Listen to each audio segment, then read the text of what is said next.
Turn a bit. We actually. Genetic. So that's good. So let's make sure. That's we're why we not keep our- on the grass. Good evening, ladies and gentlemen. We will come to order and begin the meeting of the Plan Commission. We begin with a roll call. Ms. Clerk. Tim Yanishek. Here. Sharon Christensen. Here. Arlen Kai. Here. Dave Hagman. Here. Chuck Soul. Here. Gina Larson. Here. Jessica Barmack. Thank you. We all have copies of the minutes prepared by Stephanie from the June 2023 minutes. Looks like the comment shows a lot of detail. Thanks, Stephanie. Do we have a motion to approve the minutes? I'll make a motion to approve. Is there a second? All in favor, say aye. Aye. Anybody opposed, say no. Minutes are approved.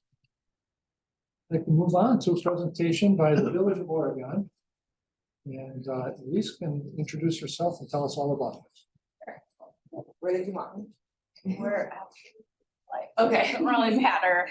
Maybe probably that side so that you can. Okay, stand up over here. Got it. Okay, my name is Elise Cruz. I'm the Director of Community Development for the Village of Oregon. With me tonight, I have Lauren Striegel, who's our Assistant Director of Public Works, Bruce Holler, who is the engineer for development, and then Glenn Hofer, who is one of the members of Hofer Development. So here to just kind of run through where we are with this proposed urban service area amendment, kind of just where we are in the process, and then opportunities to be involved, and just here to answer any questions that you may have. And please forgive me, I was not prepared to be the one presenting tonight, so I have seen the slides presentation before, but I'll hopefully not jump around too much. So there are two different parcels that we are looking to add to the urban service area. And again, the urban service area is the area the village is allowed to provide public water and sewer service. And this is currently Town of Oregon, phase 3 is outlined here. Phase 4 is actually already in the urban service area. That's part of Foxborough Golf Course. So that's not included in this application, but that is also currently all town property. And then over here is another parcel. It's in the town of Rutland, but that would be phase 5 of the Autumn Ridge subdivision. We were before you guys about 2 years ago for the urban service area amendment for phase 2, which is right here just south of Foxfield Road. So that's been being built out right now. And Glenn is looking, towards the future phases, with phase 3 kind of be anticipated to start some site work likely later this year, and it's largely, we'll get to that, but single family and a couple of 2-family homes within this next phase of the development. Okay, so again, just kind of outline here where all the different phases are. So again, phase 1 is complete. Phase 2 is under development. There's also a neighborhood park here, and then some stormwater ponds, and then phase 3, 4, and 5 are to the east of County MM. Okay, so the proposed new boundary would include, again, phases 3 and 5, and 4 is already within that boundary. Would be kind of contiguous to our existing urban service area boundary. And it's kind of split between Town of Oregon, Town of Rutland here with the land that's being discussed. So phase 3 would be annexed ahead of these other phases. So the plan is right now that phases 4 and 5 would remain in the town, the remainder of the golf course remain in the town until a later date. So within all of the development for phases 3, 4, and 5, that includes 118 new single family and 2-family units, and another 8.3 acres for parks and open space stormwater management. It's kind of behind the screen there, but there is a park and a stormwater management pond just south of kind of Concord Drive. So this would be the park, and then that is kind of planned for stormwater there just south of Hawthorne Estates Park within the village right now. Within the urban service area amendment, again, you can see that's just with phase 3 and 5 there, that's only 76 single family and duplex units. And again, the stormwater park space is meant to serve these 3 phases in total.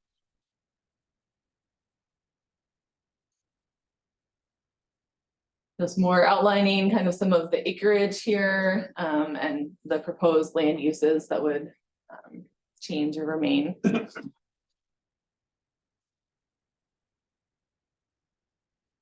Through the phasing, but again, site work for phase 3 expected to start later this year with homes going up, either late this year or early, 2024.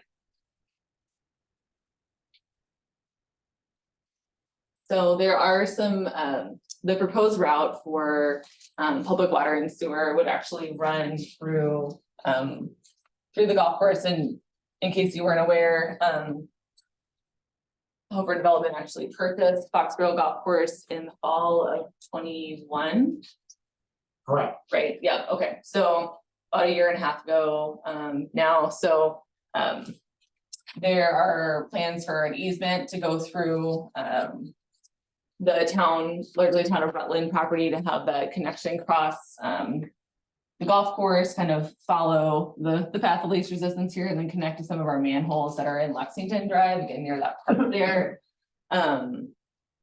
This is common elsewhere. We have a utility easement running under Phil Peterson's property in the town of Oregon right now that serves as a connection. So we have a loop within kind of the Bergamot neighborhood.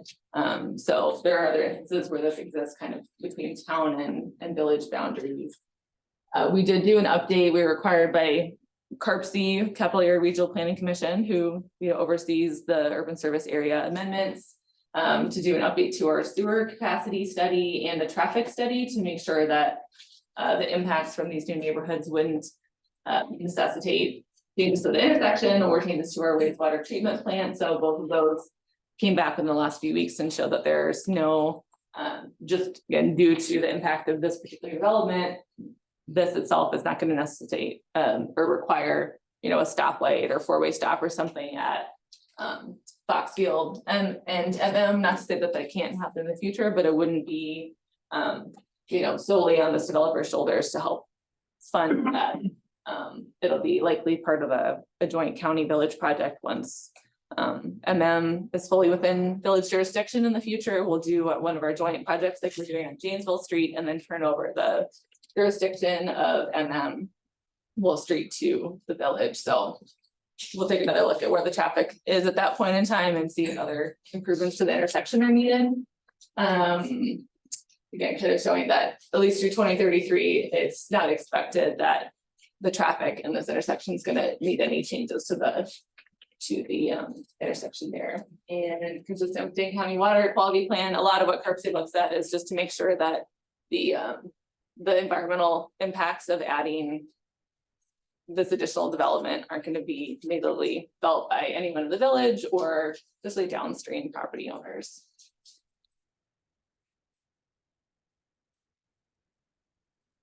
So again, they would be required to meet some of our stormwater standards.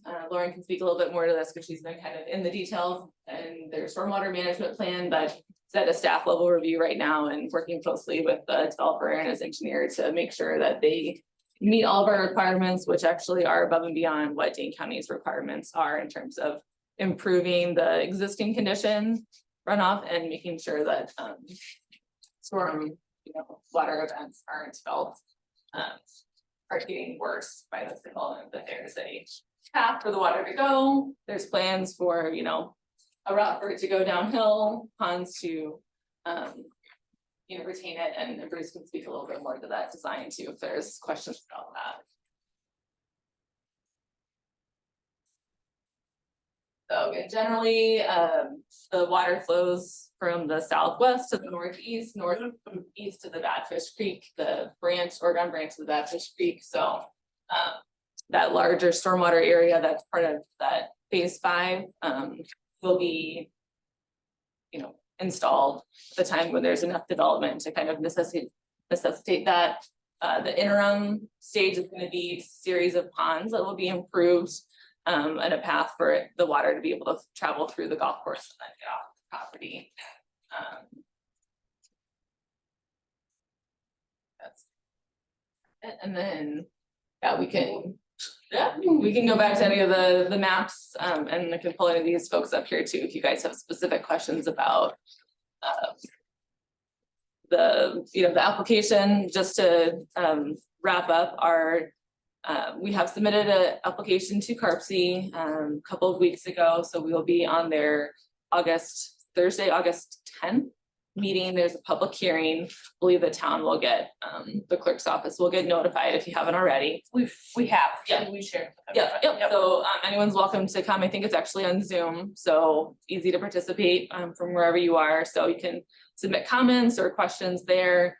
And then CARPC then does a second meeting that's typically more on the consent agenda, depending on how the review goes, but the September, I don't know the date off the top of my head, it'll be the second Thursday, I believe, would be the final vote for CARPC.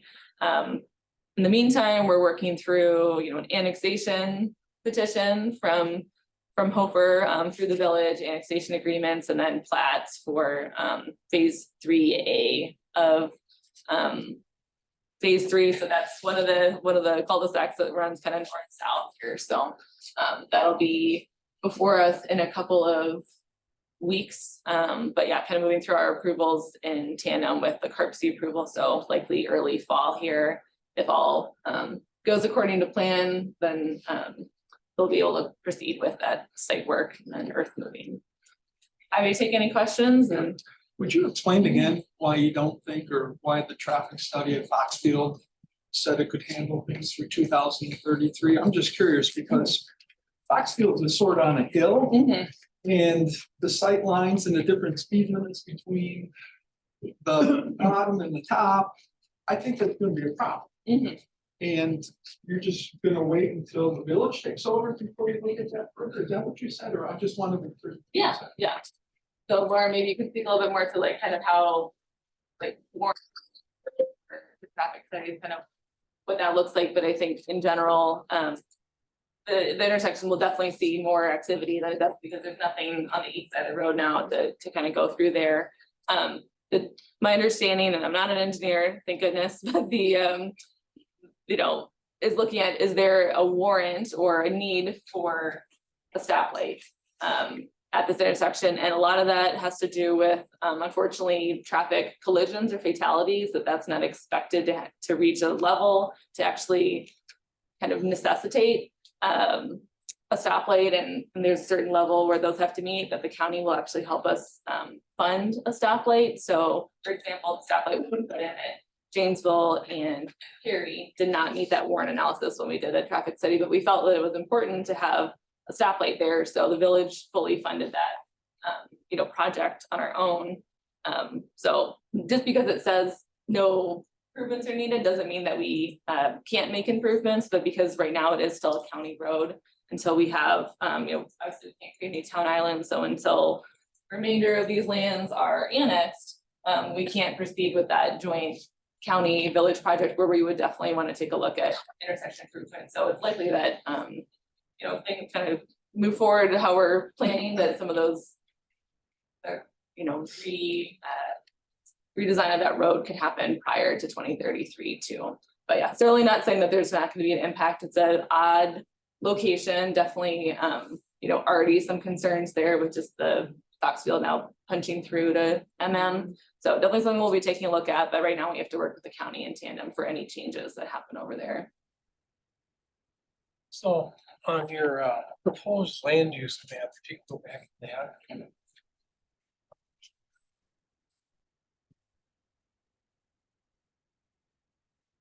Yep. Right, so. Yes.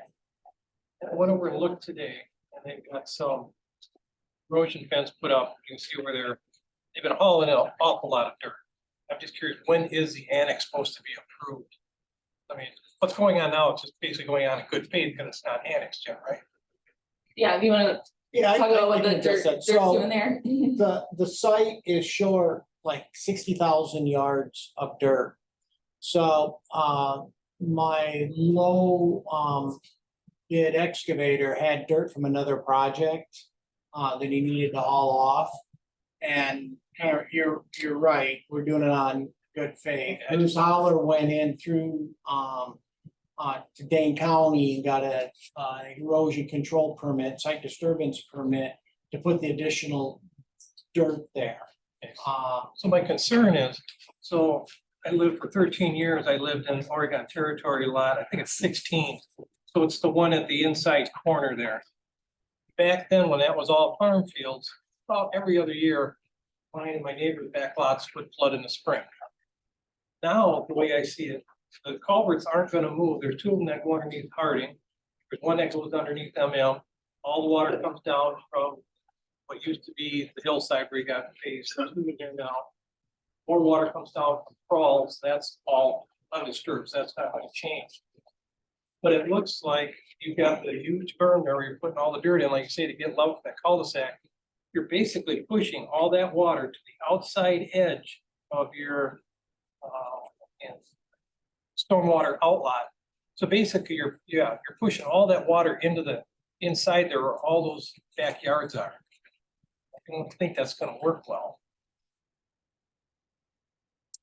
Well, the goal is to, the ponds will intercept the water on the lots.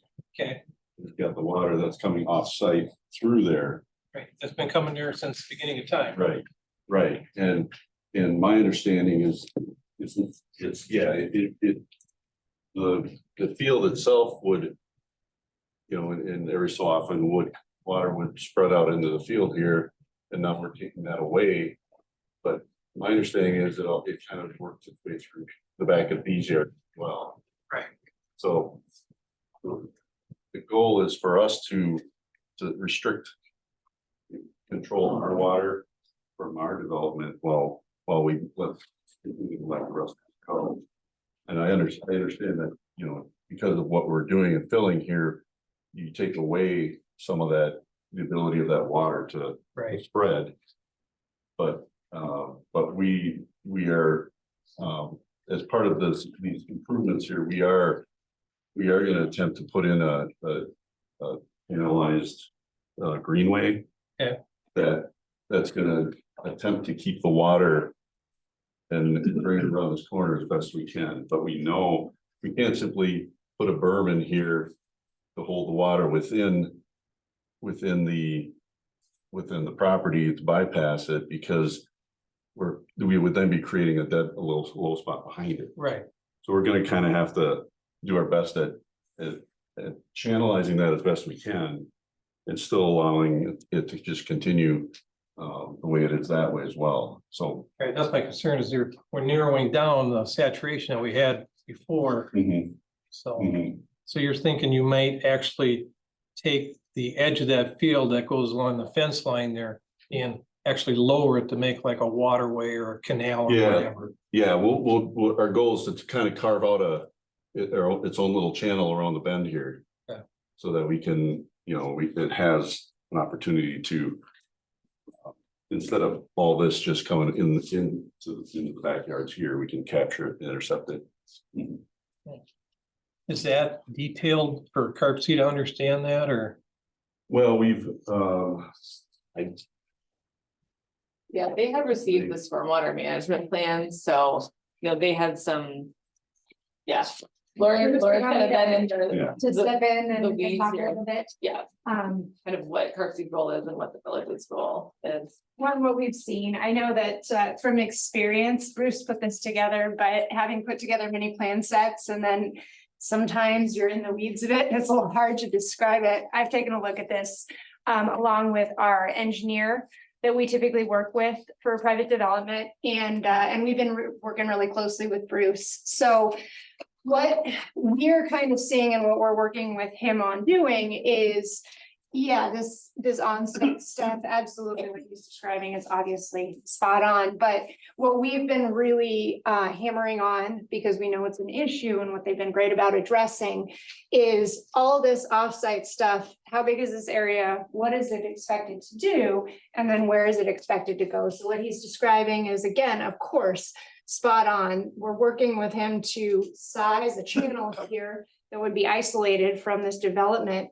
And then it's not quite shown in here, but there are culverts, not another culverts, culverts planned under this cul-de-sac here that would then route that water away. So we're not talking about kind of holding this back. we are gonna be taking it away even in phase three, such that it's continuing to flow downhill and not backing up into yards. So the idea is that even with just this phase three, we'd be improving stormwater conditions for those neighbors, because we know that's a sensitive issue. Now, there are, to your question, there are really detailed plans. So obviously, this is just a broad overview.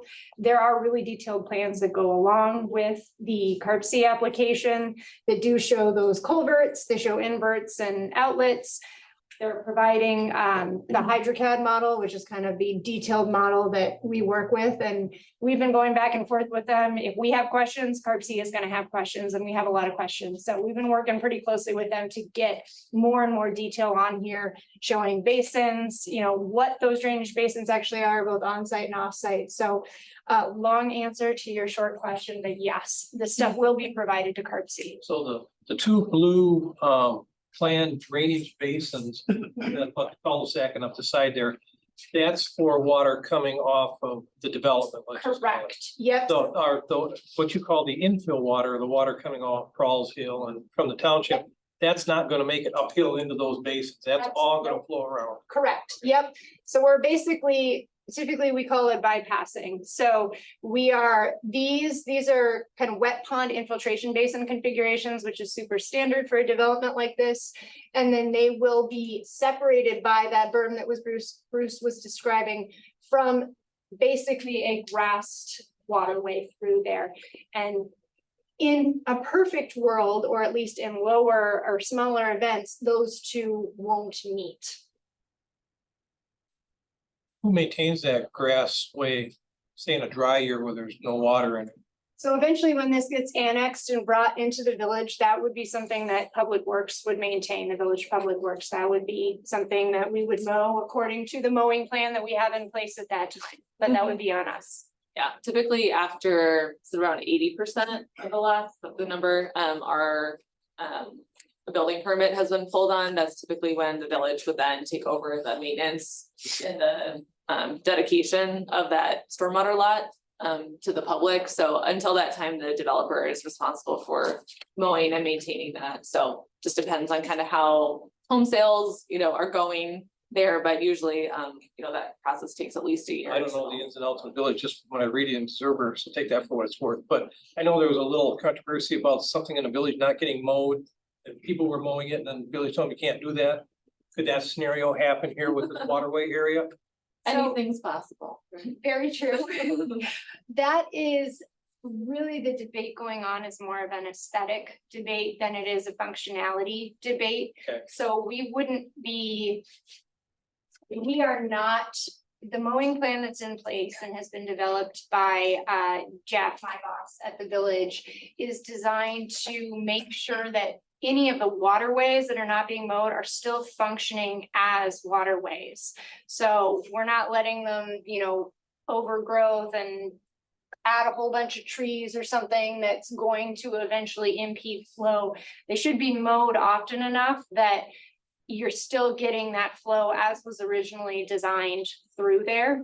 So that should not be a concern. And it's certainly something that as we implement this new plan, we will be watching it very carefully. And if things that concern us start to happen, this is a living document. So I know all those town residents are used to crops rotating in there, so they know it's always gonna be looking halfway decent, whether it's corn or soybeans or Right. whatever. right. Well, now, if it's a grass waterway and if it doesn't get maintained, we kind of know what happens to those, so. Yep, and it should be maintained. Like I said, typically these, the issue that you've been reading about in the Observer, and it has been a hot button one, is the neighbors that have been concerned were actually using that dry detention basin for recreation. So a waterway that works just fine for, moving water through is not going to be great to play soccer on. And that's kind of the truth. But yeah, the functionality of these things, the mowing plan is designed not to affect that. Thanks, Liz. In total, how much land is the town going to lose as part of the annexation? How many acres? So I think the annexation of phase 3 itself, Bruce, do you know the acreage off the top of your head? Might be on one of the other- 22 acres for phase 3. 22. And then, which like Lisa alluded to, the golf course. There's 15 acres, I believe it's in the town of Oregon, and another 25 acres in the town of Oregon. The plan is 15 acres. Will be definitely annexed, where there's homes. And then, more than likely will annex down the road the entire golf course in the village. You haven't, sorry to interrupt, but if you hadn't been watching kind of some of our annexation agreements in the past, it's standard that the village is required to reimburse the town. It's up to 5 years of town taxes. They're paid by the developer, but that's part of our annexation agreement to make sure that that kind of softens the blow, the loss of that. While it's just, ag land right now, but that income that the town relies on for this property, so that'll be outlined in the annexation agreement and paid over time. Will the town be losing any homes or residences on that? Part of this? No, Um, maybe. yes. Asterisk. The home that's on 958 Highway MM, I had rented since I bought it for the last 10 years. That home will be going away, and then just to kind of give you more information, the clubhouse and pro shop are in the town of Oregon. The house that's in the 25 acres of Rutland Township and maintenance shop, that's town of Rutland. But so to answer your question, one home and then probably eventually the clubhouse. Anybody else have any questions? Yes, I'm, two of them. One is the phase two section has the retention basin in the southeast corner. Over Right here. there. Yep. How much water is crossing the road? And I'm not seeing a connection between the flowy area here and something flowing from there. So the water actually comes out of that infiltration basin and actually comes down and then comes across and back this way. So It goes underneath the road right now. yeah, it doesn't come this way. It really comes south and then east and then north. Now, we still have Foxborough is in the town. Correct. This half, obviously half of Foxborough is in the village, everything west of MM, but yeah. The golf course in the interim, in the short term, is not expected to be So annexed. Yep, so that the would. rest of MM is in the village, you're Yep. right. The east of MM, aren't we, or haven't we created a tax island, an island? No. So the village boundary can cross the right of way, question I asked, so town, island remains, and I don't know if we can zoom out, there's actually another town property that's on the other side of MM that exists. Any of the maps are far enough back, but regardless, that was a question that I asked our attorney. We've been working on this so long, it's hard to remember, but because the town of Rutland parcel is here, it's not being annexed yet. The town property can still be connected to town property through another town. It just can't be connected through. So as long as it's not surrounded by a village on 100% of borders, it's not considered a town island, but. Yeah, we did talk to somebody at the DOA, the state, and they verified that. So that's going through. Carpy ultimately. Create a peninsula, not a. Yeah, it is very odd. It's, our preference was to annex kind of, it's obviously less paperwork and time for us to kind of do everything all at once. Glenn is more somebody who likes to take things piecemeal and, take on a smaller amount of risk. So this is kind of the interim plan that we all have agreed to. But yeah, good question. I don't want to talk. What is the Is there a timeline projected as to when that could happen? I realize that it takes the property owners to solicit place to come in. Mhm. Any talk on that? I can answer that. So, to kind of, like Elise says, we're close together in this and it's all based on lot sales. So, the plan currently is we get I'm gonna do phase 3 in 2 phases. The west part of the L now, and we're looking at getting that approved by FARPC in September, and then do that construction work this fall and next spring and bring those lots online next June. Then the other part of the L would be 2025. And then if lot sales go well, I'll do phase 4, which is in the town of Oregon in 2026, 2027. And then the Rutland in 2 phases, 28, 29. And the work on 4 and 5, in case I didn't mention this before, that all is kind of predicated on this idea of moving Foxborough to a 12-hole course. So we did have a big neighborhood meeting. We packed Old Village Hall boardroom, more than I've ever seen it, last fall. Can we call up that plan?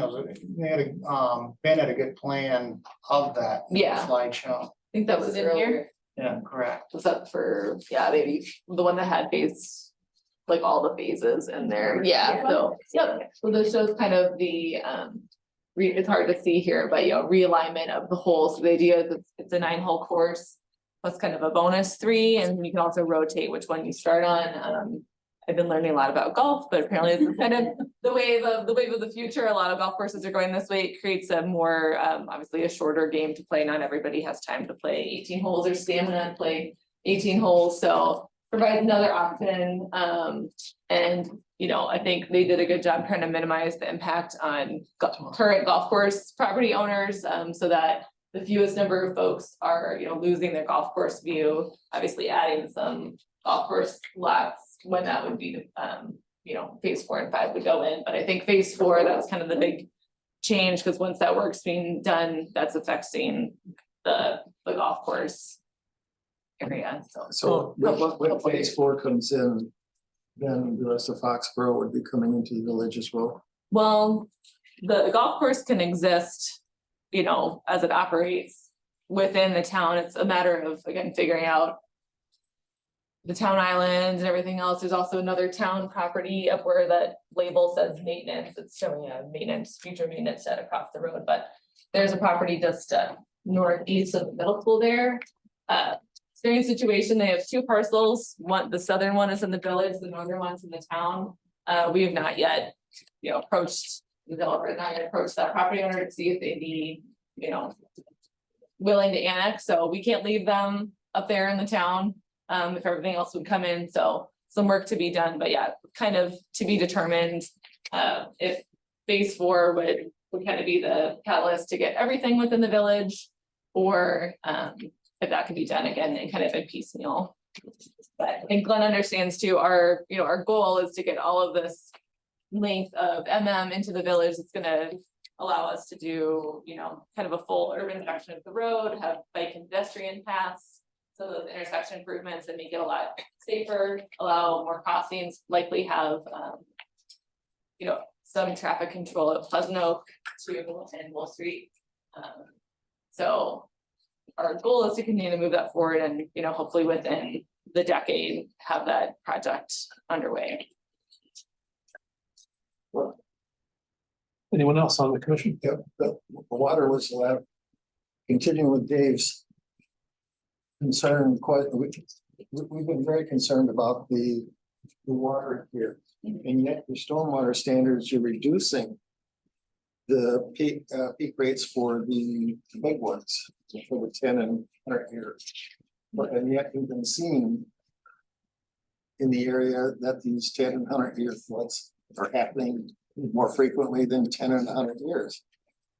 So what is the rationale for reducing runoff rates.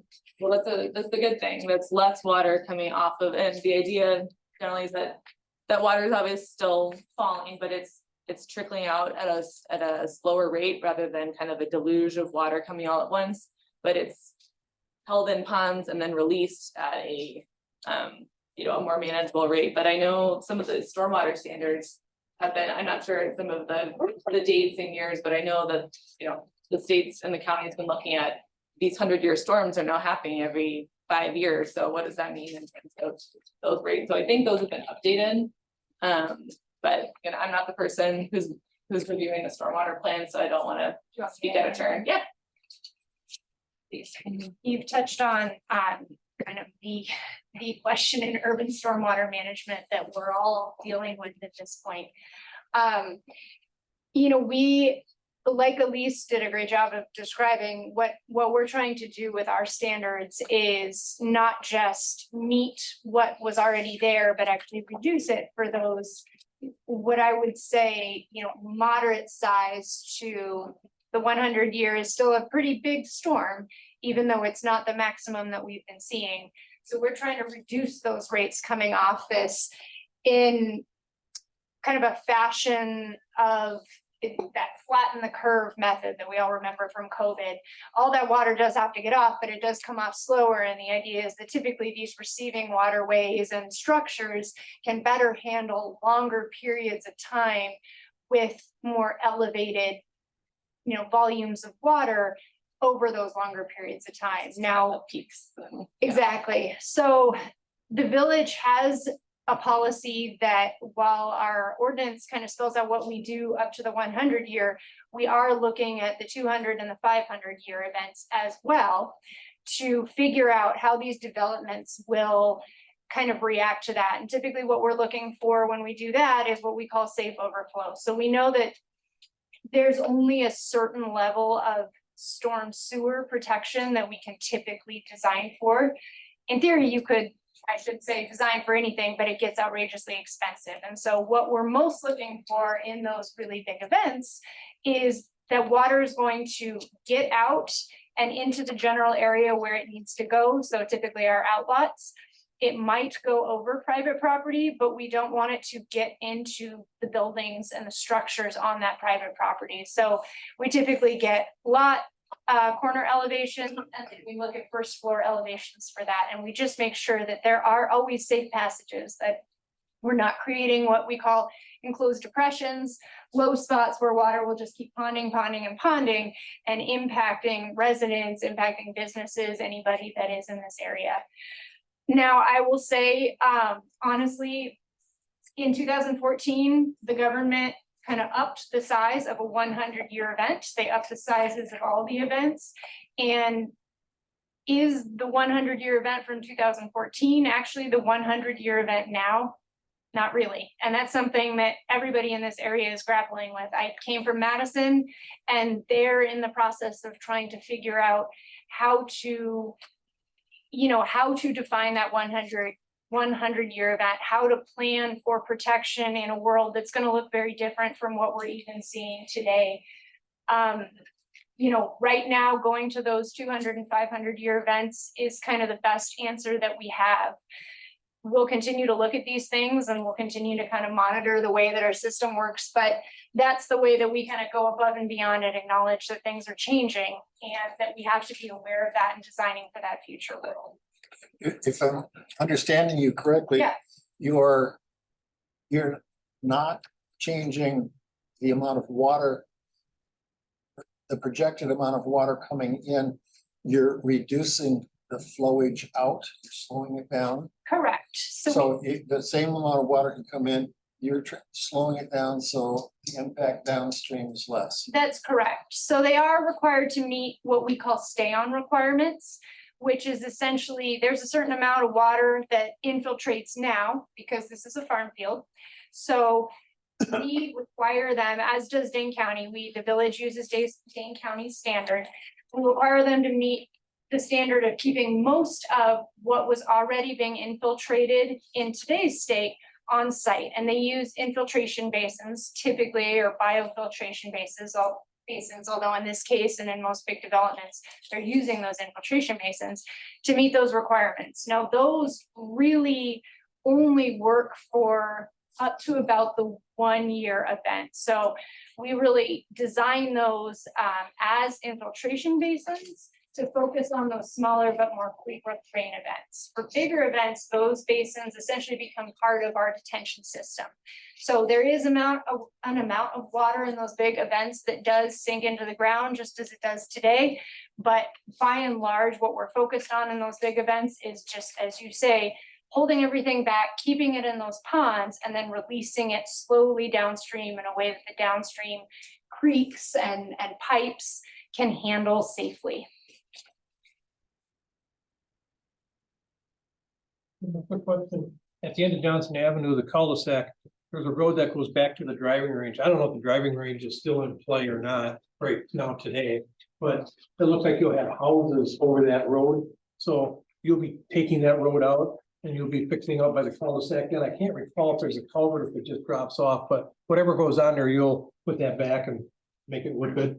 Correct, yeah, and that's part of phase 5, though there's gonna be 3 lots where that driveway is, Right. and No, up to the, Yeah, sorry. yeah, right in there, yeah. I think that driveway is on a high spot, so I don't know if there's a culvert underneath it Yeah, I by, can't recall either. I've been back in there to hit the ball, but that won't be happening till phase 5.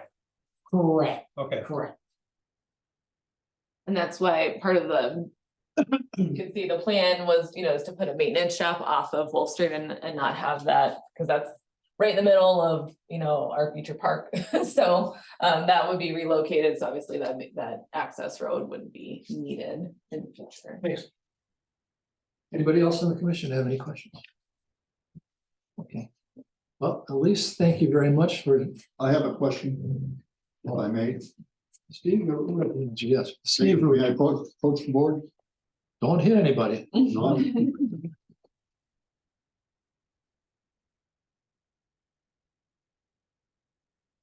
I'm concerned about the flooding we had in 2018 and 2019. Could we lower this? Yep, sorry about that. Yeah. There you go. Right, I noticed there's an outlet here. And we've had massive flooding here, here, here. These lakes are spring fed. And we had a backflow in 2018, 2019 that flooded our Kennedy Park. And I want to make sure this doesn't happen again.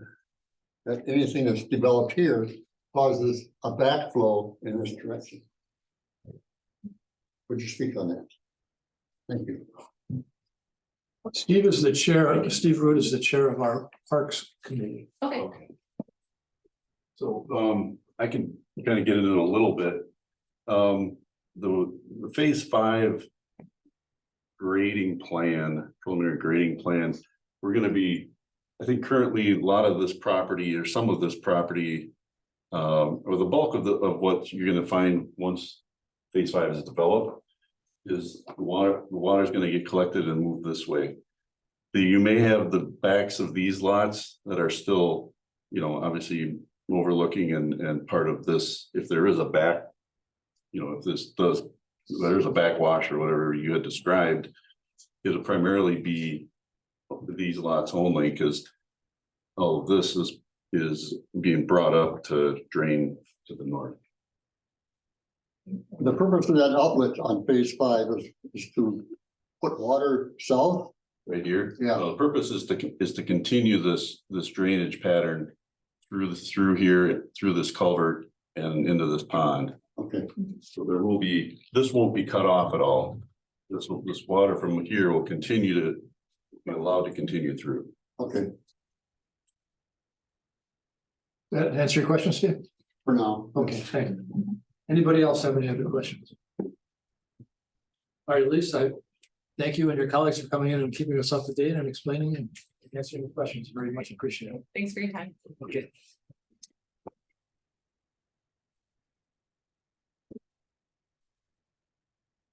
We move on now to our agenda number 5 item, which is discussion and recommendation regarding the comprehensive plan.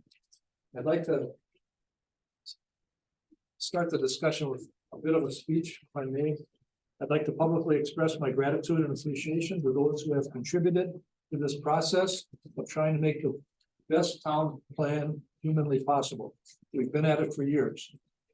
I wish to thank Brian Standing, Senior Planner for Dane County, who's been shepherding us through the state laws and county ordinances that we're bound to follow, as well as the drafting process. I'd like to thank our town clerks, Jennifer Hansen, Stephanie Goff, and make the plan work, or whatever plan we come with. They make it work day after day after day. The current members of the Town Plan Commission, Sharon, David, Gina, Arlen, Chuck, Jessica, thank you for your work on this. And before the 7 of us were working on it, or at the same time, there were some past members of this Plan Commission whose appointments ended before we got this far, but contributed to this process. And I want to thank Brian Duffin, Andy Blomstrom, and Arlen Christensen for their work and their contribution. I want to publicly express my gratitude and appreciation to our town residents, our neighbors, our friends, for their contributions, for getting in touch with us, for appearing at input sessions, and for participating with us in getting this plan as far as we've come. Survey after survey and from public input sessions, we have known that our township does not want to change. People of our township value rural character and want us to remain rural. This is my home. We like living here just the way it is. Still, change has occurred. We are changing. Inevitably, we are growing in some ways. Compared with the village of Oregon and the city of Fitchburg, our growth has been slow. Our township now has an area of 19,793 acres, just under 20,000 acres in the township. But since 1990, we have lost nearly 1,000 acres to annexations by the village. We've heard tonight about additional annexation and loss of more town land. We have been a farming community forever, yet since 1990, cropland and pastures have declined by over 4,000 acres. Pastures and cropland have declined by 4,000 acres in our agricultural township. And since 2000, housing units in our town have increased by 24%, which is about the same as Dane County as a whole. We are changing. We're changing right now. And I think our task, folks, here is to create and recommend a plan that will participate and guide those changes in the foreseeable future as best we can. So let's get to work. What I'd like to do to handle tonight's meeting is I'll bring up and introduce sections of the draft plan one at a time for discussion and hopefully a motion and a vote on each section. Now I'm taking these sections up in order, right, go right through the draft as we have it in front of us. And when we get to the end, we will have a vote on the entire package. But I want to get everybody's thoughts and answers to their questions on each section as we go along, if there are. Then at the end, I'll entertain a motion on the entire package, whether to recommend the draft plan to the town board for approval, or perhaps conditions on our recommendation. The agenda for tonight's meeting does not call for public comment from the audience. This is a regular business meeting for the Plan Commission. So we intend to limit the proceedings to town plan commission members, the staff, including Mr. Standing and our clerks. Well, hopefully by the end of this meeting, we'll have voted on and made a recommendation to the town board. I want to remind everybody that next August 8th, Tuesday, the town board is going to have a meeting and hopefully we'll be approving and moving forward with the draft plan. Even at that point, it's still only going to be a draft, not the final plan. But that meeting on August 8th and approval by the town board of the draft will trigger our obligation to make a 30-day public notice that will then be issued as required by state law. And then on Tuesday, September 19th, after the 30 days has expired, there will be a public hearing. And I mean, a public hearing where the public will be heard. And a vote will be taken by the board. That's when the draft plan will become a final plan. Okay? That's how I'd like to proceed tonight. So with that in mind, I get you to come along with me through the plan. And we'll do it chapter by chapter. Chapter 1 of the draft plan is an introduction, and it talks about the town profile, planning history, update, as well as issues and opportunities. Chuck, I got something in the town profile. You need to include the first paragraph. You read through it, the last sentence reads, this location atop the terminal moraine of Wisconsin glaciation has left the town with a diverse natural landscape ranging from fill in the blank. blank to blank to blank to blank. There's nothing there, it needs to be completed. Okay. I can make that a, Chapter 1, page 1. okay. That's all I got for the whole night. Didn't make it past that. Okay. And Point of clarification, I think we had caught that before, actually, we had discussed some of these kind of little typos and other things that we've gone for other sections. At what point do so not, that hasn't been implemented in the draft, and it does, I am unclear as to when the edits get made. the edits will be made, as I understand it, Brian, will be immediately following this meeting. That's correct. Now, Okay. this is our chance to bring them up again and make sure that we cover it. Or we should cover everything again. I've got a few also. so. All right, so that was chapter 1. Any comments or corrections in addition to what we've already heard? Can I have a motion to approve that we recommend chapter 1 for the time? Chapter 1 is the one entitled Issues and Opportunities, and it ends just before housing.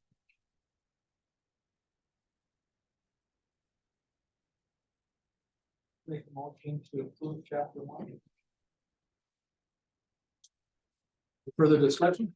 All in favor, say aye. Aye. Anyone opposed? Okay. That's our recommendation for chapter 1. Chapter 2 is entitled Housing. The members of the commission have any comments or corrections relating to chapter 2?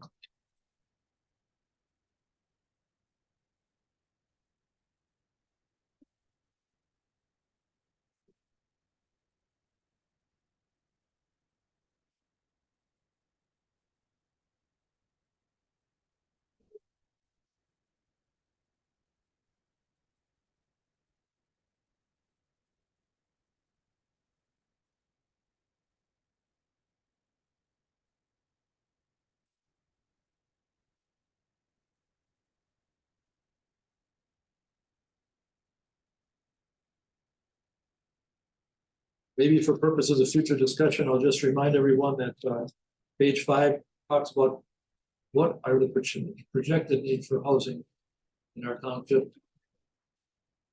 And there are numbers for accommodating an additional 165 homes between now and 2040.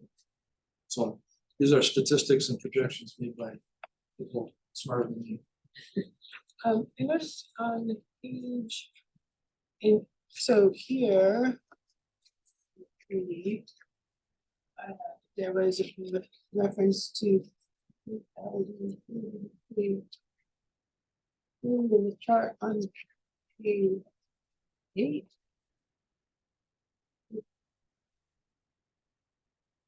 Let's turn into page 8.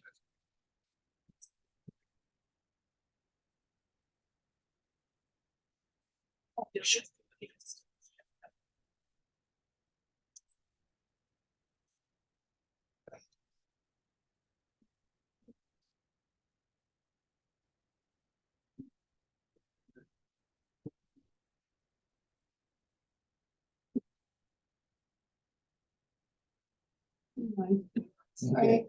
All right. Anybody have any other comments or questions about chapter 2? Housing? If not, hold on. Sorry. Yeah, go ahead, Jimmy. There was some, I think we had a presentation on this at one point and these numbers come from DOA and we were waiting on a fresh data set. Still not available from DOA, so it's the best we've got. I have a question or Yes, sir. on page 8. Mhm. It, under number 7, Uh, says. It, is that gone? Yeah, the language regarding conservation subdivisions is not in chapter 8 land use. So that statement should be eliminated? It depends what the town wants to do. If they want to revisit the issue of conservation subdivisions in the future, you could leave that language in to basically instruct a future planning commission to look at that as a future amendment. If you did not want to do that or didn't want to mention it specifically, you could delete that language. And Sharon, I plan to bring up the subject of conservation subdivisions later on in the land use discussion. Okay. Maybe you could, Brian could make a note of coming back to that after we have that. Okay. Sound good? Okay. Thanks for pointing that out. Yep, thank you. Anybody else on chapter 2?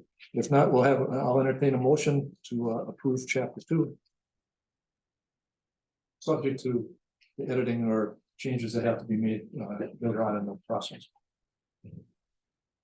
I'll move to approve chapter 2, subject to any future edits. Is there a second? I'll second. All in favor, say aye. Aye. Anyone opposed, say no. Okay, chapter 2 is approved. We move on to chapter 3, which is entitled Transportation. Anybody have any comments or questions regarding the draft as it relates to chapter 3? There's you have a typo in the title. That's chapter 1. Say that? Chapter 1, transportation on chapter 3, page 1 at the top of the page. I've got chapter 3 in this. Oh, you do too. Uh-oh. Chapter 3, page 1. So I'll get up there. No, that's the one that you just got. That's the same. No, one. I'm looking at my notes on the Oh, other one, oh. but I thought there weren't any changes. So Oh, maybe there were a few changes.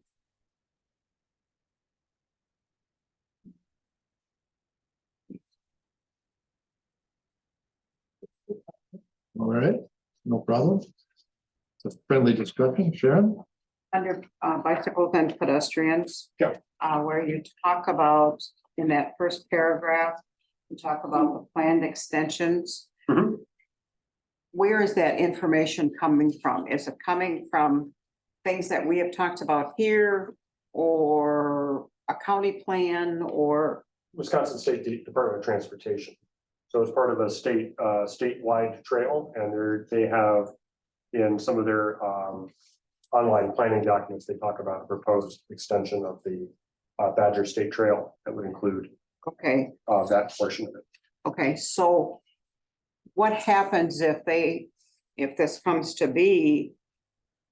And there's a lot of objections to that particular. Yeah, there would be public hearings at it's in the planning process, but the county, I think DNR and DOT would all have public hearings at a future point in time before there were actual acquisitions. Do we have a chance to have any input on that? Yeah, certainly, absolutely. You're not here, but at one of the other. Yeah, at the public hearings of one of those other entities. I'm not sure who's gonna ultimately manage the trail, at least probably. So they would probably be the ones. Have the most trail. Bicycle trail. Let's have any questions or comments about chapter 3, transportation.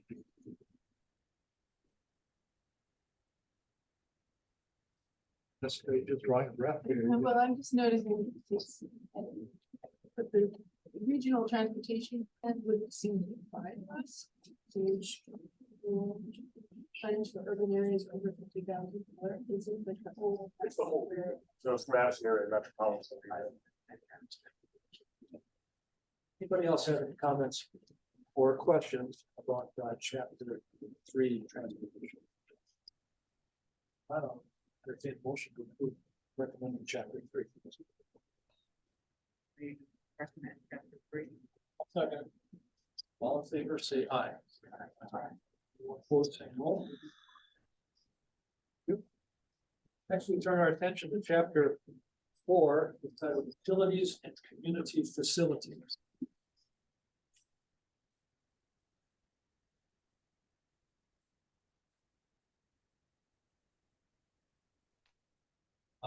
Ryan, in page 1. Yep.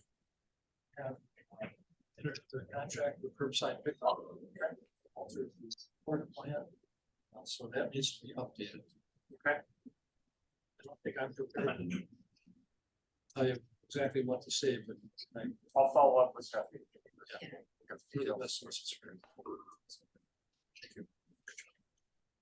Anybody else with comments or questions about chapter or utilities and community facilities?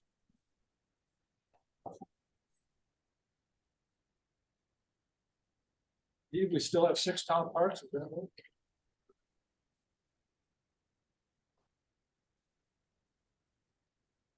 We're not, there's one we did not live on page 2. There's 6 town parks and 5 are enumerated. Anyone know what's missing? The guy sitting right behind you would know. It's not. Bicentennial, Hillcrest, Kennedy, Raven Oaks, and Mountain Park. Those are all of them, right?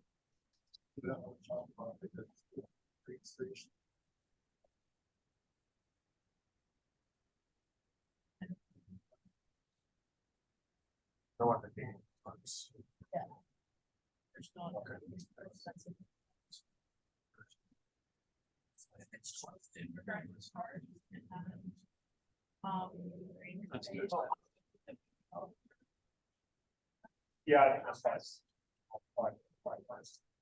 Yeah, that's specifically referring to recreational.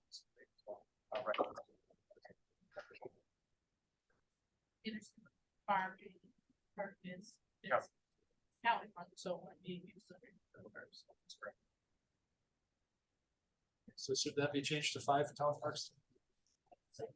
Yes.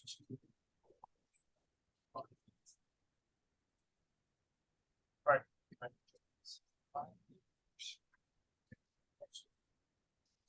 Several towers. Not according to her data. Come on. Okay. I wanted to bring up another thing. Well, this is the time to do it. Maybe I'm wrong again. Let's see. Under the groundwater section, it looks like there's likes for the depth below ground surface. Groundwater. Each, bottom of 6 and top of 7.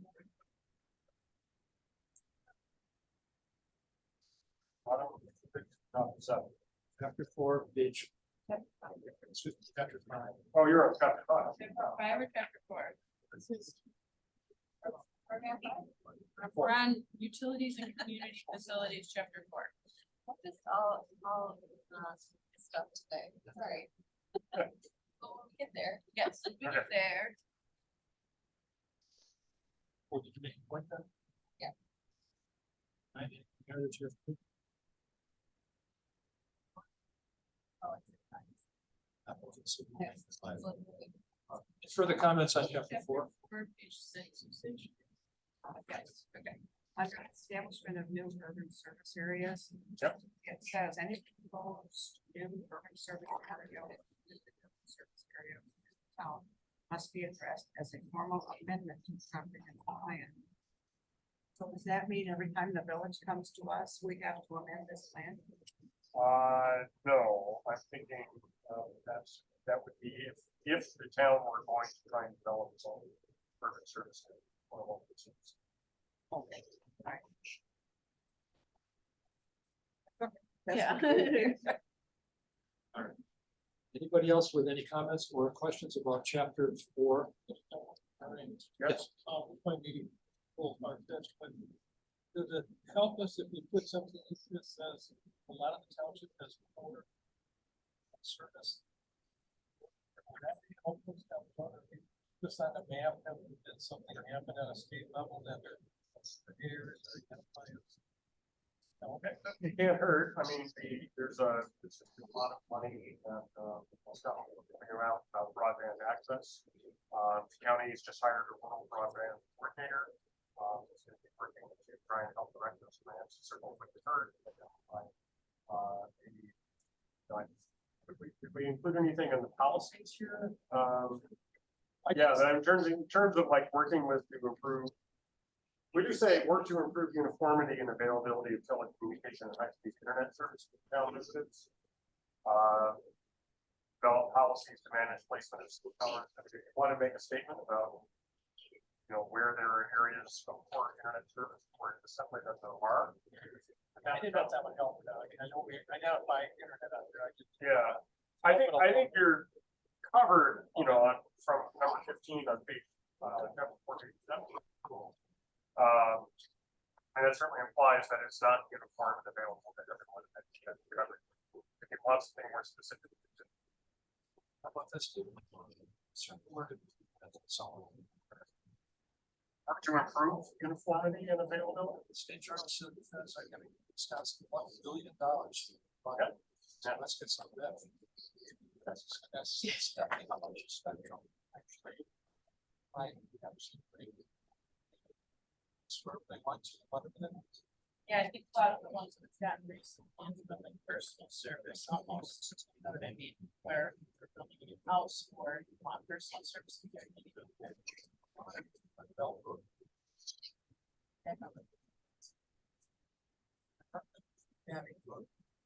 Is that effective? Yeah, It was a mess. Side of it. A lot of service. We should have access to, public service commissions that have maps of the area with service. That's gonna be appropriated for county company that we went.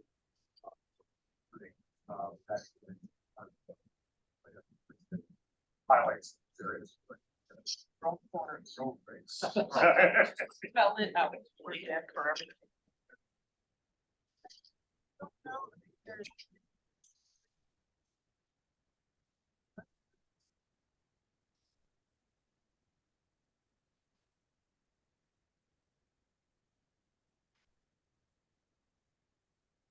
You want that in chapter 4, please.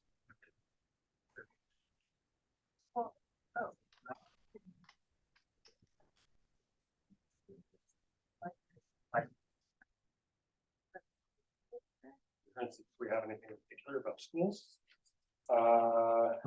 Page 1, page 1 talks about transit. Right? Yeah. Would that be a good place to put it? Well, that's sort of a descriptor. Do you want, but you're talking more about a policy to maintain the level of. Yeah, I mean, okay.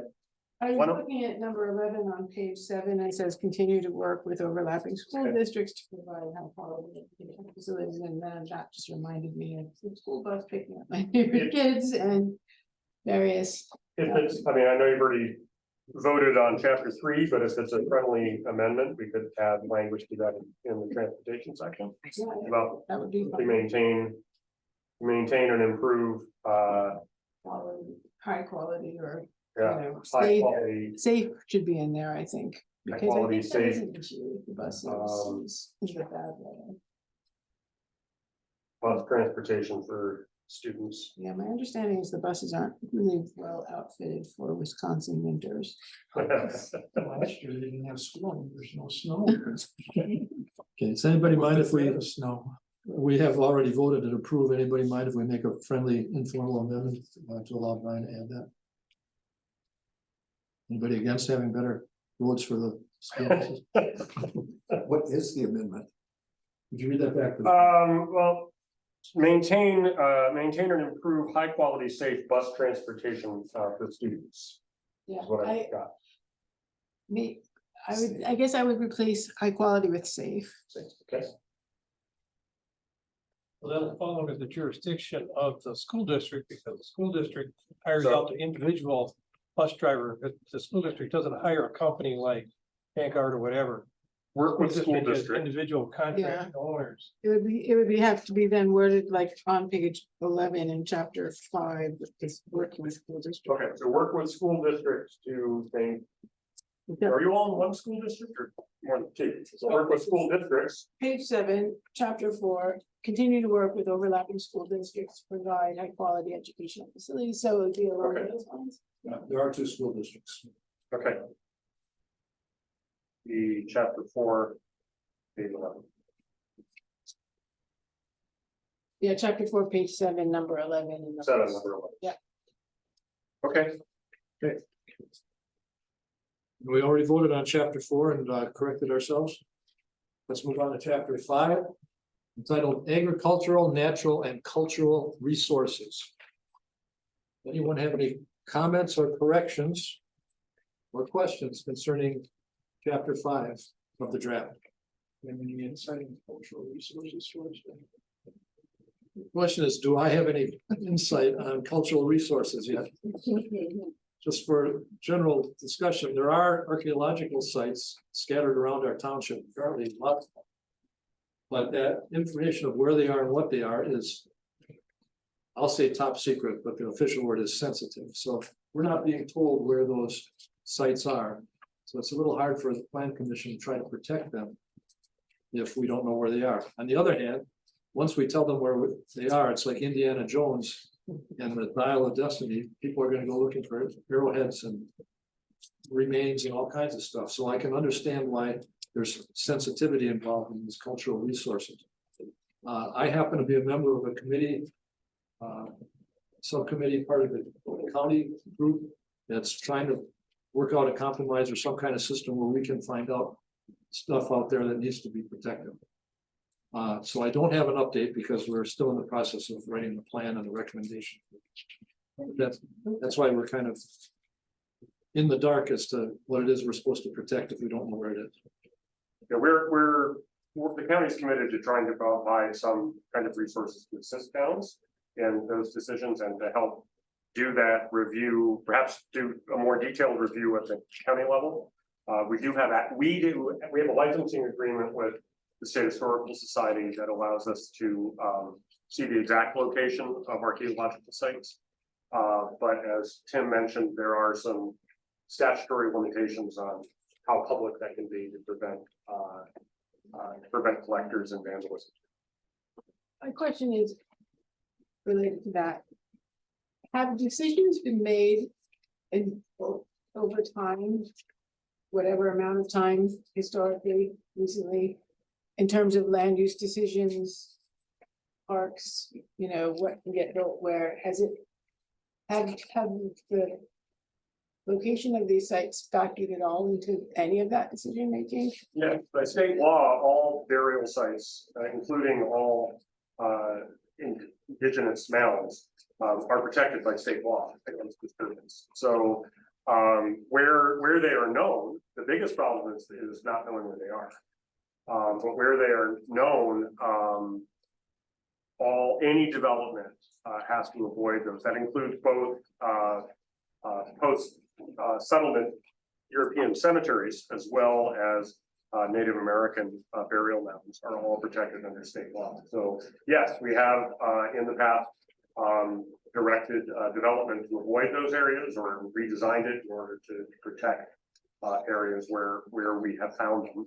And when you say where they are known, does that mean that, does that unknown stuff include these not knowing? No, these are known. stuff, or is it? So if you look at chapter 5, page 10, Okay, right, there's a listing of, this is from the State Historical Society database. The architectural heritage inventory, or archaeological heritage inventories. And so those are the sites that are known. They've been cataloged and researched by archaeologists. You'll notice that it just gives the section, doesn't give any more detail than that. That's a level of detail that the Historical Society is comfortable with. So that, let's say someone was proposing, a development in section 19 of the town. It might make sense to ask somebody who has the more detailed information, either the county or the state historical society, say, hey, are we at risk of any damage here with this particular proposal? And they can look at that detail and get back to you and say, yes or no, and here's what the Are you asking recommendation. that? What's that? You asking the question? Well, I would hope that this plan commission might, if, by looking at this information in the plan, if Okay, you get a development proposal in section 19. Now, one of the things that we're working on at the county level is to, in years past, we had staff who did this routinely on every rezone or zoning permit. Quite frankly, with a lot of staff turnover, that has not been done recently.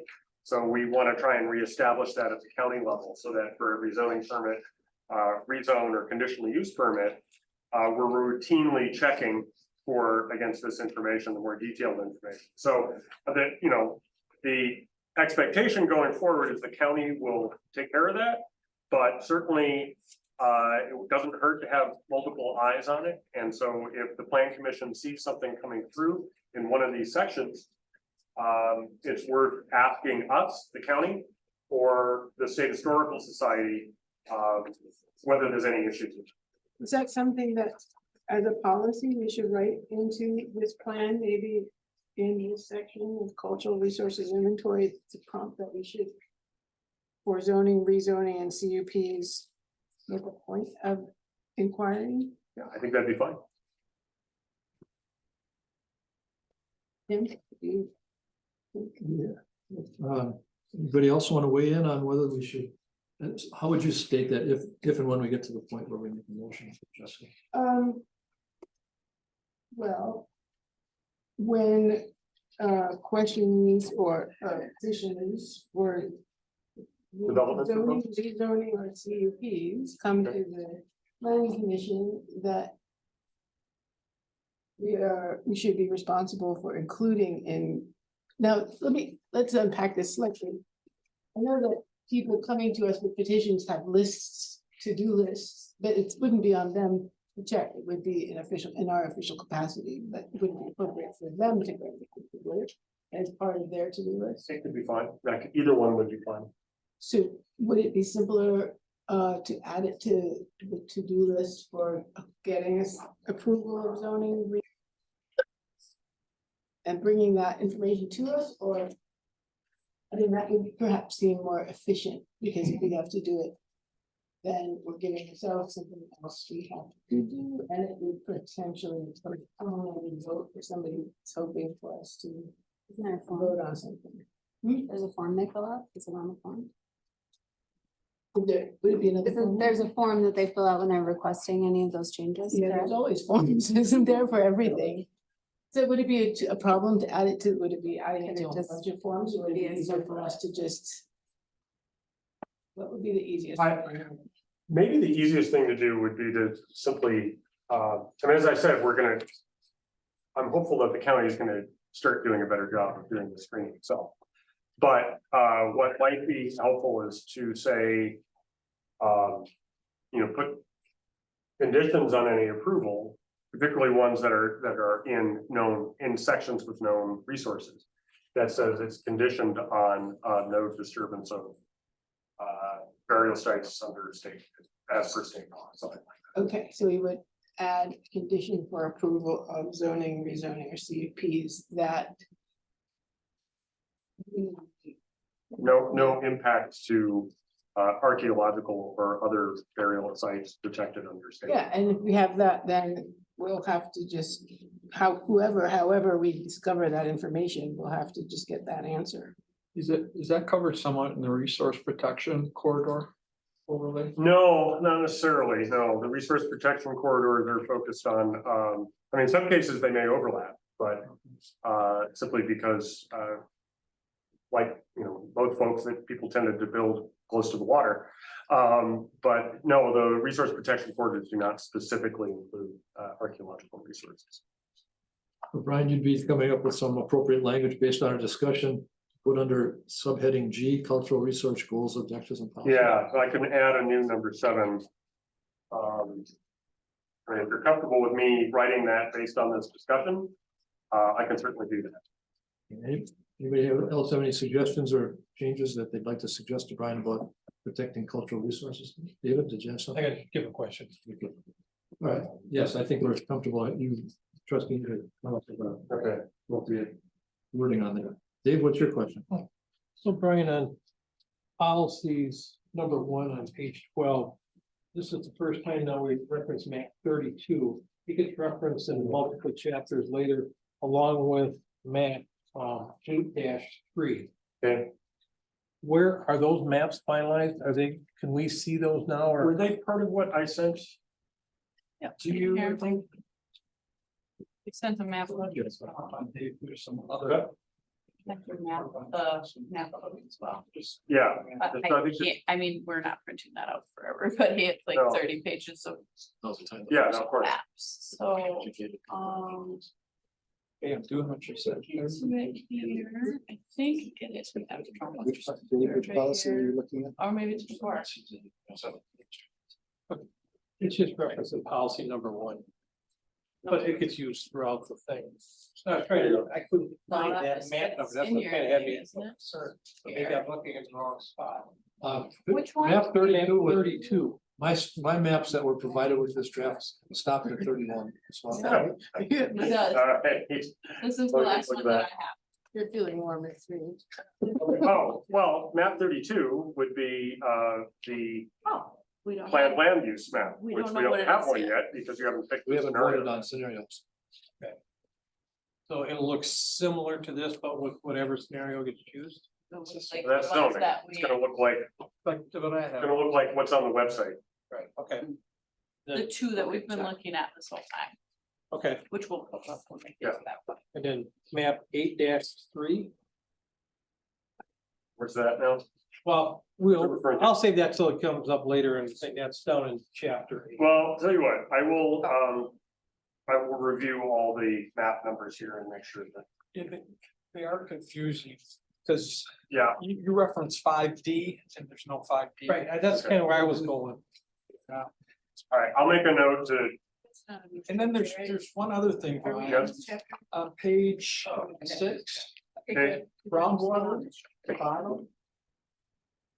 A regional aquifer in Mount Simon Sandstone Formation, approximately okay, blank. I see that, yep, And then there's the next one on 2, across the page, okay. I'll blank feet. correct those. And then this shows I really read through this. If you go to page 17. There's an extra comma in number 5. I see that. All right. I will make those edits. Extra comma. Congratulations. You know, the Declaration of Independence has crossouts. You read the declaration. Good for you. Okay, any further questions or comments or suggestions regarding chapter 5? Stephanie. What was Chuck's? I had to get up. There's an extra comma on Okay. page, chapter I'm 5, not- page I'm not gonna worry 17. About that. And then to fill in some information about the aquifer. After the 6 and 7. Good call. I have. That. 6 and 7. Chapter 5. Thanks. Have language regarding protecting archaeology. Resources. Got it said? I'm good. Okay. Yeah, I got it. All right, anything further on chapter 5, agricultural, natural, cultural resources? I'll, if you see a comma or something you don't like, please bring it up.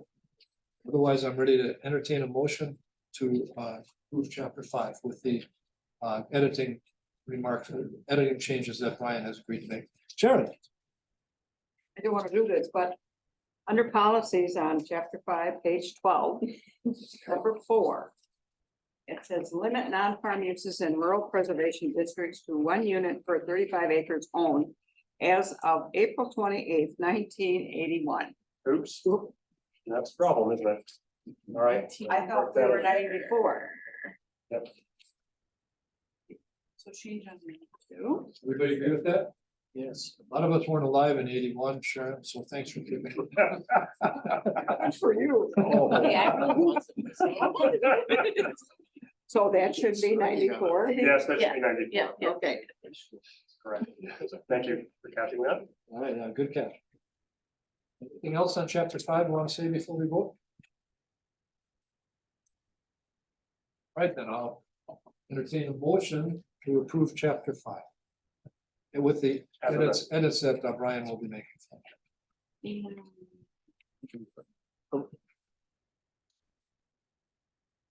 Make a motion to approve chapter 5. Agricultural and natural cultural resources. With the edits on my drive.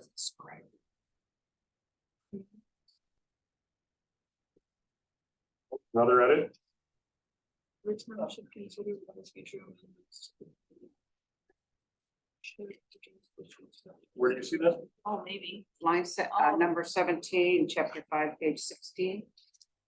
Number 17. Okay. Talks about the. Oh, yeah. Emerald No. comprehensive plan.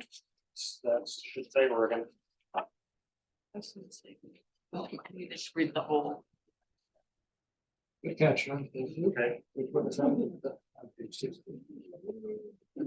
Page Verse 16, right?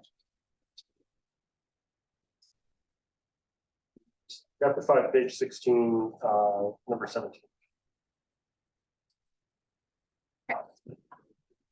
Okay, very good. Are we ready for a well,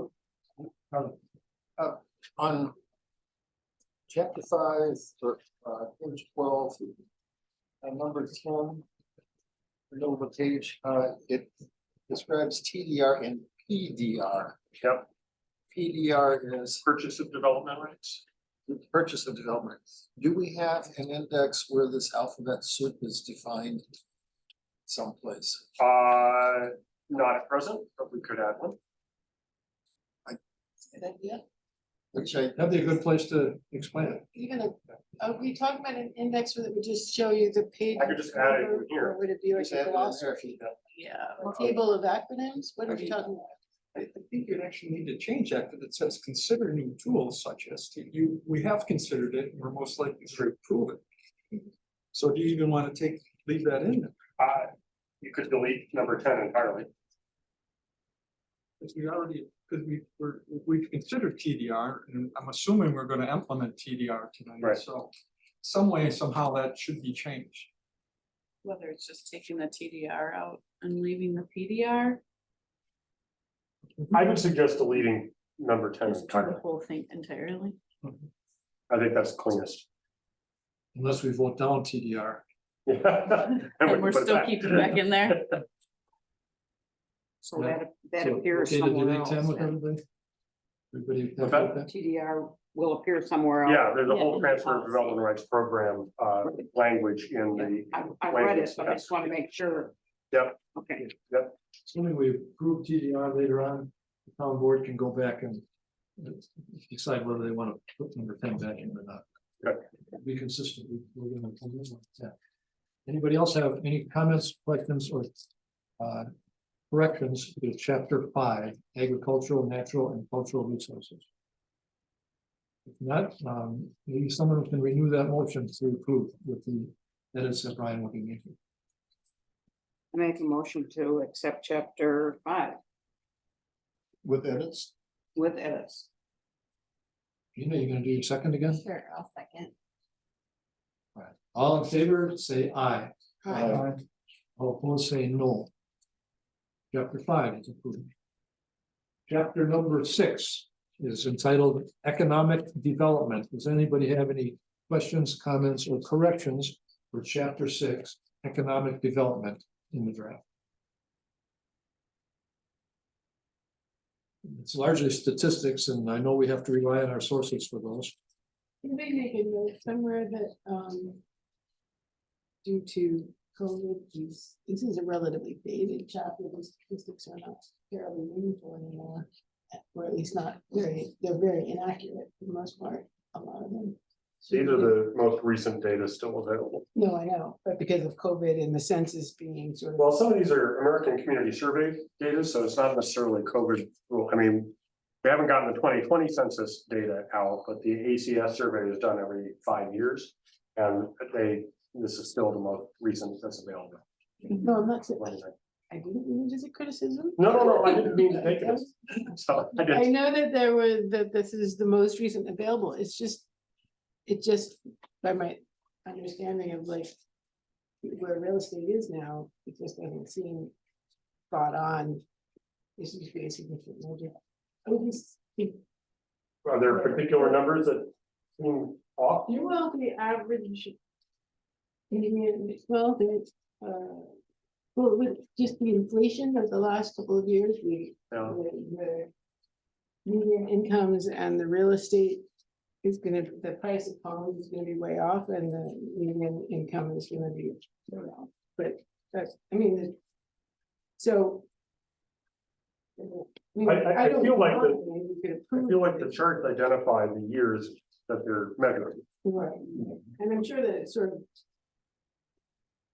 You can sort of mentally remember, right, the trends are probably consistent relatively, fortunately.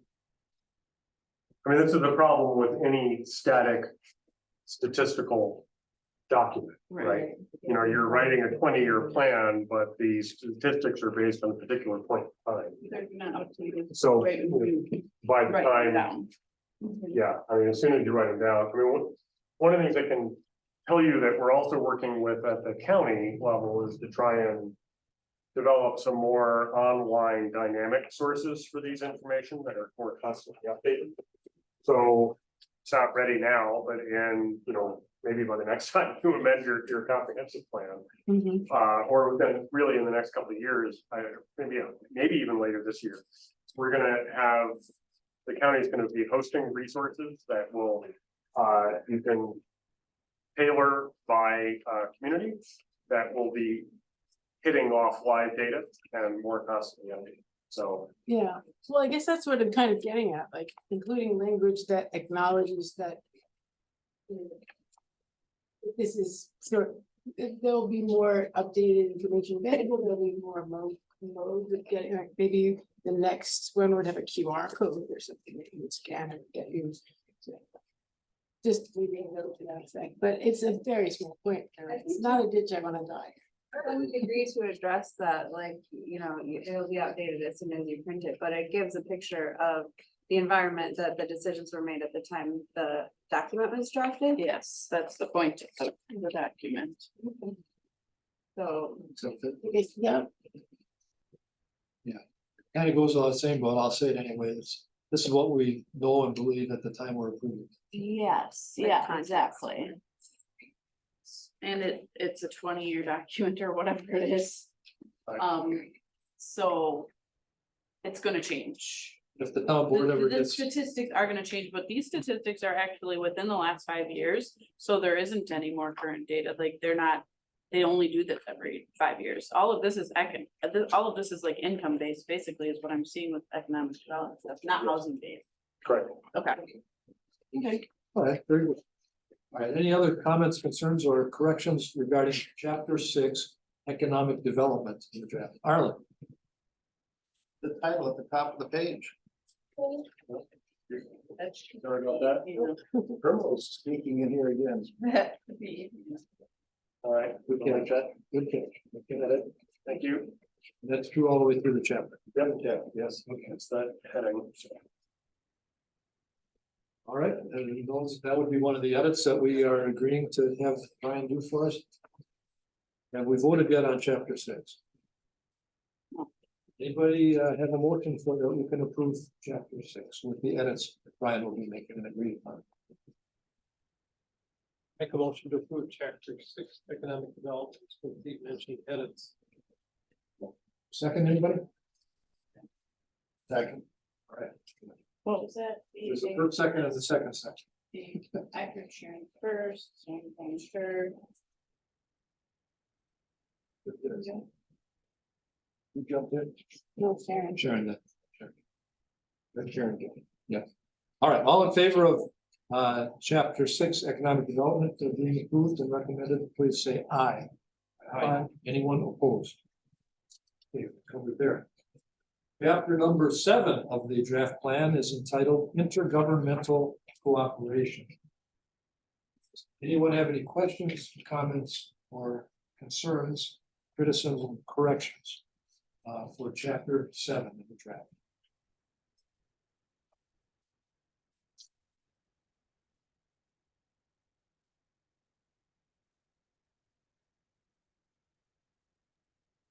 I think we've got all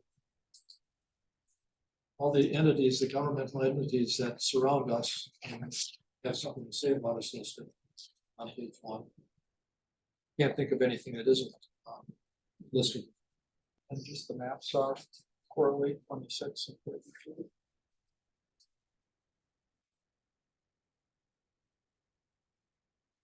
Definitely. What, oh, I'm sorry. Map 26. Sorry. It's the right one. This one is not reading.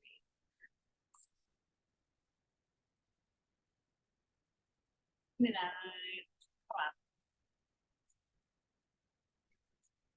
726 you want? There's 26. No, just, I'm just trying to see it. Okay. These maps are also something that we're gonna be working on getting in an online format and thing. At the moment, this. Yep, at the moment, the land we discussed today in Autumn Ridge has gone over to the village, so this is the way it is right now. If no further questions regarding chapter 7, intergovernmental cooperation, we'll entertain a motion to approve.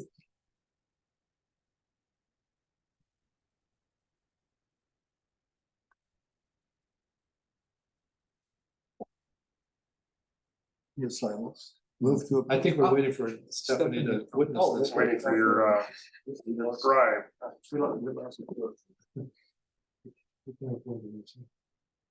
I'm back. Okay, thank you. I'll make a motion to approve chapter 7. Is there a second? I'll second. Was there any changes that were discussed after? No. I was looking at map and. All in favor of approving chapter 7 and recommending it to the board, please say aye. Aye. Anyone opposed, say no. Thank you. Chapter 8 is next, land use. I'm gonna break this. No one has any questions. 7 is very short. I'm gonna break this down to smaller chunks than the whole chapter, but please be ready to make sure you have your voice heard on whatever it is you want to say in this chapter. This chapter 7 has been the most contentious and disputed area of this plan, probably since the last time the plan came up. It's true of every comprehensive. And it's all understandable. I don't mean to be We're not critical. unique. All right, so now we're going to talk about the land use plan, which is wrapped into chapter 8. First section of chapter 8, the land use plan, is land use trends and forecasted land use. If we focus on that for the moment, does anybody have any corrections or concerns? Land use trends and forecasted land use. That's heading number 1.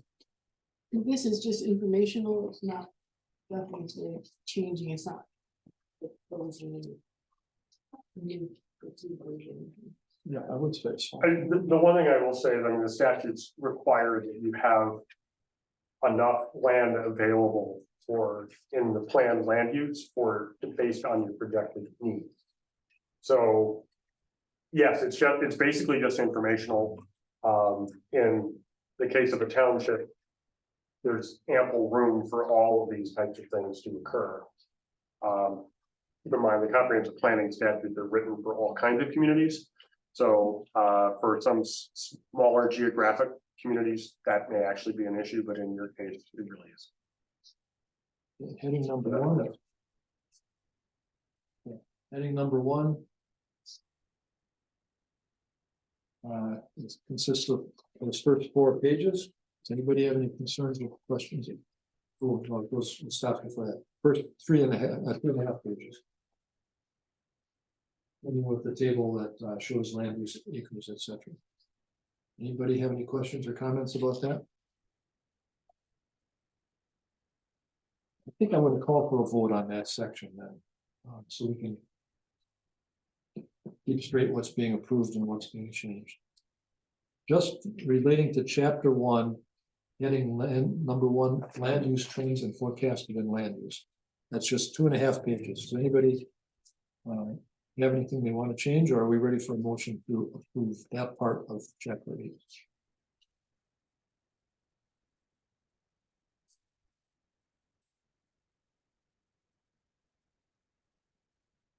Move to approve section 1 of chapter 8. It is pages 1 through 2.5. Anybody second that motion? I'll second. Yeah. All in favor, say aye. Aye. Anyone opposed, say no. That portion of chapter 8 is approved. We moved on to the heading, Roman numeral 2, land use conflicts. That starts at page 3 and ends on page 4. No, ends on page 3. It's only 8 lines long. Major section. Yeah, It's 4. okay, thanks. In essence, that little section says that we want to minimize the conflicts that our folks have in the township. And those are the 4 guiding principles on how we seek to minimize the conflicts. Limiting overall density, establishing written guidelines. Yeah. One comment I would make is that some of the conflicts that come to us are brought about by the density cap of 1 parcel per. Question that will entertain later of whether that should change or not, but it's not the solution to all conflicts in my limited experience. Yeah, and you're reading the word limited to mean reducing or something else. Yeah. I took it to mean putting limits on rather than reducing. Seeks to minimize such land use conflicts can arise from poorly planned development. I think this is, the intention of this is to describe conflicts between land uses, not conflicts between something that a landowner wants to do and the plan policy itself. Could we, So for example, the classic example is you don't want to put a slaughterhouse next to a residential subdivision. That's a land use conflict because they're incompatible land uses. could we add language like land use conflicts such as, and then just insert a relevant example just for clarification? Is that- Land use conflicts in the town can arise from poorly planned residential development that is incompatible with nearby agricultural and open space uses. It just seems like it's a more complex situation than that, but maybe I'm just not interpreting the term correctly. Sort of.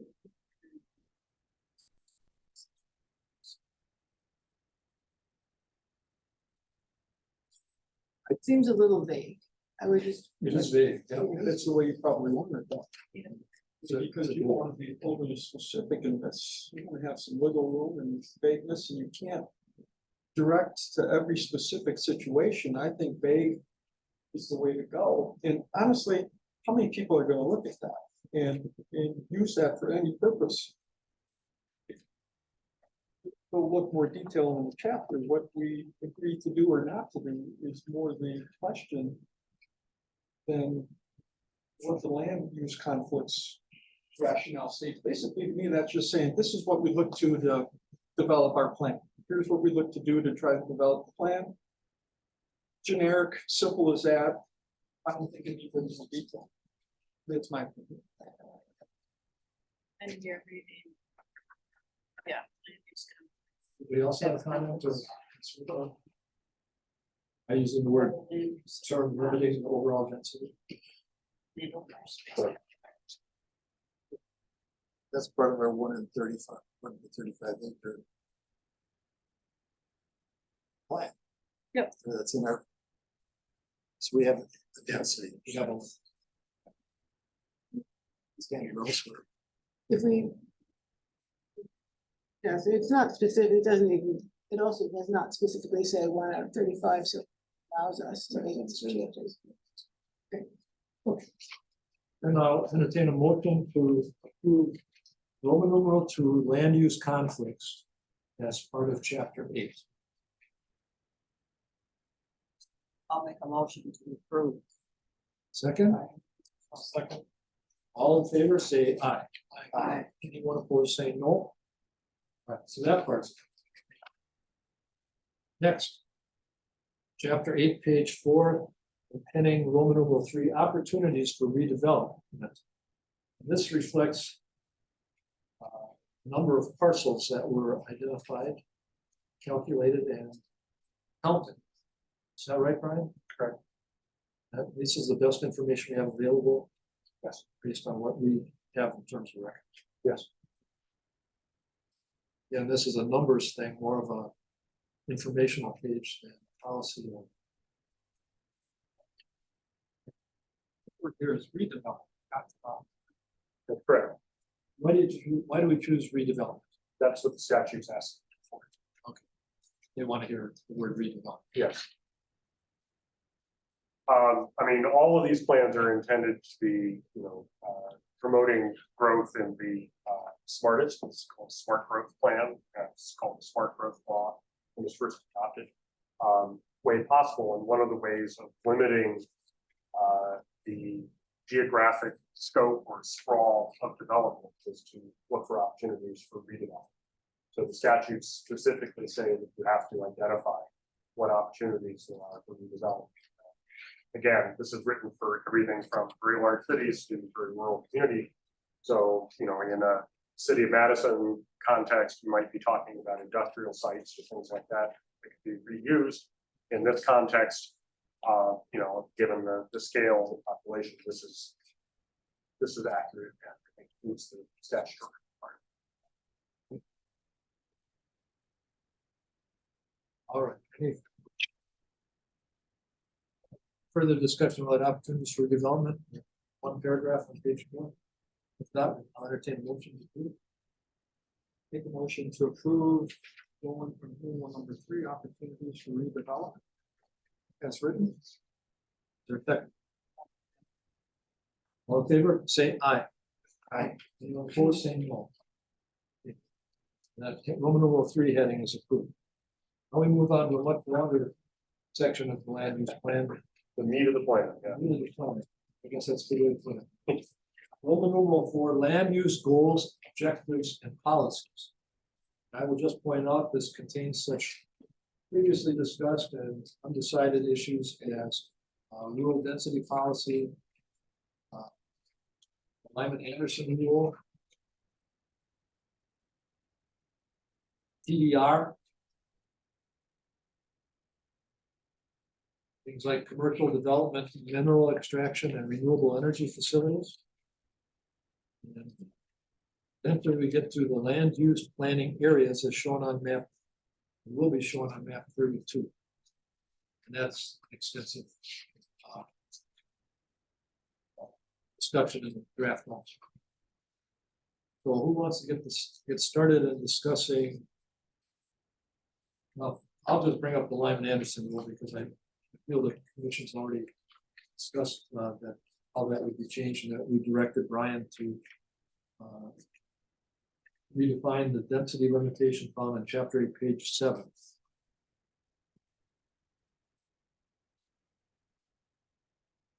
Number 4. Number 4. Actually, page 9. 7. 4-8.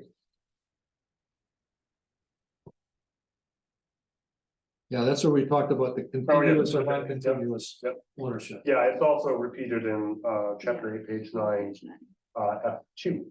Okay. Anybody care to revisit that subject or should we move on to something else? I think it's dead and buried. None? We all know. Those of us who know what it used to be or what it was. Don't need to try to explain it to somebody who doesn't know what it was. If you understand the meaning of contiguous and non-contiguous, as we look at it in our plan, is all that's needed. Let's move forward. So the damage has already been repaired. It's buried, it's in the past. Okay. It's not a part of the plan. Thank you for that wisdom. We're also covering rounding. But TDR, may I just introduce that as a subject? Are we satisfied with the way we have written this? It starts at page 10. Yeah. Contiguous? You started Lyman this Anderson. with Contiguous. individual section, like taking number 4 out. Contiguous, yeah, I just. Is it appropriate to possibly be voting on each one of these sections since there's so much of it? Or do you think we can do it all together? Yeah, if we focused on one at a time. I think we, Is that going to be an uncoordinated mess? let's find out. What sections? What do you mean? I think they're talking about, Like goals or general, like? Yeah, we could go How through, far are we breaking this we down? could do it 1, 2, 3, which is goals, objectives, policies and programs. Number 4, rural density, and then number 5 is when we get to the TDR. That way? Yeah. Okay. Okay, it's. Yeah, that's what you have in no, mind, I Aaron? can do it that way, Something for like sure. that. It's so big that it seemed like Okay, it deserves attention and detail, okay. Land use goals, objectives and policies under Roman numeral 4. You see a subheading called goals. Let's talk about that first. What page, I'm sorry? Chapter 8, page 5. I just want to preface this by saying, the introduction to that area does refer to survey results that said that over 70% of the people responding either agreed or strongly agreed that new development should occur adjacent to other developed areas. Most new development should occur in the cities and the villages, not in our town. Okay, so that's a very general statement, but it was a finding from our survey. Let's look at the goals. Anybody have a question about number 1? The 11 goals enumerated there.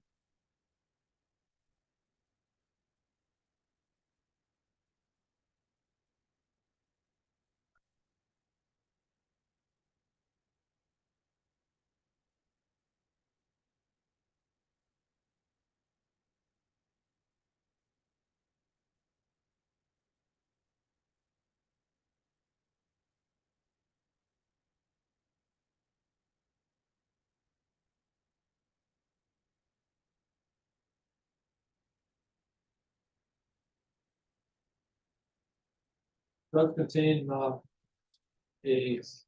goal to allow only a strictly limited amount of planned high-quality non-farm commercial development. That is not specific. It does state a policy or a goal of strictly limiting non-farm commercial development. And that's businesses, anything not like a subdivision or development. Is that what that's? Commercial, right? Commercial would be business, right, Brian? Anybody have a discussion of the goals that they want to change? Question. It's number 1. I have a suggestion, and it's not really pertaining to just number 1. But if there's not anything that you guys want to discuss or change, I think we can just go through and comb through these. And then once we get to one that you guys want to, I don't think we have to vote on each of these paragraphs, I would say. But once you get to one that you want anything changed or then we would just put section, you know what I mean, like, we would put chapter 8, section 5.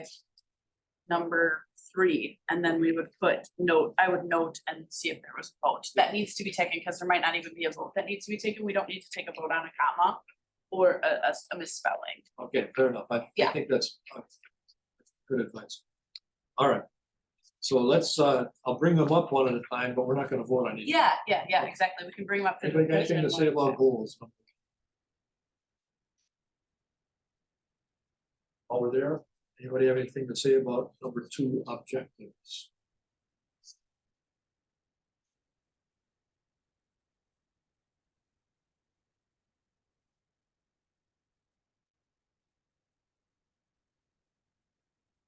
Do we have anything to say about number 3, policies and programs, general plan use?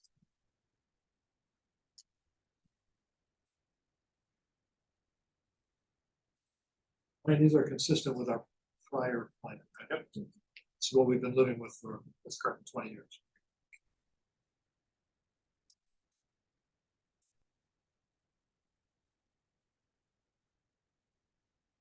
Okay.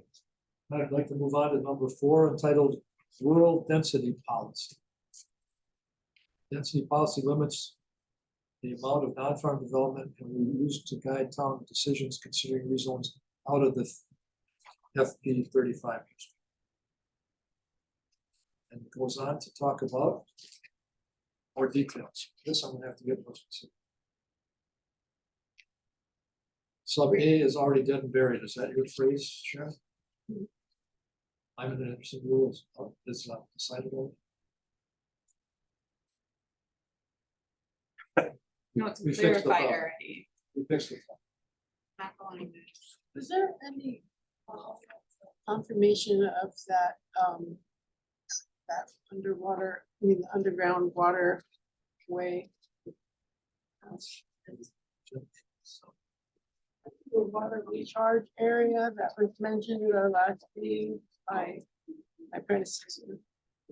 That was the reason for special. Yes. Yeah, I was just wondering if I would. Not to remember that. Yeah. I wonder if the DNR.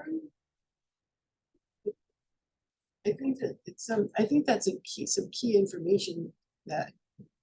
It's if they're still thinking. Unless I missed the last board meeting, but. You explain to them what it is. So at the last meeting, Arlen Christensen, my predecessor, that Andy. Andy Blumstrom.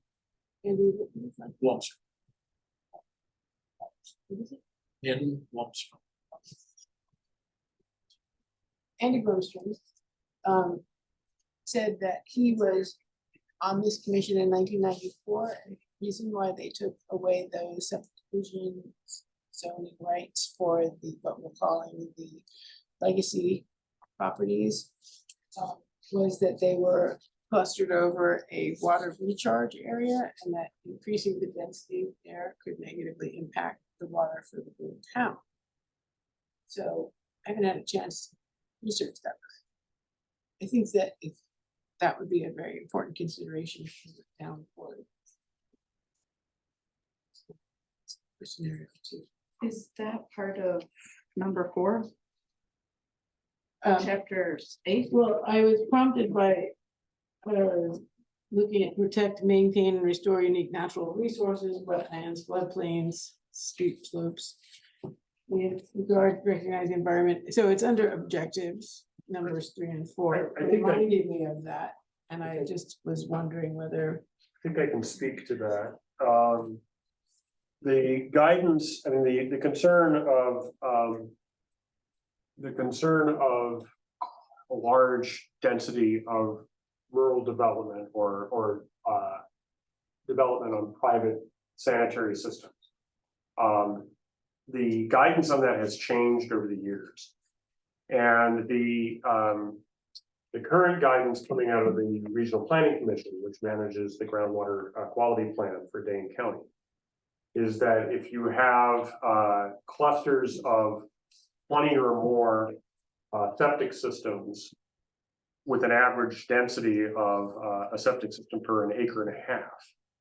That at that threshold, you need to look at the look at the groundwater in more detail and the determine whether or not a joint septic system or public sewer or something that would reduce nitrate pollution below EPA standards is warranted. So I think in 1994, that research was still underway. And so what I've been able to find out is that, you know, some of the recommendations were, well, let's just be extra careful and not put a lot of houses in these areas that are potentially groundwater recharge areas.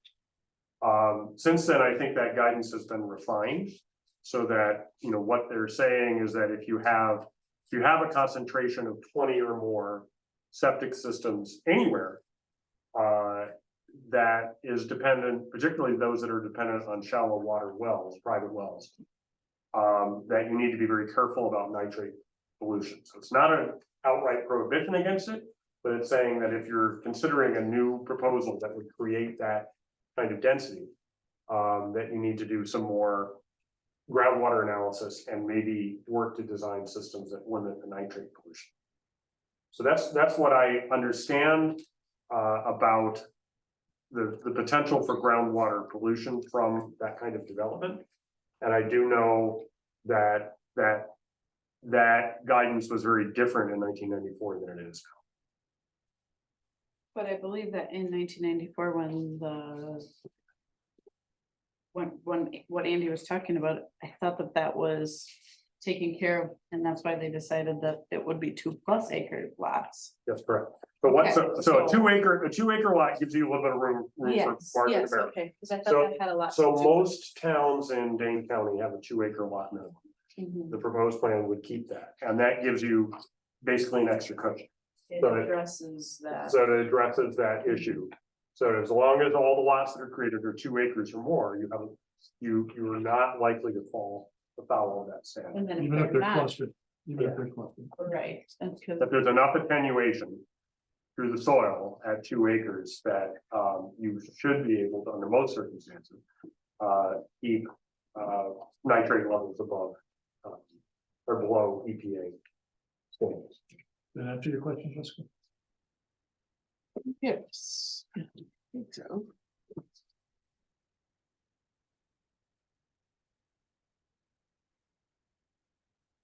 Yeah. We lost track a little bit of where we are in the. You were on, number 4. I think you were on 4B in particular, Yeah. on chapter 8, page 7. Types of development limited. I'll direct our attention to that one, and there are 5 categories of development that are addressed there.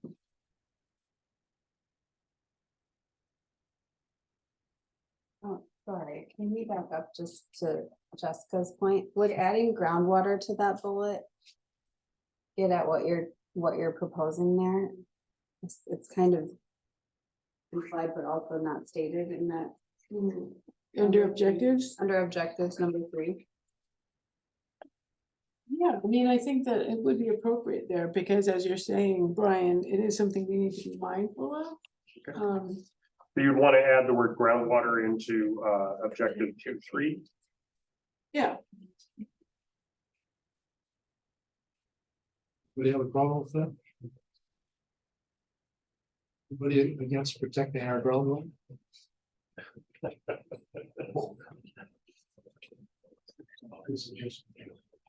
Next year. So Brian, can you add that for I us? do, I've got that. Very good. Let's move on then.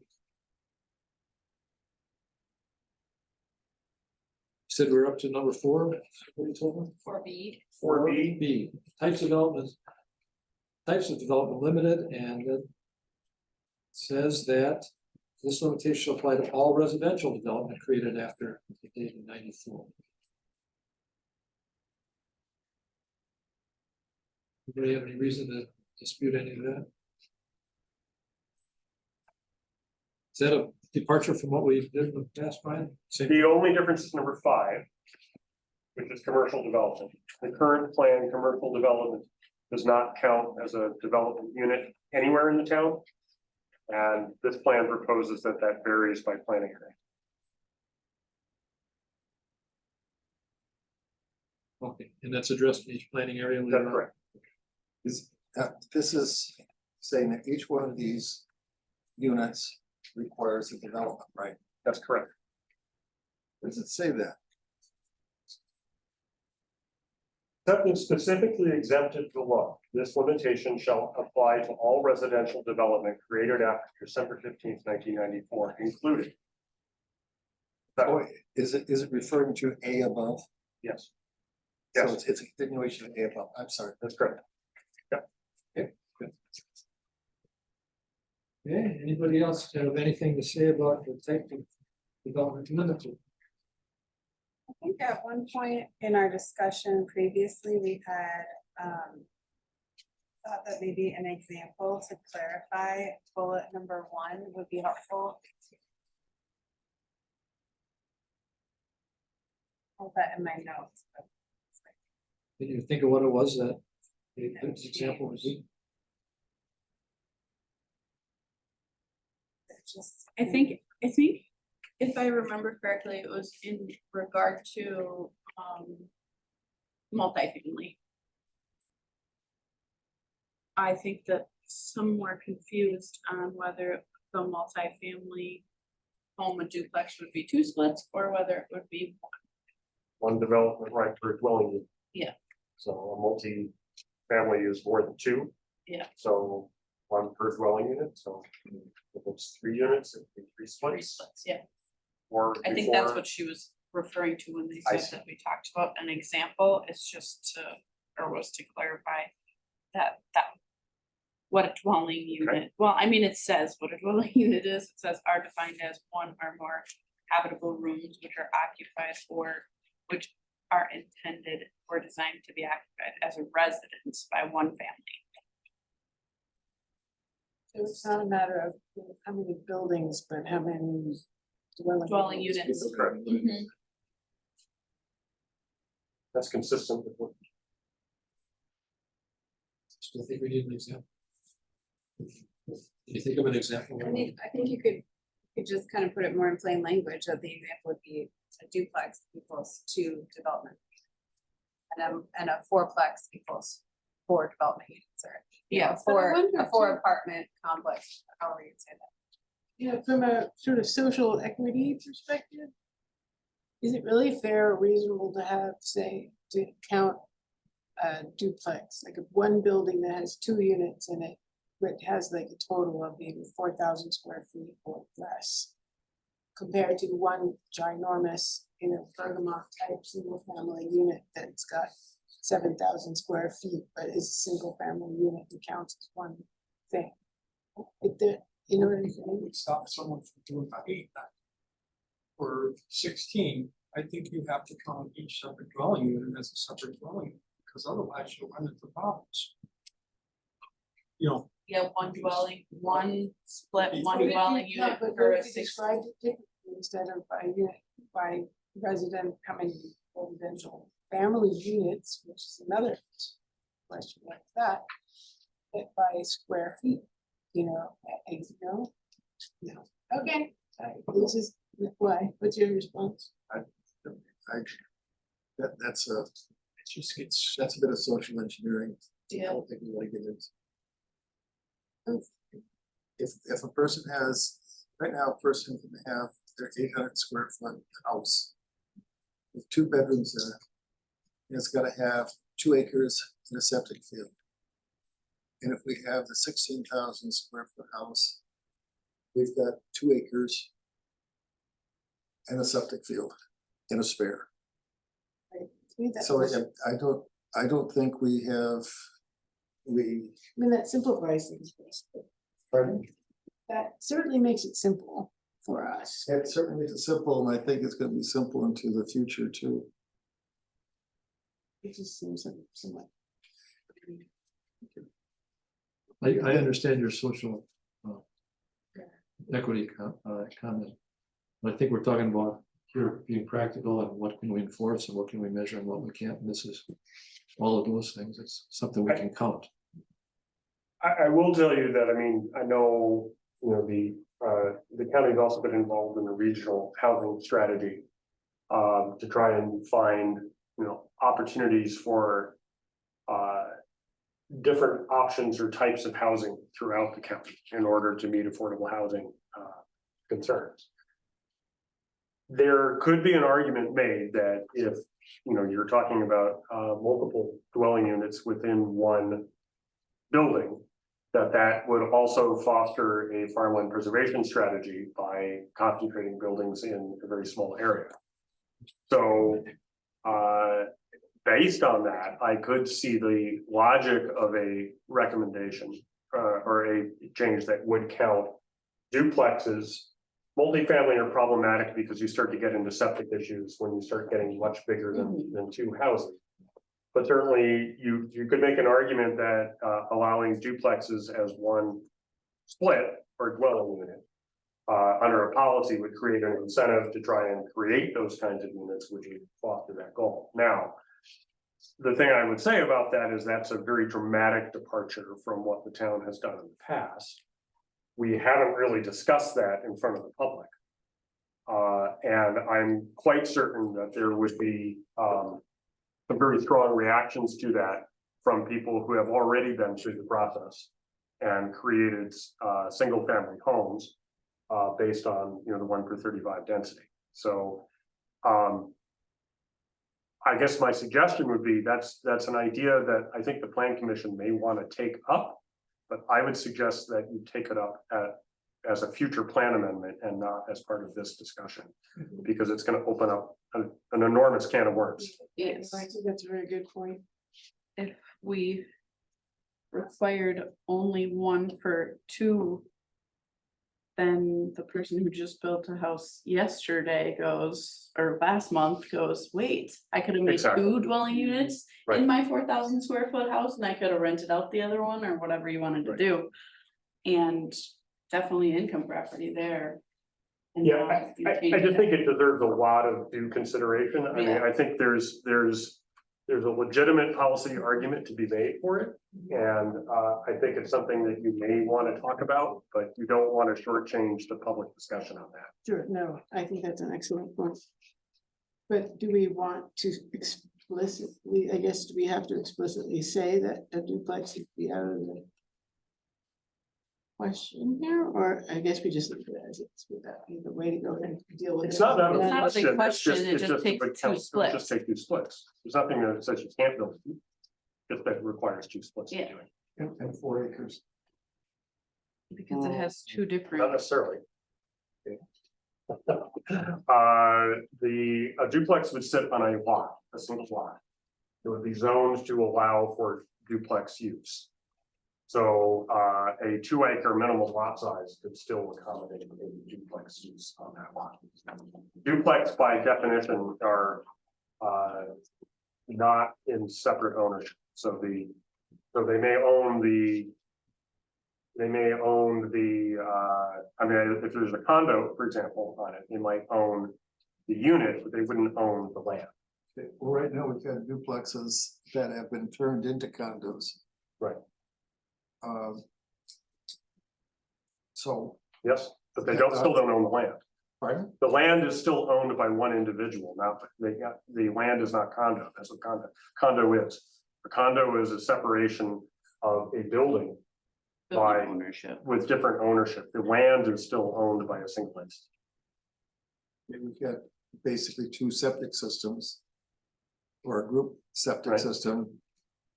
That Or- has the 2 families there instead of 1 per 2 acres or 1 per acre and a half. I'm just saying that under zoning and land division rules, a lot is not the same as a dwelling unit. So you can have a 2-acre lot with a duplex dwelling unit on it, and it's a single lot with a 2-family house. If they could, and if it was condoized, Otherwise, it's still a single lot with a 2-family house in double ownership. or multiple owners. Which still takes two. Splits, right, that's just why you count dwelling units rather than lots. So it still takes two development units. That's correct. For this purpose. Okay. Good, thanks for that explanation. There are, sub D is some exemptions, two exemptions from the density limitations of the plan, and don't count as a density unit. One would be when the sale is to a public entity, and the other is to replace an existing. Armin. I've had conversations in concern, we have. I believe about 4 homes that are abandoned. But have been in the town and that are remaining in existence. And are concerned that they're going to be deemed a public nuisance. And I think, and the information I've gotten from the owners of a couple of them is that they are very concerned about losing their development right if the house comes down. And so the house stays up. But if it has a fire number assigned to it prior to, or that existed in 1994, they aren't losing their development right. I hope that that is sufficient, but What's the zoning on the property? I think most of them are ag, so they're. I mean, you know, 2 is intended to address exactly that situation. So D2 is intended to address exactly that. So if you can document that there was a residence there as of 1994. That even if the residence is no longer there, you can rebuild on that location. Who was that lot we looked at that just had the foundation on? Phil Peterson, Peterson, yeah, just the foundation. from a fire that happened quite a long time ago. And they just haven't rebuilt the house on it yet. That was on a CSM, that was on a lot. So And these are whether the CSM? whether the house is there or not, it's a lot. That is by right, you can rebuild the house. This is one that does, if I'm looking at the old farmstead, that's part of the 80 acres that are remaining of the Right. farm. So it's contingent on the landowner to document that the house existed there. Pardon? It's contingent upon the landowner to document that the house existed there Okay, prior to 1994. So they have to be able to demonstrate that. And we have similar language in the zoning ordinance in the FP 35 district that covers the same situation. So if they can document that it was there, this would allow it the same way that an existing residence that it's still standing is exempted from the density requirement. You could, so whether it's existing or has demolished, if it was there before 1994, it doesn't count against the. okay, so we could be allaying the concerns of the Yes, owners. And say, please take this, or encourage them to remove the building. If it's becoming a nuisance. that's correct. And if they wanted to be absolutely sure of it, they could also, divide it off and rezon it. That still wouldn't count. Well, the against building's still up. Or after it's down, either one. They could put it in a zoning district that would guarantee them the right to build a house. Okay, and that's the way it is right now.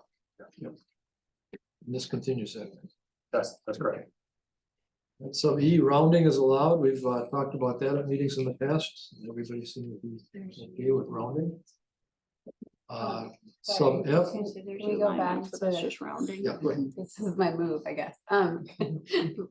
For the exemptions deed number 2, would it be helpful? I think I had in my notes from a previous conversation that we talked about adding or was demolished. To clarify that your house doesn't need to be about, it doesn't need to be will be demolished, but it could have been previously demolished. And certainly have that. Yeah, Does that change the meaning at all? That's I don't think so. a suggestion. What is the 1994 cutoff? That's the date that the town of Oregon adopted exclusive agricultural zoning and implemented a density policy for the first time. Right, thanks for that. Rounding is allowed. We've talked about that before and everybody thought that was a good idea. For simplicity's sake. That hasn't changed. Equity, that has not changed. Then, sub F, determining original farm units as of December 15, 1994. That tells us how we determine whether there was a farm unit in existence then. Is that right? That's correct. Is that different? No, it's just the same. It's the same. Sub G is eligible lands. And that refers to that contiguous and non-contiguous That's correct. language again. And we've discussed that at previous meetings with the public present, and that seemed to be acceptable then. Anybody have anything they want to change about that? When you say single ownership, what if a farmer has 80 acres and just the farmer's names, then his kids have the other 80 acres? That's separate ownership. That's separate ownership in Yes, that it is. situation. Yeah. Okay. Now, I mean, in some cases, we've gone, you know, we've done some more research and found, okay, they were operating it as a joint farm, or, I mean, sometimes there's some interpretation that has to be made on that basis, but the default would be if they're under separate names, separate. It's separate names. Okay. Land transfers after December 15, 1994, and allocations of density units. Is that new in any way, Brian? I don't believe so. I think you've got some more language in the plan now, and certainly what we've been doing. Well, by new allotments, we're saying that if there is a subsequent owner, things don't. So if you have 120 acres and in 1994, and now it's been split up into two 60-acre pieces, who gets the splits? That's what we're saying. So what the preference is that landowners work that out when they sell the land.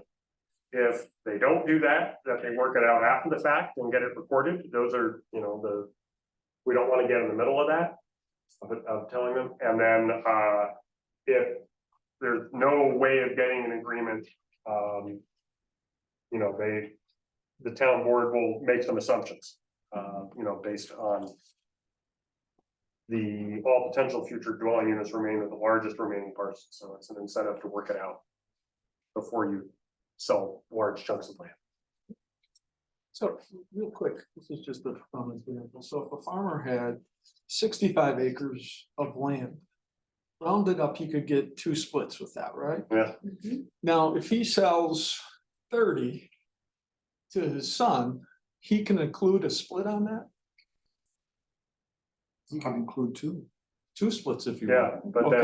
then the rest of the property would have no further But development. the other, well, if he gives 1 on the 30, he'd still have 1 on the 35 then, right? If you had 2 splits to begin with. He could yes. do that, right? Yes, that's correct. Okay.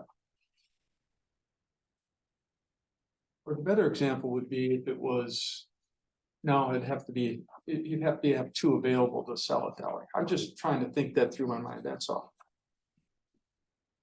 Move on, I just was, Chuckism that he just wanted to get started.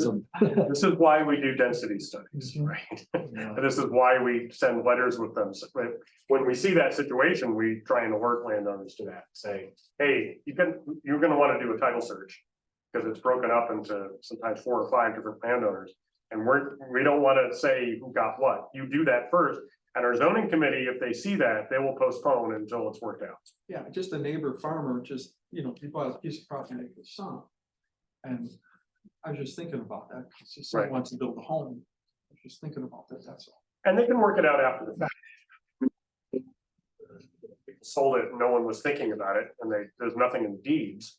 And we say, go talk to your neighbors, right? Work it out. And they write something up and get it recorded with deeds, and the zoning in the town will honor that. So I explains how we track the splits. Thank you, Dane County, for taking most of that burden off of our clerk's office.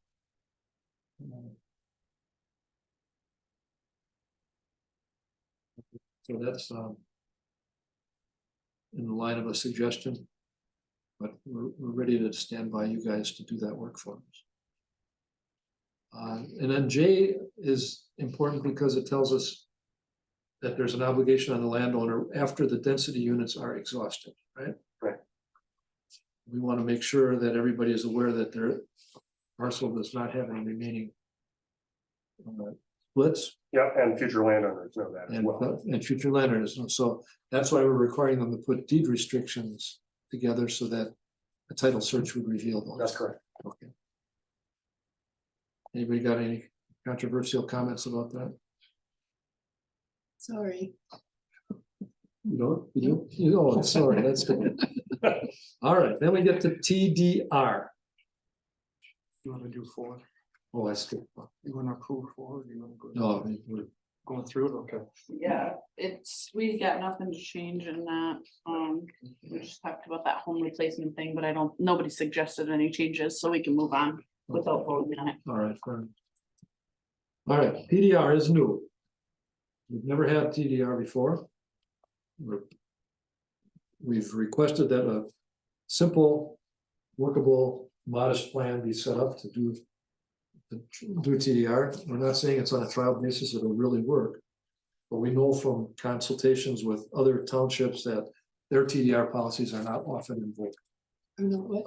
Not often invoked. It's seldom used. 3 a year, maybe, is what we're hearing. That's probably about right. It may be different in the town of Oregon. Once we put this program into place, it might turn into something different. But I think the idea was that we're trying to test this out. We think it's a good idea, but we don't want to go overboard. Anything unusual or obnoxious about this TDR policy, Brian, that you want to call to our attention?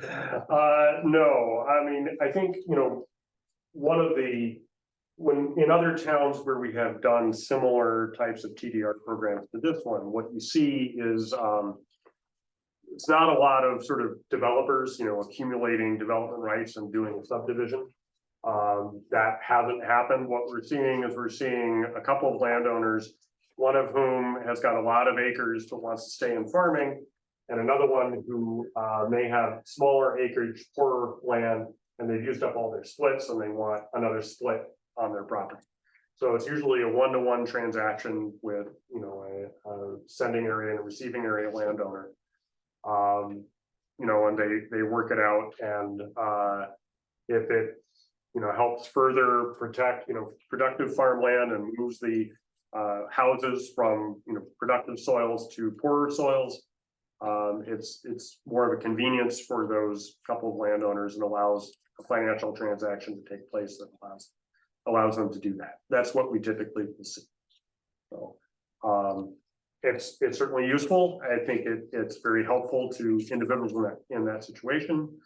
We've done enough of these now that it's relatively straightforward for us to process. What the landowners do is they would apply for in addition to the normal zoning request, they would apply to put the sending area in the TDRS zoning district, overlay district, and put the receiving property in the TDRR overlay district. And that basically tells everyone, and then there's recorded documents that crosswalk everything back and forth, so that if we do a density study on the sending area property, years from now, we'll see, oh, yes, there was a development right that's taken off of this, gotta subtract that from the total, right? So the ordinance, the county ordinance is designed to really take care of most of the tracking, so that the town doesn't have to worry about that. It doesn't have to worry about who sold what to who. The ordinance really takes care of that. The concerns that I've heard from the public recently about this, some of them I think are overlapping in my mind with the scenario 2 scenario. But there was one concern which I kind of share in principle is how it would be a private sale between landowners, and there were equity issues raised around like what the public won't necessarily know. I mean, should we require there to be a public listing? Should people need to make it public that they're interested in selling one of their TDRs? Well, let me explain part of the process. As I Yeah. mentioned, there's a rezone as part of the process. So with any rezone, there's a public hearing, landowners are notified, within 500 feet of the property line. So in this case, if you're doing a TDR transaction, people will be notified with 500 feet of the sending area property, because that's going to TDRS, and to the receiving area property, because that's going to TDRR. So there would be an opportunity for public input, and they would be notified, landowners, neighboring landowners would be notified that transaction was at the rezone stage. But if I'm in the receiving area and someone else is in the receiving area, but that other person knows this farmer personally who has the TDR, and they work this out between themselves, I'm never gonna know that that opportunity existed. It's a very chummy kind of like a somewhat. I mean, I come from the East Coast. I've only been here since 2006, so I'm not like a dyed-in-the-wool local, but it does seem like it really favors people who've been here for a long time and know everybody and can make those connections. It's not entirely fair that and somebody else in the audience brought that up at one point. I think that we have calls in regard to TDR already, and have for since 2019, since we've been working on this. And it's mainly like they would start, and these are not people who know people in the area, these are people who bought land that might have 10 acres or 15 acres and just know that, or just they desire to have another home for their family or whatever. Whether they're in the receiving area or sending area, we don't know yet. But I would advise them to contact the farmers that own lots of acreage. But that wouldn't be something that we would do here, where it would be on the onus of the property owners to say, hey, I'm gonna start with him. I know he owns 120 acres. You look it up. I mean, we're all able to have, we have access to all maps and how many acres people own. They all look like this. You're gonna go to the place on the map that has this big old spot that is one parcel. And you're gonna start And there. you could do that, Mhm. but it doesn't really answer to the. Well, independent of what you do with the text of the plan. What some towns have done is they have done blanket rezones to TDRS sending areas. So that puts it on the zoning map that this property is eligible for a TDR sending. Now, that's, as I said, that's a separate decision that I think the planning commission can make. When you get the plan done, there's gonna have to be some rezones made for things that are coming in or going out of farmland preservation, for example. So at one stage of this, after the plan is adopted, there's gonna be a stage where we'll need to look at some blanket rezones anyway. That could be something that the planning commission and the town board could do at that time. So are you saying, am I hearing you, or is it wishful thinking on my part, that you're saying that this just sort of establishes this TDR program, but not necessarily a process by which it would be run? It doesn't necessarily describe the process of running it, and that's something that we could tackle later. You could do some of that. What most of this is, as I said, is handled through the ordinance. So putting a TDR program in the plan puts the policies in place to allow TDRs to start happening, right? Now, you can either do that one-on-one with, a sending area and a receiving area, and they get together and they come to you together with a, rezone petition, one going to TDRS and one going to TDRR. That's fine. That's how a lot of towns work. What some towns have done, though, is they've taken that first step and gone through and, identified properties that they feel are appropriate as sending areas. Work with landowners to go through a blanket rezone to zone them all into the TDRS category. Saying, okay, these basically doing what you're saying, creating a map that says these properties are eligible as sending areas. If you want to negotiate with them, go contact the landowners. Right? Don't you already do that in our plan by saying this area is eligible for TDR? Yeah, you do, but it's just not right. right. So what some towns, I mean, and like I said, towns do it both ways, right? I mean, because Some towns do it case by case, individual, landowner transaction by transaction. Some towns, particularly in areas that are very high priority for preservation for them. So, for example, town of Cross Plains has the Black Earth Creek corridor, the Ice Age Trail. There's a lot of public investment that's gone into particular areas. Those are areas they really want to try and protect. So they've made it easier for those landowners to protect their land by taking care of that zoning step for them. Right? Right. But that's a separate decision from this Yeah. policy. I mean, as long as we're not locked into a decision about about process, You can do that again at any time. then I don't have an issue. But I do have concerns about the process that I would like to address, and I don't want not to be able to address those. If we did a blanket rezone though, on sending and receiving areas, You usually only do it just on the sending. okay, that's was my, gonna be my. Yeah, I haven't, no one, Because if you did it on receiving areas, then what would the zoning change be? So to the notification- TDR overlay. Yeah, okay. I just wanna make sure that both questions are being answered, because it's about the neighbors knowing, well, it's like if you don't have to rezone, you don't have to file a rezone Right. petition, then the neighbors wouldn't know, Which is why, so, which is why towns haven't done blanket rezones. yeah, exactly. They want that to be an individual transaction that the neighbors would know and have an opportunity to speak. Sure. Anybody else have anything on TDR? Okay, let's move on to policies for particular land uses. That's sub 6 on page 13. Anything new there, Brian?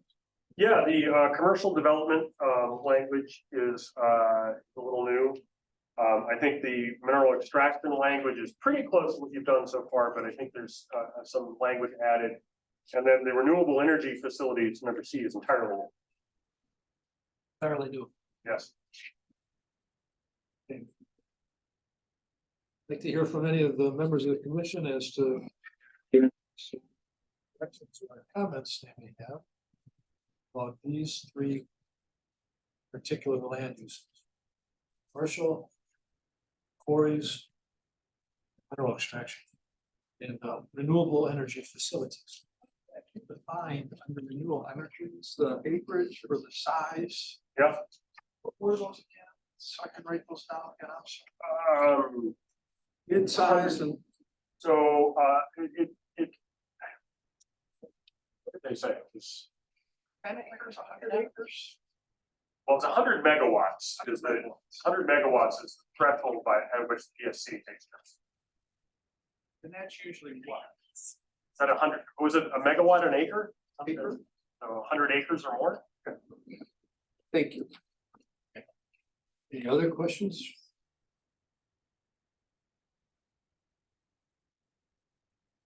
And we did have a discussion, at least one, about what limits a township has on proposing or facilitating renewable solar arrays. Winter. That's out of our hands. Well, it depends on the scale, right? So one, you don't, if you look at C on chapter 8, page 14. One, you don't really have anything to say about because that's just a permitted use in every zoning district, right? 2, these are likely to be conditional use permits. So the town would have something to say about them. 3, you're correct, anything the town would say would be strictly advisory to PS. And the state law is specific in saying that how bad it looks is not to be considered in issuing the permits. My understanding. Yeah. But they do have to, particularly in farmland preservation areas, which are also state certified plans, they do have to take the provisions of the farmland preservation plan into effect, and they should be looking at comprehensive plans as guides for any approval decision that they make. Well, should there be something in our comprehensive plan that? Well, that's what this is intended to do. Is it is intended to address 2 things. One, to provide guidance to the PSC about anything that they would approve under that limited advisory framework, but also, more importantly, for any conditional use permits that come through in the town of Oregon, these standards would apply. They're the 10 standards we see on page 15. That's correct. Page And keep in mind that would 15. also all the conditional use permit standards that are in the county ordinance would also. Oh, that's right, in the county ordinance as well. Yeah. Okay.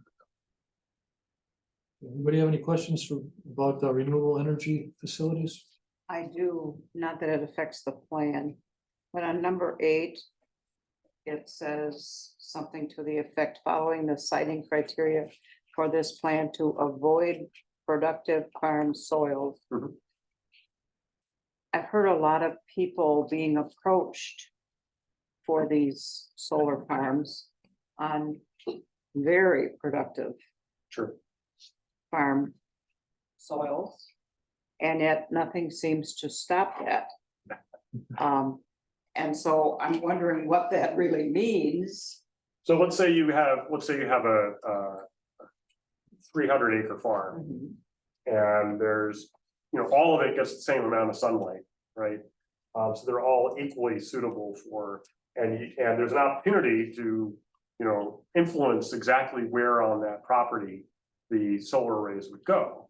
This is saying, let's try and steer them towards the less productive part of that 300 acres. So let's say it's a 200-acre array on a 300-acre farm. Can we find the 200 least productive soils on that farm where that array should go? And 100 best. So if nobody has any, we don't have any control over that though. In a conditional use permit setting, you would, absolutely. Yes, but a But so those mid-sized facilities that are coming through the conditional use permit, the town would have the same control it has over any conditional use. So the city of Fitchburg with that large field they have, that's Yeah. prime farmland in Dane County, they had to get a conditional use permit for that? I think that was PSC. I don't, Oh, okay. It's also Okay. city of Fitchburg. yeah, but they're a farmland preservation city, Okay. so they participate in the farmland preservation program. We did not have those standards adopted in the farmland preservation plan when that went through. That's probably true. Okay, and then under number 10, where it says it requires a decommissioning plan. Yep. And is that also new? That's awesome. Okay, Is that enforceable by us? If it's a conditional use permit, absolutely. If it's PSC, it's strongly advised. They will do what they want, but they do have an obligation to take comprehensive plans into account. That kind of parallels what we do for mineral extraction when you. Yeah, or cell towers or, other pieces of large equipment that become obsolete. What I hear from DATCAP when we talk to them about some of this is that there's a lot of underground cabling, for example, in solar arrays. And it makes it really hard to plow. So, one of the things a decommissioning plan would be, if this is ever decommissioned, you need to get all that cabling out of the ground.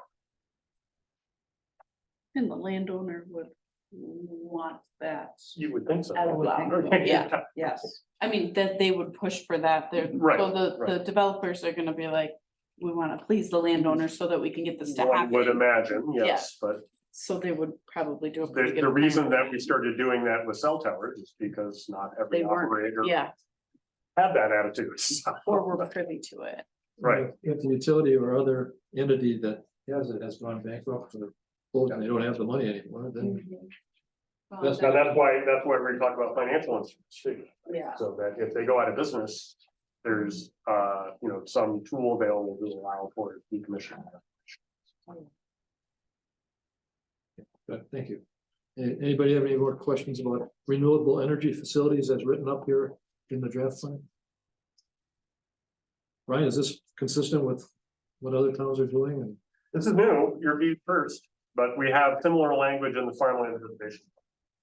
okay. Yeah, okay. And I do think it's important for a plan, because I know they have been soliciting a lot of people in this area. Yes. What I hear from we have an Office of Climate and Energy Change at the county, and what I hear from the director of that is that those mid-sized facilities are where the market's going. That the really large facilities, they're finding are really difficult to site, in some cases due to local opposition. That there's a lot of developers that are looking specifically at that under 100,000 megawatt or under 100 megawatt size. So we may be seeing more of those types of applications coming through in coming years. So yeah, it's important to get on top of it before, rather than react to it, I think. This is about the best we can do in that regard. This is the best advice we have from DATCAP, the American Planning Association, and the American Farmland Trust. So it's a compilation of a bunch of those things, and it's identical to language that's currently adopted in the Farmland Preservation Plan. Great, thank you. We're the first ones because we're the only ones that are in this position where we're redoing our plan right now. Yeah. Okay. The timing was just right. Right, okay, thanks. That's all. I wanted to clarify, we're not weird, we're No, just No. in the process right Just now. lucky. This will be standard. Somebody had to go language. first. Somebody, that's us. Well, dive in. Okay. All right, then we move on to the heading called Town Land Use Planning Areas.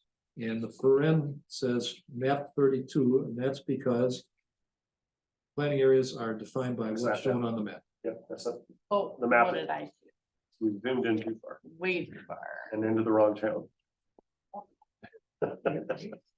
there we go. So that's that now. Brian, at the outset, I'd just like to point out an editing issue. Yep. Page 15, it says there are 5 proposed planning areas and we list 6. Oh, yeah. Unless, Okay, yeah, I'll fix that. okay. All right, let's get into the rest of the heading town land use planning areas. What have you got to say, folks? You want to pick them area by area? Yeah, let's go, let's do that. Farmland preservation area. Are we in favor of continuing farmland preservation Map layers? as a policy? Bit of legend, I think, is what you're looking for. If we're gonna be having exclusive ag and having incentives, Or you're looking for. property tax and grants or, I just. that's important.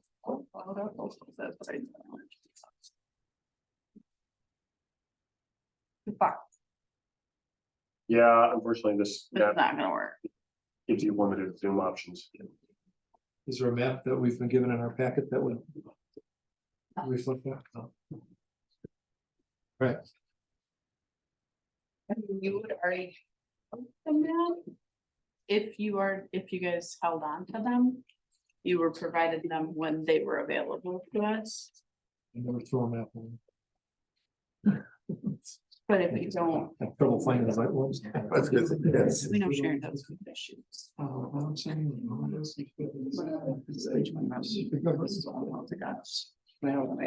right. I bet you they're in the So farmland preservation is here to stay as far as our township is concerned, is that right?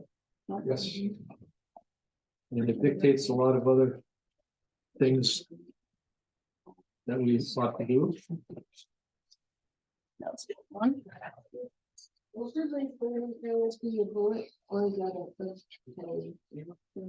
Where are you there? No, that's village. That page 14, 15. That's a It's subhead. in there. Okay.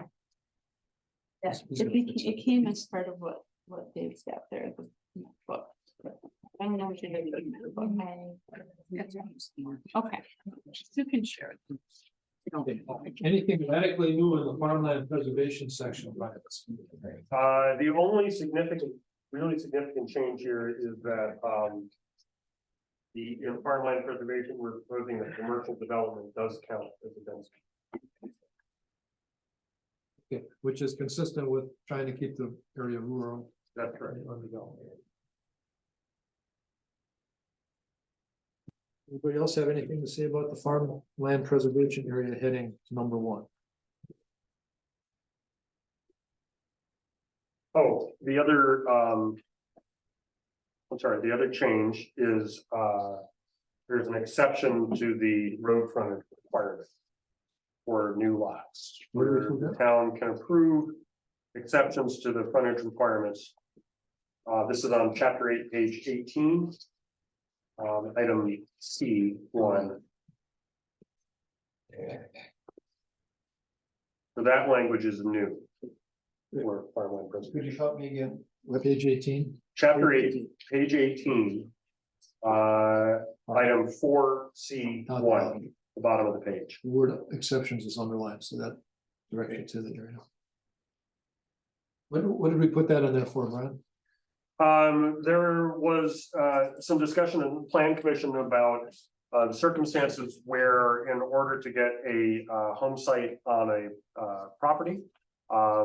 That it made sense to share a driveway. And to allow for, a shared driveway with proper maintenance. There's a provision in the county land division ordinance that allows that to occur. If it's consistent with specific language in the comprehensive plan, so this puts some guidelines and would make that waiver available to landowners in the farmland preservation. Do you have any questions about that? I want to point out another typo on bottom of page 20. Okay, There's a couple of words missing, but start with the second from the bottom line. Extraction sites must, and then the word be, I think gets inserted there. I think we just need to delete must. All mineral extraction sites in the farmland preservation area must be reclaimed. Oh, then I misread that. Okay. All the words are there. I just read too much into it. Okay. Thank you.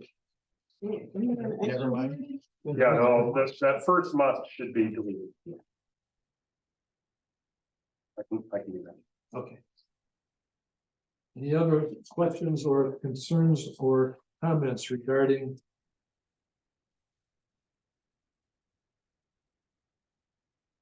farmland preservation area? Comment, Yes. and I'm only gonna make it because this is my own personal opinion. Not necessarily reflective of anyone else. I do not like that exception to lots. I think every lot should have 66 feet of road frontage. Because somewhere down the line, there could be a problem with an easement or a joint driveway. And then somebody who doesn't have 66 feet of road frontage is SOL. And I'm just throwing that out there. It's my own personal opinion. But I've stuck by it for many years and I've gotten nowhere. What is the current policy in Dane County? Because it had been 8 at one time. 4. I'd have to look it up in the ordinance. I think it's no more than 4. No more than 4. Under the waiver provision. Mm-hmm. But again, it varies from town to town, so the standard is 66 feet for every lot unless there's. Specific language in the town comprehensive plan that allows for a waiver. Brennan, just so that your comment doesn't go unnoticed. It's okay, you don't have to even note it. Just Well, what is it go that on you would, record of well, so I that's can my think this opinion. through, I'd like to think this through for myself. What would you substitute in lieu of having at least 66 feet of frontage? You wouldn't, I wouldn't allow any lots being created without 66 feet of road frontage. Oh, I get it, okay. This period, then. Yeah. Right. Oh, okay, so you're objecting to the exception. Right. Anybody else have any thoughts on that? So until now, we have made no exceptions to. That's correct. 66. This language would be new.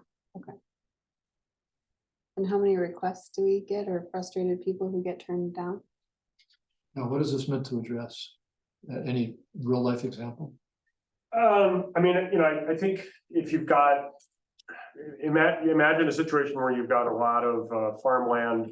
And you have perhaps some wetlands or other things that limit access, or just the historic land sales have left that property with 66 feet of frontage, but then there's a lot of developable land back behind that sort of balloon on a string, that little piece that goes down to the, Which we have a lot of. and there's certainly a lot of circumstances in the town that fall into that category where. So, and under those circumstances, someone might have splits available, for example, under 1 through 35, but aren't able to realize them because they don't have sufficient width to get 2 driveway widths through there. The other thing that we hear from some towns is that they don't want to see a lot of access points onto town roads. For safety or engineering reasons. And so in some towns would prefer to see shared driveways and under that circumstance.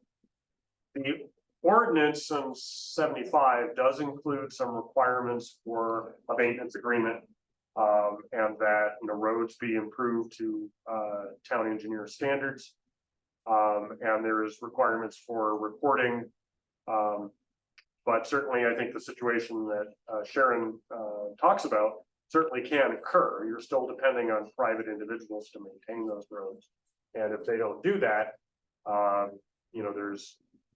believe there's provisions for the towns to do special assessments and, correct them on their own dime, but obviously that's not necessarily an easy thing to do.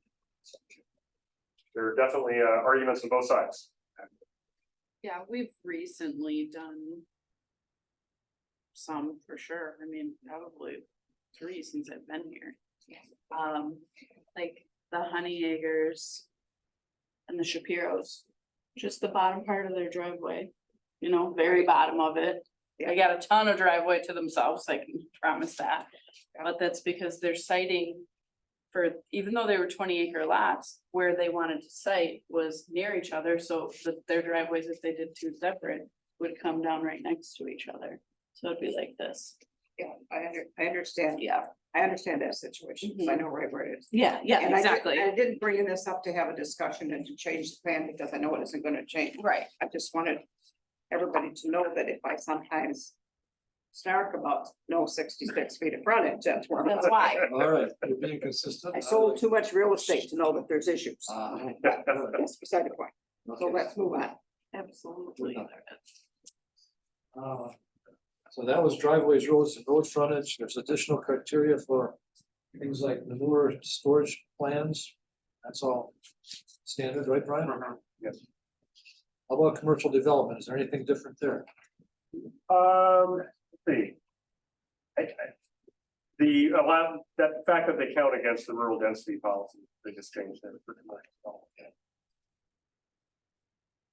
And can anybody think of an objection to that? That is counting commercial development as a requiring a split? Is that too That's right. simple a way to say it? Mineral extraction, anything new there? That's often a hot button subject. I think the important thing here is, we cover mineral extraction elsewhere in terms of the specific policies that are required in some detail. The big thing here is just indicating that if it's in a farmland preservation area, it has to be reclaimed to agricultural natural resource use. What's that? So after a mineral extraction site has been reclaimed, so the mineral's been tapped out, they are required under county ordinance and state law to reclaim it to some sort of condition. Some landowners will say, hey, let's put a subdivision development there, right? Or let's put, a athletic field or, something like that. That's inconsistent with the overall goals of the farmland preservation area. So this is basically saying, whatever you reclaim it to has to be consistent with the farmland preservation area. So agricultural and natural resource use. Yeah. Then the agricultural transition areas are covered in sub 2, beginning on page 21. And Brian, you have addressed, maybe we did this before, addressed mineral extraction in. This is very similar to the ag preservation or farmland preservation area. Not a lot of significant changes. Pretty much the same changes that you saw in farmland preservation. The exception to the road frontage and the commercial development counting against rural density policies. major changes. Now.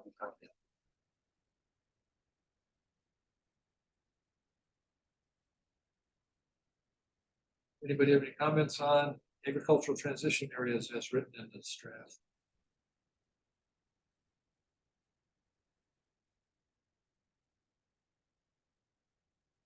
Next, we come to page 25, rural mixed use area, a third of the planning areas.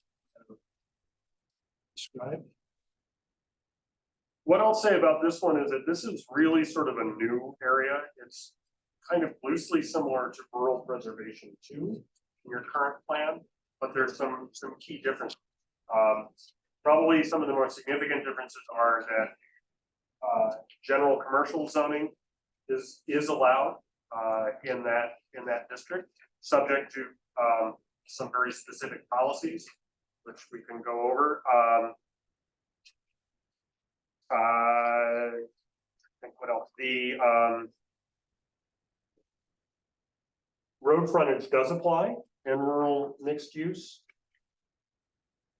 And then the standards for and this is also an area that's designated as potential receiving area for TDR.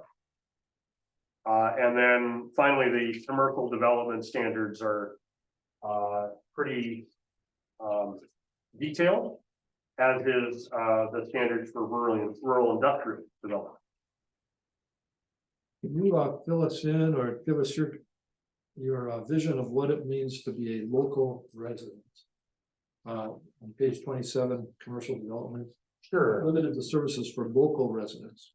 How local do you have to be to? Well, I mean, I think the primary customers would be, you know, people in the town of Oregon. Is how that's using. You want to switch that? With that? You want to switch that from local to the town of Oregon? Or is that too specific? I mean, we're if- gonna allow if you- Belleville people to come here Yeah, and get their I feed or don't something. think you're gonna tell them that they can't be there. Yeah. right? I mean, the purpose was, there was a lady last week who was very concerned that a potential business could bring in customers from all over. Right. As opposed to, is this more, so it's a mom and pop store for the, 6 blocks? Or does this mean local can mean Madison area? Well, I think that's where she was getting Sure. at with her point, and that's why I said that. so, I mean, I think the goal is to limit the land use impacts of the use, not necessarily where their customer base is, right? So, and then you get situations like if they're, on the border of the town of Oregon and the town of Montrose, are you gonna say, someone can't, go just down the road because there happens to be an arbitrary town line there? I don't think it excludes those, I just think you're creating services just for the town, Sure. It doesn't mean you can exclude them. It's We just can a clarify that if you consideration. like. I guess my question would be, if all of these other standards are met, how important is it that where their customers come from? I guess it's more, in my mind, it's more of is it 20 people coming there a day, or is it 500 people who come there? a day? Yeah, Is more of my question. Right. And if that can be handled under the other one, I don't think. well, that's where I'm thinking, like, limits on number of employees, hours of operation, number of size, you could set limits. We don't say this, but you certainly could set limits on the number of people on the site at any one time. I just, I was trying to address her concerns. Yeah. That's all. And I was just thinking out loud and understand, well, yeah, and Chuck, I remember the lady's comments.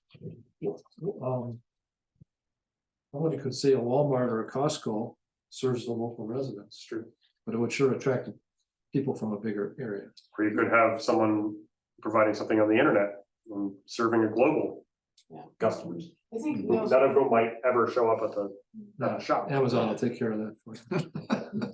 Well, I think we need to be aware and sensitive to the fact that the town is 99.5% white. So like a person of color could interpret this to mean it's kind of a code for saying if you're a person of color, we know you're not a local resident and you shouldn't be there.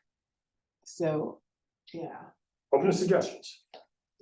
I mean, I'm not saying that was your intention, I'm just Yeah. saying that's how I would read it if I were a person of color. And I think we need to be careful about that, because we are such a white. Maybe instead of trying to say local residents, we address our concerns by talking about the size of the population that we're drawing from. And I don't have a good word yet, but what I'm thinking of is services for Do we a even need limited that? small. Do Pardon? we eliminate the first sentence in 5.1? Commercial development is limited to services for local residents. Could we just say, start that with to avoid speculation and ensure compliance? The applicant must request a specific use. It's not entirely clear to me how those two sentences are even necessarily. There's not a clear transition to me between those two sentences. I'm not sure you need the first one at all. What I will tell you is that, some of this language, this is similar to language that I think is in the current plan, first off. But a lot of that language came about when, under the old county zoning ordinance, we had very, very broad commercial zoning districts that allowed for very wide variety of potentially intensive and sometimes noxious uses.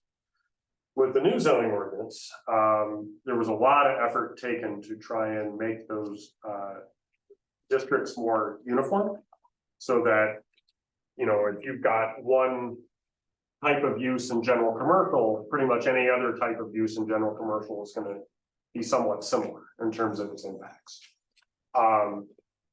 So, you know, this whole first section here, in fact, is very similar to language that's in the current plan, and that was based on the idea that, you know, hey, we don't want a slaughterhouse here, which is permitted in this district. We're just thinking a little, you know, mom and pop shop. And we're gonna deed restrict this to limit out all those noxious things. I think the need for that is much less, given the current zoning ordinance, than it had been in the past. Okay, just to clarify real quick, if we wanna deny or do something, we can rely upon one of these 7 factors to deny a request for commercial development, right? Yes. Is there anything in these 7 factors that if they say there's gonna be an increase of 300 to 500 cars per day? Is there any specific one of those 7 that would address that? Yeah, I mean, I think, well, we could probably add something to number 2 there to make that clearer, but I think that's implied by that. Okay. But, you know, as I'm looking at that now, I'm thinking, you know, you may want to add some things about number of customers on site. You know, any traffic that exceeds, you know, norms for a residential area. I think those are certainly things that could be added. And we have language, there are traffic counts based on use. I don't have those standards in front of me now, but there are standards out there that, you know, you could say, you know, we're not going to approve anything that has a traffic, so estimated traffic count exceeding X, you know, whatever that number is. Yeah, that's something we could probably address after the fact, do an amendment if I just brought that up, I Yeah. just. Well, thinking it's, about- it's the kind of condition that you can put into a conditional use permit. Are we allowed to require a conditional use permit? These would typically be rezones, and the county ordinance does allow conditions on rezones. You'd be requesting the county board to put I mean, technically, you'd be requesting the county board to put those kinds of conditions on them, right, in terms of any commercial rezone. Thank you. Yeah. And I thought that Jessica was suggesting, what if we just eliminated the first sentence?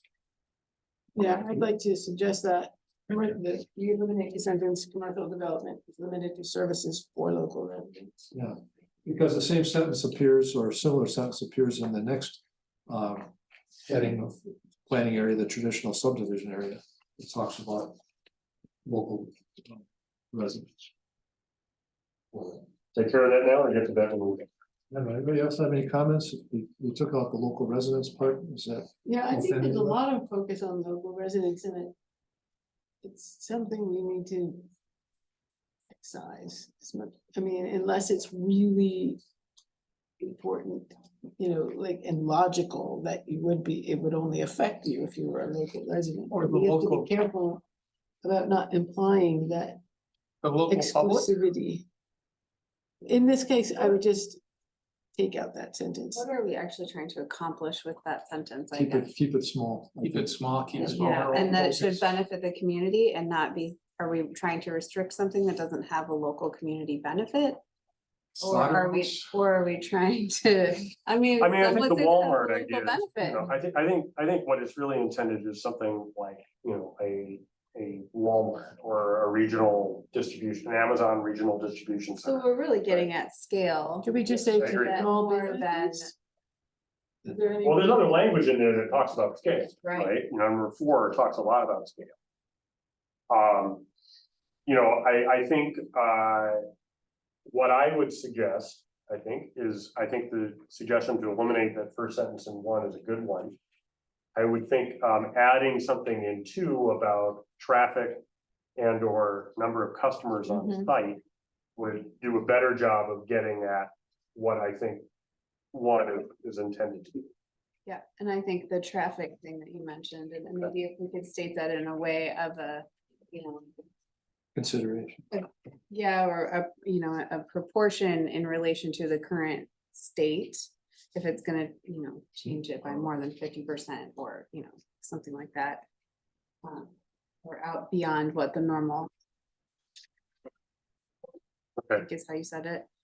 Traffic count should not exceed normal expectations. I can get a little more precise than that when I have some more information to find.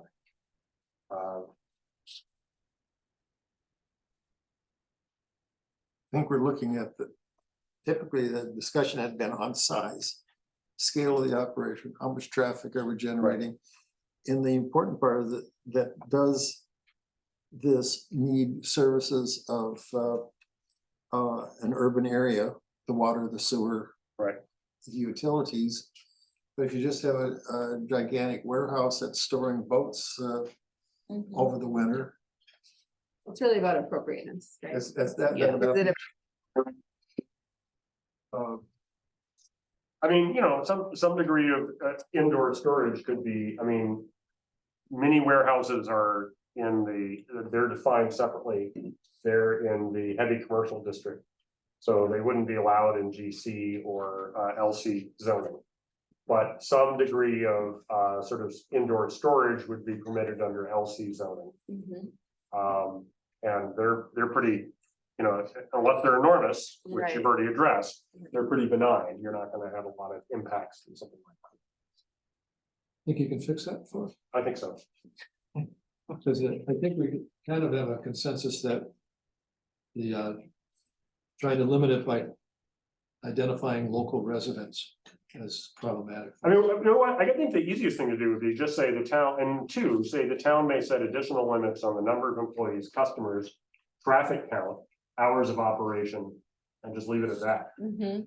I think And then you can just, Customer is not who the customer is, but just how many there Yeah. are. that's, and then I think that gives you some discretion to look at what the current standard is, you know, what would be expected for the area. You know, you can deal with that as they come up, I think, but I think that would certainly give you. You know, if you say, hey, you can't exceed this traffic count, they go, we can't do that, and we say, well, then it's denied. Right. Anybody got a problem with those, a change like that? Yeah. All right, then, Oh, yeah, look at that. Number 4.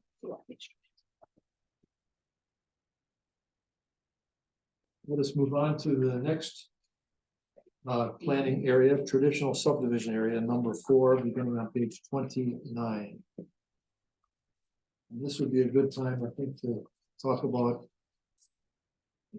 everything else we've spoken about in past meetings, including a future consideration for conservation subdivisions.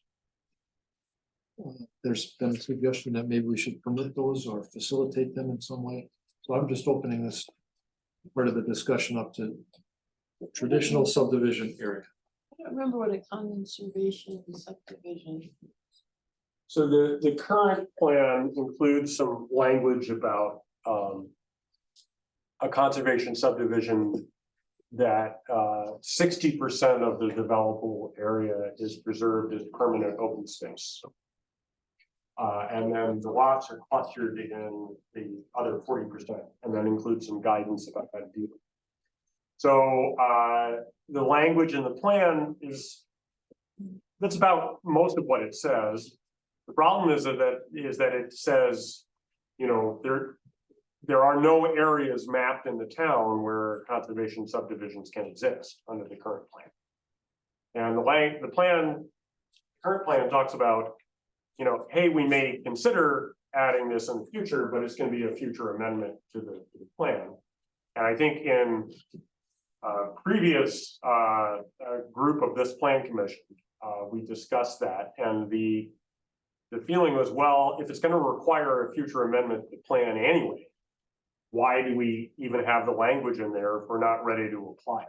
So we took it out on that recommendation, you know, so we occasionally have heard from landowners who say, hey, this language talks about a conservation subdivision, I want to go do one.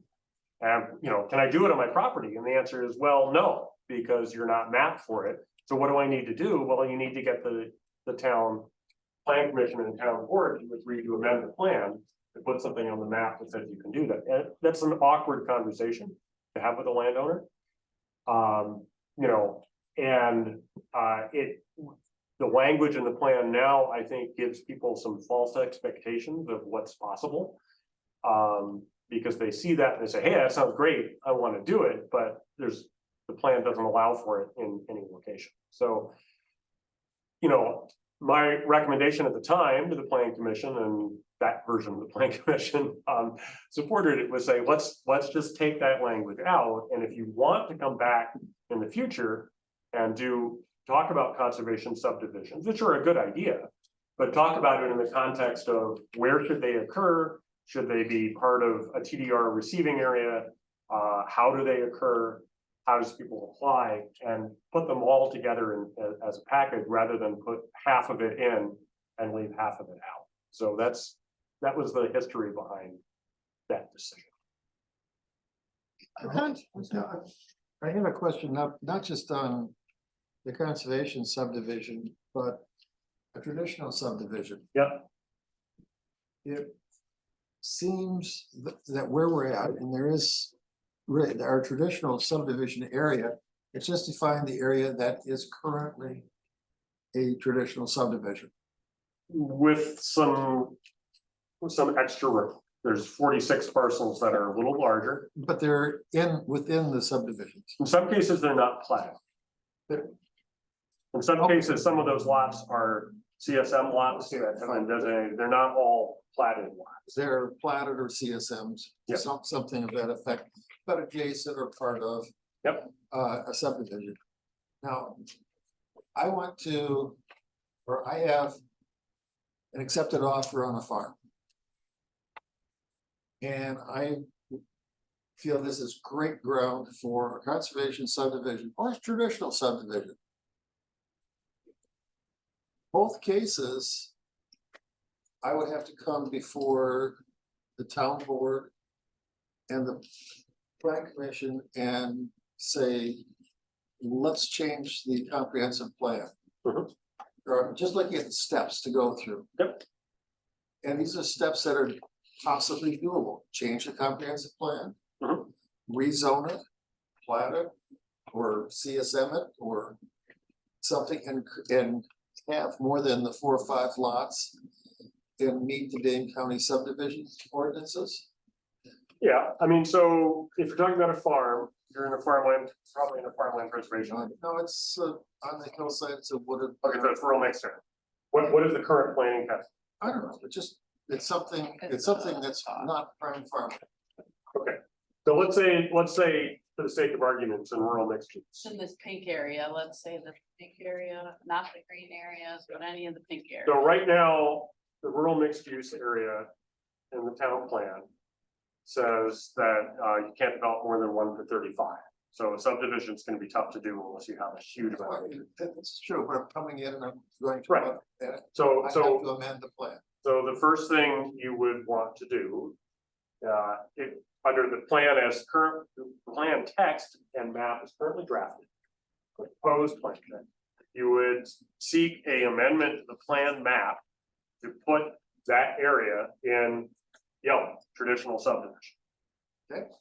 And if that's approved, and approved by the town plan commission and the town board, and then adopted by the county board, you could then that area would no longer be, it would be these standards that would apply, this traditional subdivision policy. That says that you can divide down to 1 lot or 2 acres. Now, that would be the steps that I need to take in the current plan. Is it not? Yes. So that's the process that's in the current plan. Yep. And that would be the process that moves forward in the second, in the new plan. That's correct. So it's possible. Tough. And however doable or undoable, somebody who, if the plan commission and town board feel that the time is right for adding a subdivision, it's possible. Yes, correct. Would you have to have standards though? I mean, you know, it's generally not a good practice to make amendments to your plan for the benefit of one landowner. I mean, you would want to try and take a somewhat broader look at it and say, hey, but, you know, that said, I don't know that anyone, I mean, there might be questions about it, certainly at the county level. Are you doing this just for one person? You know, are you looking, how much development do we have? Do we need? Where are the areas where this development should occur? You know,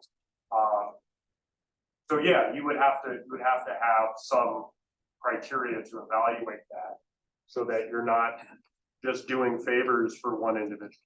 Right? That would be the question. But you know, there's not a lot of restrictions on what the criteria the town uses to identify that. Has to be reasonably related to your, you know, your population projections.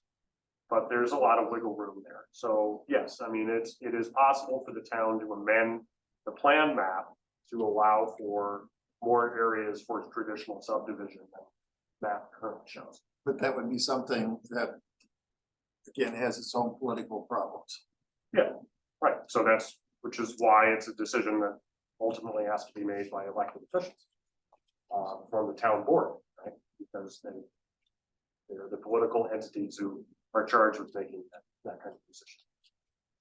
Related to that, Brian, if we have in place going forward that in theory, a person, a farmer decides he's got, you know, 100 acres of land that he doesn't care so much for. So I think I want to help out the town, so I'm gonna go down the road and try and do a traditional subdivision.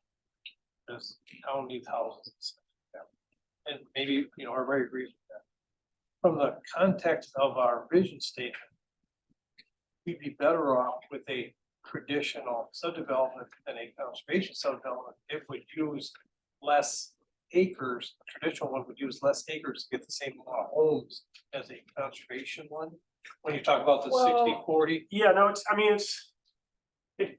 you should really think of it sort of the opposite. I mean, the idea of a conservation subdivision is that you've got, I mean, you're a little hampered by septic considerations, right?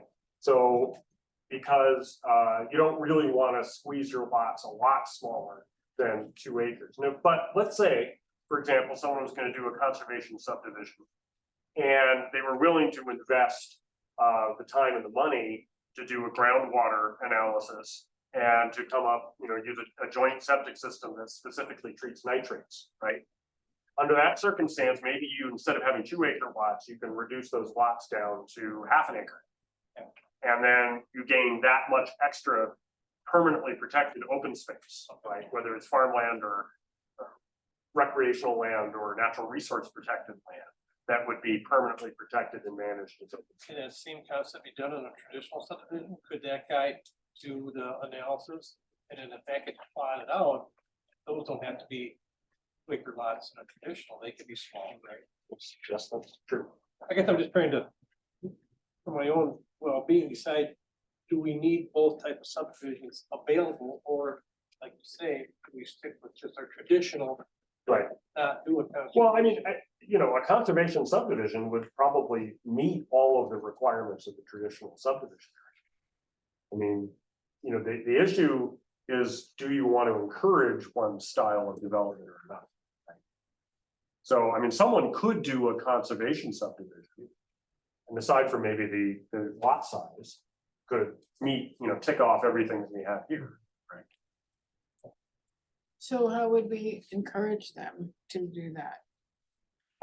Well, what some communities do is they, Town Across Plains, for example, I'm working with now, I haven't adopted this, but they typically don't allow subdivisions at all, but they would allow a conservation design. So they would allow one where there's protected open space and potentially some, smaller lots. There's standardized sort of criteria for what is a conservation subdivision. We're working with them on that, so that's still in development. And then they would allow that as part of the TDR or in some of the high priority areas. So is it kind of a question of either or? Well, like I said, I mean. Would we make it easier for the conservation subdivision to get through fewer hoops to jump through, or? I don't think so, Be the no. same. It'd be the same in terms of approval process. Would we need to map it out differently than subdivision area?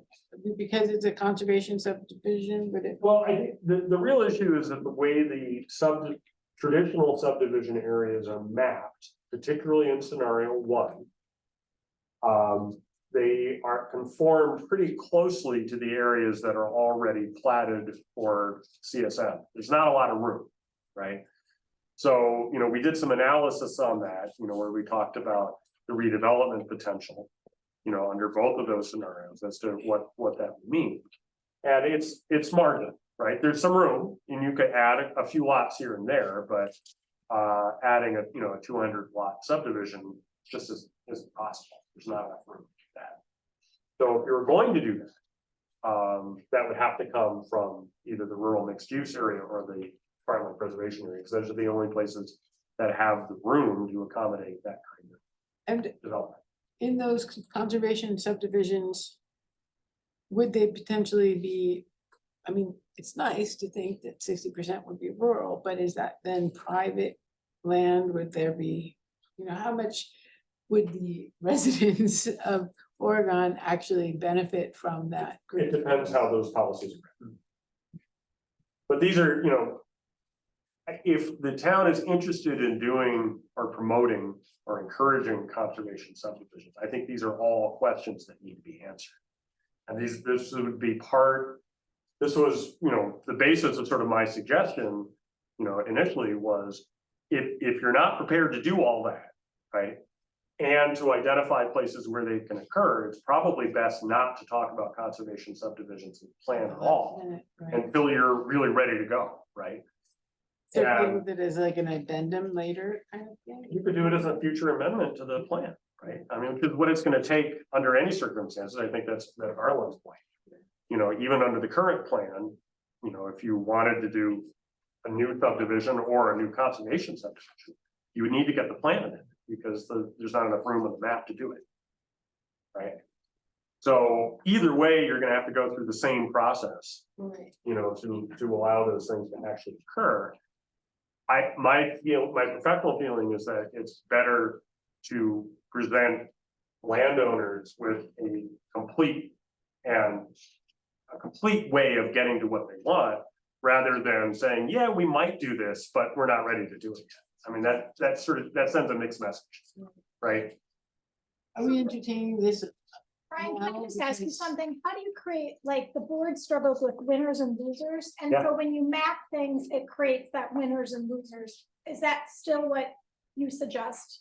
There's really no way around, Okay. you know, I Because we mean, do have a map. It was from 2007 of conservation subdivisions that was in the plan.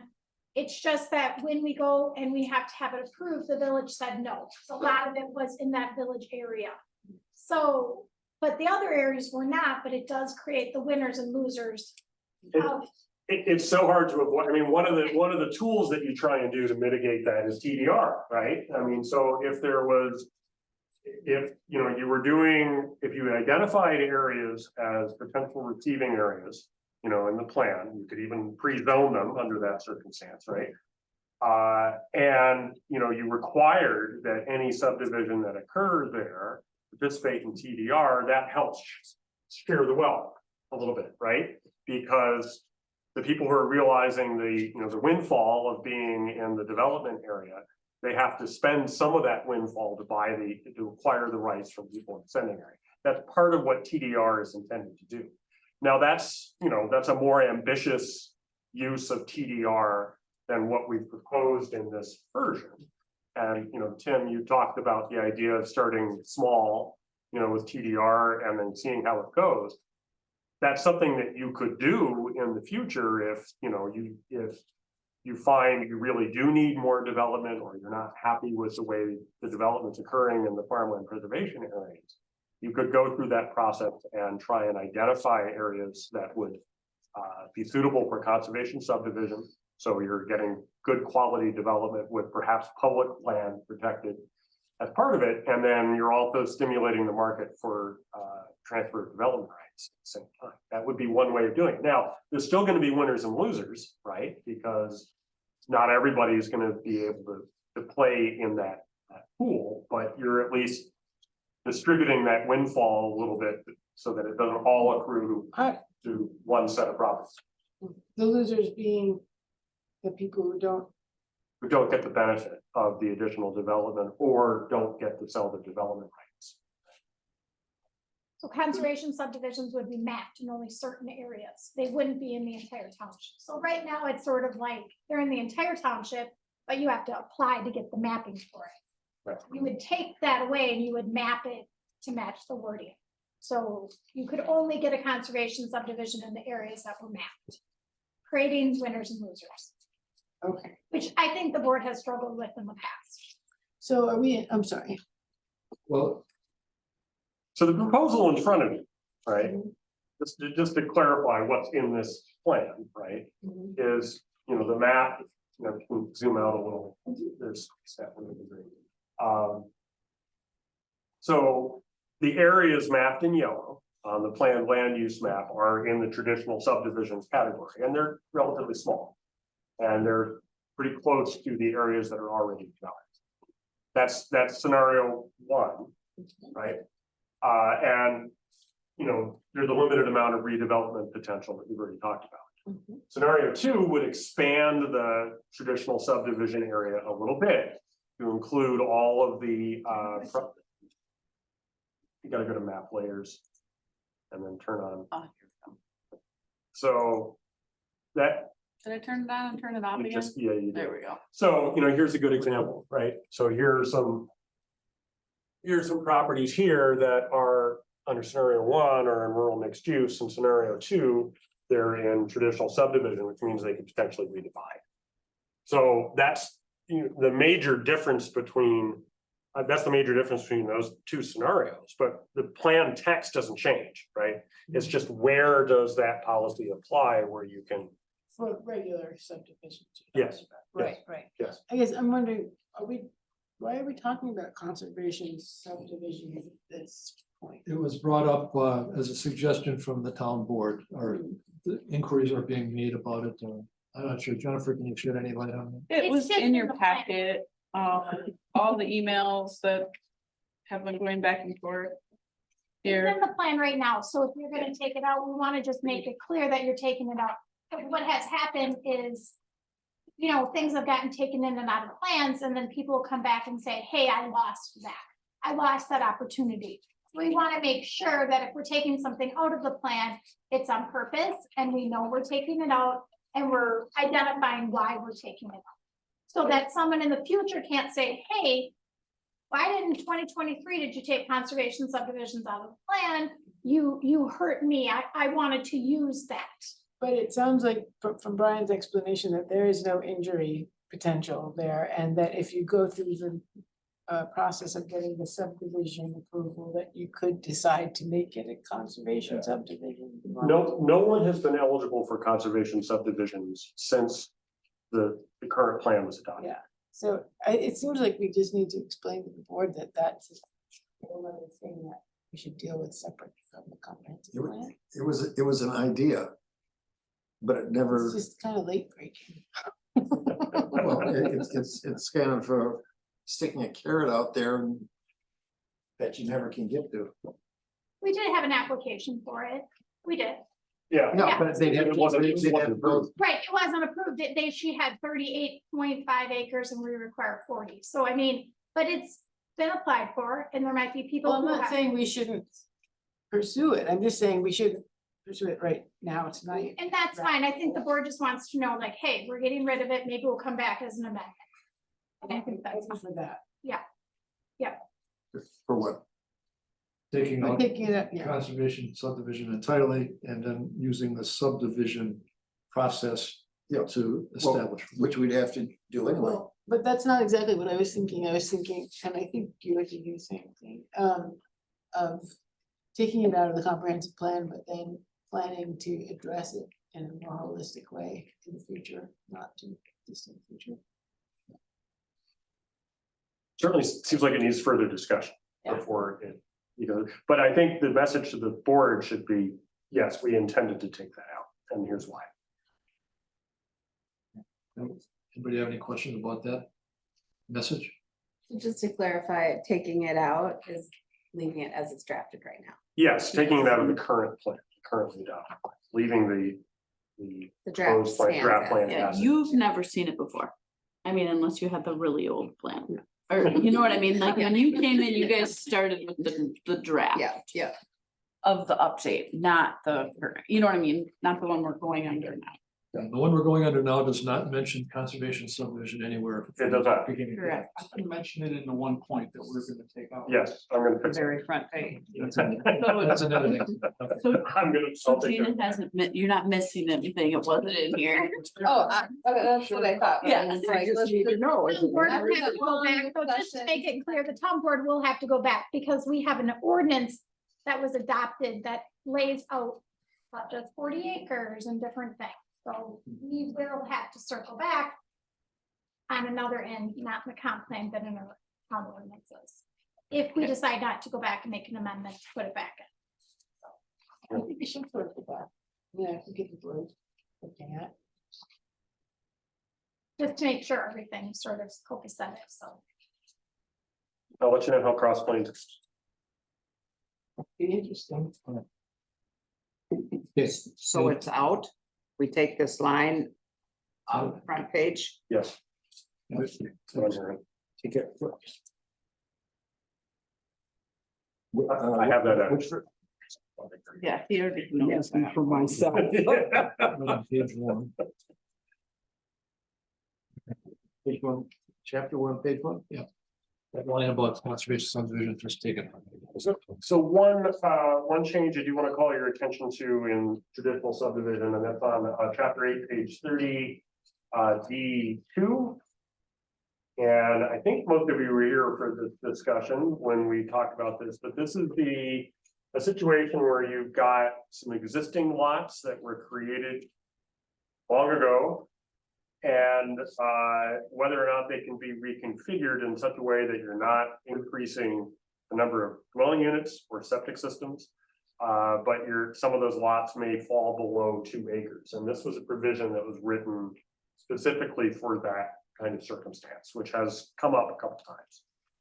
Individual landowners had a hardship, more or less. Yeah, right. So it's a very limited exception to the lot size. But it's caveated such that you're not creating any more home sites.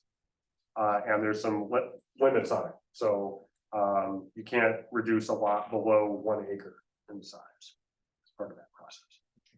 Brian, did we identify how many lots that would affect? I don't think I did, no. Okay, so the only thing that I would say might be weird is you might get residents who think that it's one lot because it's been, our subdivisions are so old. That when a new lot or a new house gets, they might get a little questioned. And so There maybe shouldn't be, go- there shouldn't be a new house created as a result of that. Well, wouldn't that be the Laura Wilmot? Isn't that she the one that? Because right now she couldn't build a house. Shouldn't build a house on the lot. Yeah, because She could, I don't just think not the she, way that she wanted to. I thought it had something to do with the septic. Maybe I'm wrong, but I Right. just wanted to know. The placement of the septic that they chose to put where they chose to put it, Yeah. but she had two building rights. Yeah, period. at some point in time. I think this is like people who in the old day and age, they bought 2 lots. Because they wanted more land, and then they put their house on both lots. Right, This would sort of allow, allow them to reconfigure it. yeah. I mean, you know, they could still, they could still develop there though, right? If it's a legal lot of record and it's zoned for development, Mhm. It just, what they've done is they've sort of combined them yes. in theory, sort of. In So, theory, but yeah. not in actual. So it's lot line. sometimes it's difficult because we're not meeting all the other criteria. Right, Did they combine them though for tax purposes? So they had one tax bill? No, sometimes I think, so we have, I think Andy might have done that for some of them in the past, because these are just really old, I mean, our subdivisions are really old. So I think Andy did do that for some of them, whether it was done at the county through CSM or not, I don't know, but I think maybe that has done it for some of them.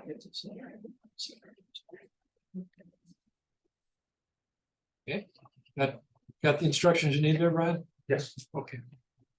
Let us discuss scenario 1 and scenario 2. What parts of the plan draft, Brian, need to be, Yeah, okay. I'm sorry, what do we know that, scenario 1 and scenario 2?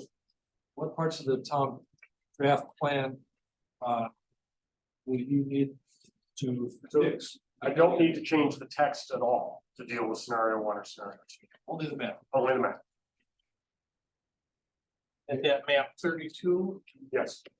That's what's on the screen in front of you. Brian, can I ask you a question? In some old documents we went through, there was a cap to how many lots the RH could create. Mhm.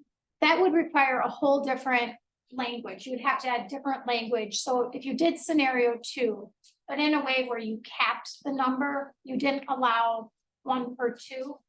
Mhm. You capped it at 3, so there'd only ever be a total of 3, no matter what the size of the lot is. You'd have to create another. That's another category for Yeah. that, Okay, I think that was the original intent yeah, when that was going through. right. So, but now how it's presented now would be every 2 acres.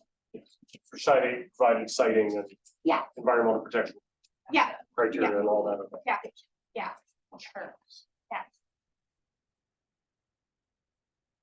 Okay, scenario 1 versus scenario 2.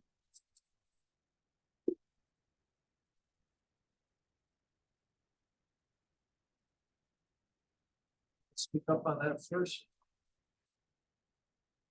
So we had the discussion. Or a public hearing on scenario 1, scenario 2, to rather work crowded room. And the room seemed to be very divided and promoting scenario 1 and not scenario 2, strongly so.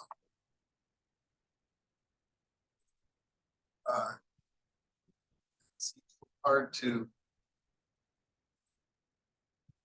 against that.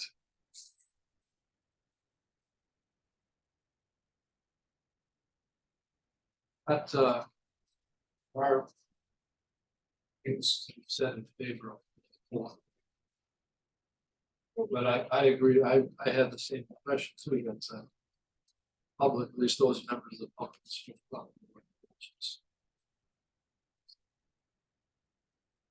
What? Scenario two is including like.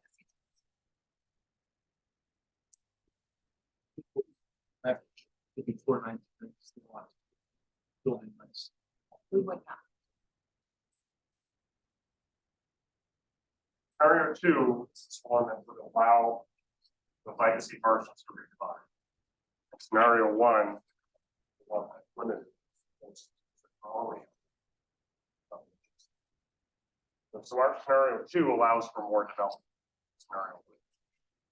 Would you remind us, Brian, how much more development would be allowed in terms of numbers of building sites? Stephanie, can you do policies there? And go to development potential by scenario and the overview.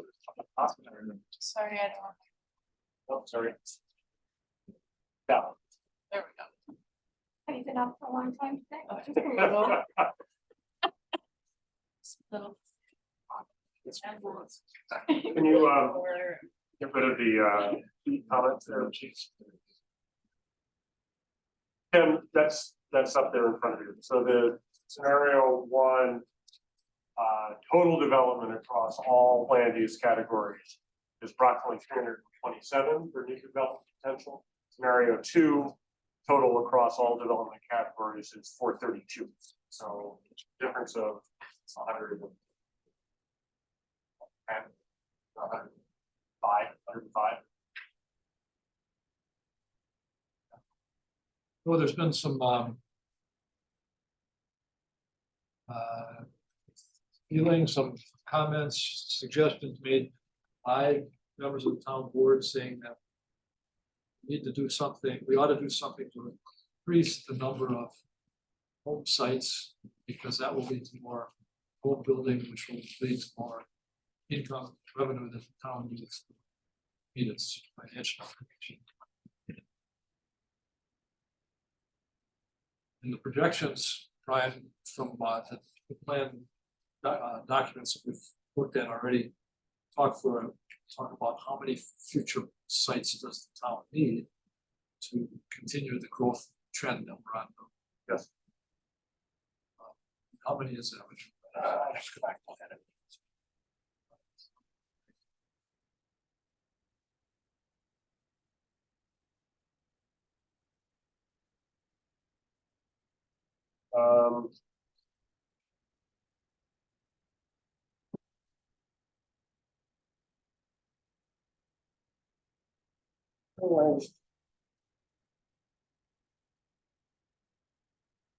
So,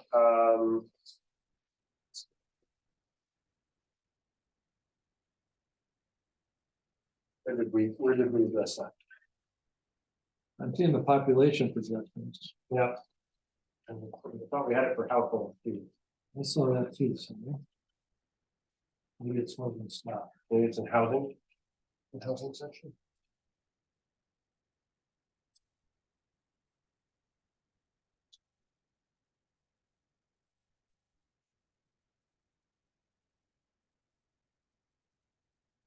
Nope, that's present stock.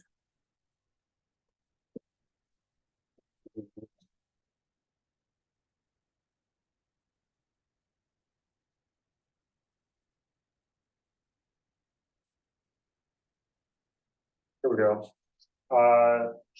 After one, chapter one, page 9, table 1-4, 2020 to 2040 projected change in households is 190 feet. Well, between now and 2040, the projected household growth would be an additional 198. Is that correct? What's that based on? The data from, Based on DOA, Wisconsin Department of Administration projections. They're an old vintage, but what I did is sort of recalibrated them for 2020 census numbers. And then projected, used the same rate of increase and projected them out. when, do you think you know when we get those new numbers? I really don't. Very important, I mean, believe me, the town of Oregon is not the only one who's Yeah. asking for them, but there's been a lot of budget cuts there in that division, and we still don't have full 2020 census numbers out. So I asked them when they thought those might be available, and they couldn't give me that. Yeah. My recollection of that, our last meeting was that people were, didn't seem divided particularly. I thought that there was clear consensus against scenario 2. My notes are saying that other than the issue with the water recharge was that the scenario 2 runs afoul of rural preservation and a disappointment to resident expectations. Well, expectations being, for example, people living on a cul-de-sac, which is, might end up not being a cul-de-sac, or people who wanted to live in a rural situation and find themselves next to a subdivision. That was not anything that they really led to expect when they bought their property, is what I think that is relating to. The guy on Eric Hagen, said that they would be surrounded by property owned for subdivision. And cited the 2019 survey confirming 54% population wants to stay the same.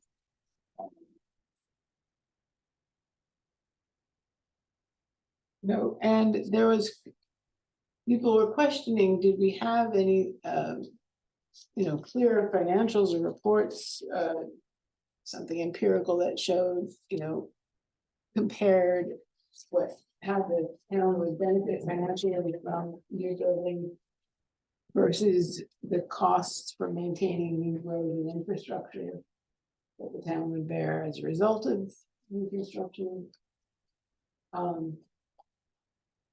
There's that. So, I mean, my sense was that there was absolutely, at that meeting, nobody spoke in support of scenario 2. And I think we also discussed at the end of that meeting, I was wondering, if the consensus was so clear that evening, I was wondering whether that would carry over, or if that consensus would be somehow dismissed or reduced in the eyes of the board as being only the opposition showed up kind of a thing. I mean, which to me sort of begs the larger question of how do we know how do we know what consensus is, and what the answer was to that question was because we have this 2019 survey, and that's what we count on as the empirical evidence of what people in the town want. And I think that if that is the bottom line, then scenario 2 doesn't really support that. I saw Arlen out of the corner of my eye first. Okay, well, just to make sure we're understanding the population growth by 2040, looking at 198 people. 198 households. Pardon? Households. No, that's not what it says. Where It is it? says 70 households. Oh, 70 households, 198 total population change. okay, where are you? I'm on page 8 and 9. 8 and 9, okay. So the graph up on active households, 70 increase. The whole chart there from 2010 through 2040 is a population increase, and the population increase is 198. In the bottom paragraph on page 8.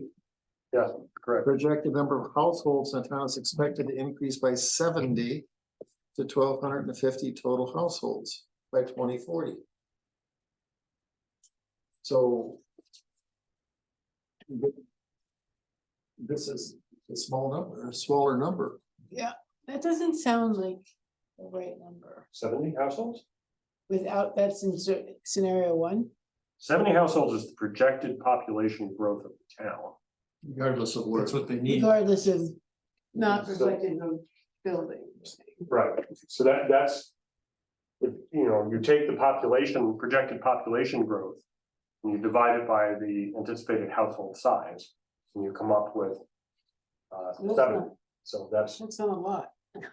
No, It it's does not. sound low when I keep getting things about how Dane County is exploding in population, how there's a housing shortage. So I don't know, Brian, does that factor into it at all? Or do these Well- numbers kind of not run when you hear things like that? yeah, I mean, keep in mind that the majority of the housing units being built in Dane County right now are in cities and villages and on urban service areas. And in fact, the majority of development right now is multifamily development that's there. So towns account for a relatively small percentage of the total development that occurs in the county, mainly because most people choose to live in a place where they can have public sewer and water.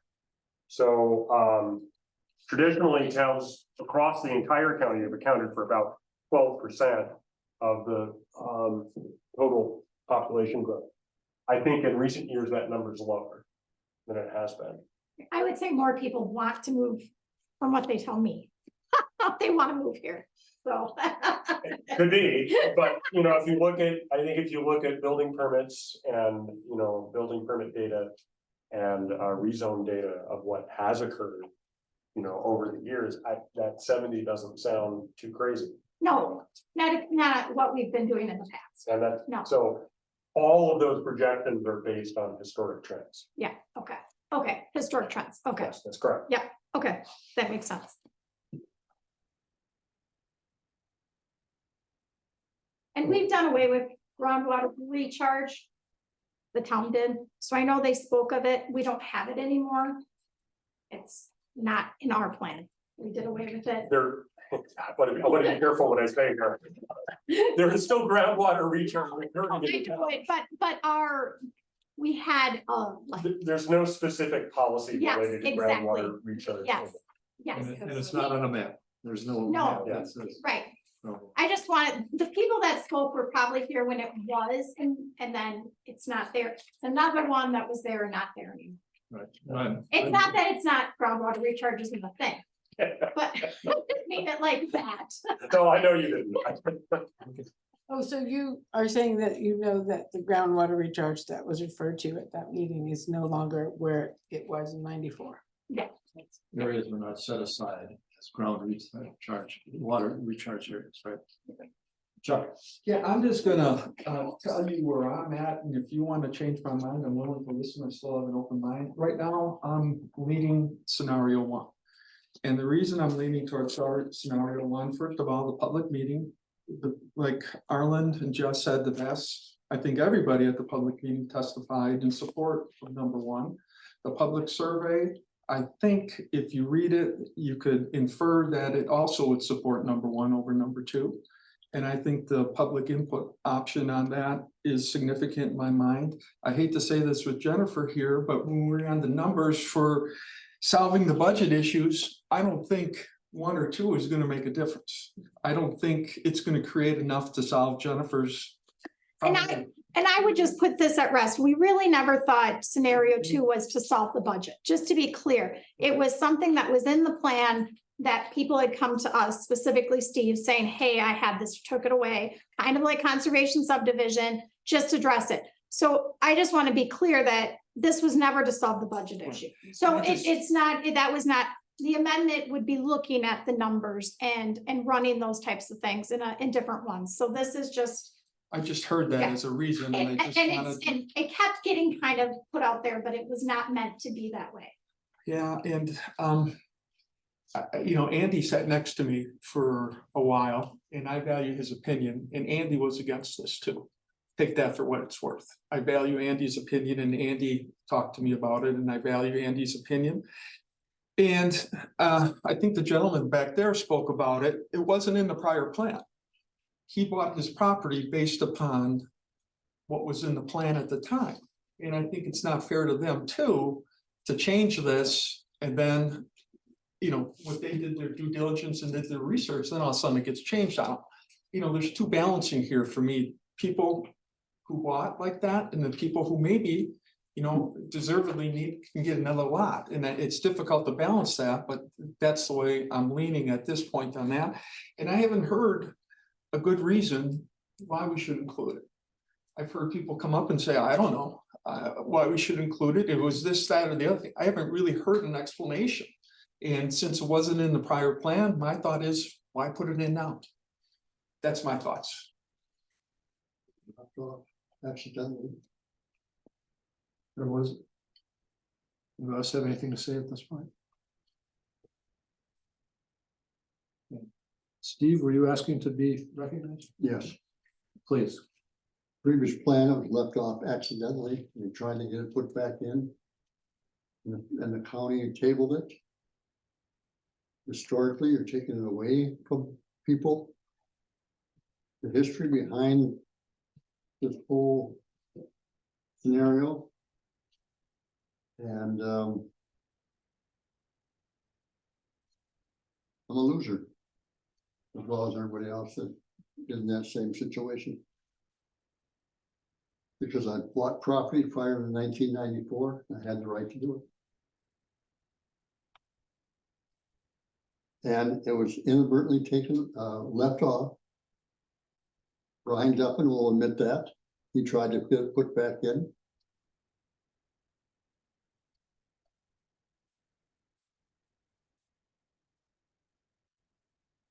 And we've heard what happened to it when it, we tried to get it back in, that did not make it all the way through the process, and Because it was tabled, because it was tabled. it was never brought back up at the county level. Yeah, the town board approved it at the time. That to be put back in. There was an ordinance approving it. That was created. Historically, the right is there. You want to take it away, fine. I'm only one person. It's tabled at the county board. You can ask Brian standing. You can ask Mr. Hendricks.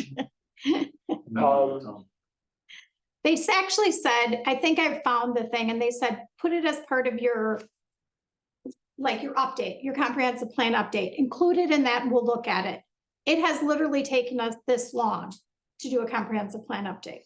That's how long it's taken us. So to be honest, it wasn't like it was tabled. It was like, just include it in when you're looking at it, because we were due for a 10-year review anyways. And this is where we're at today. And you can tell how long it's taken us to get to where we are today. The other thing I recall from some of that was that it wasn't clear that the language that was drafted actually did what people thought it was going to do.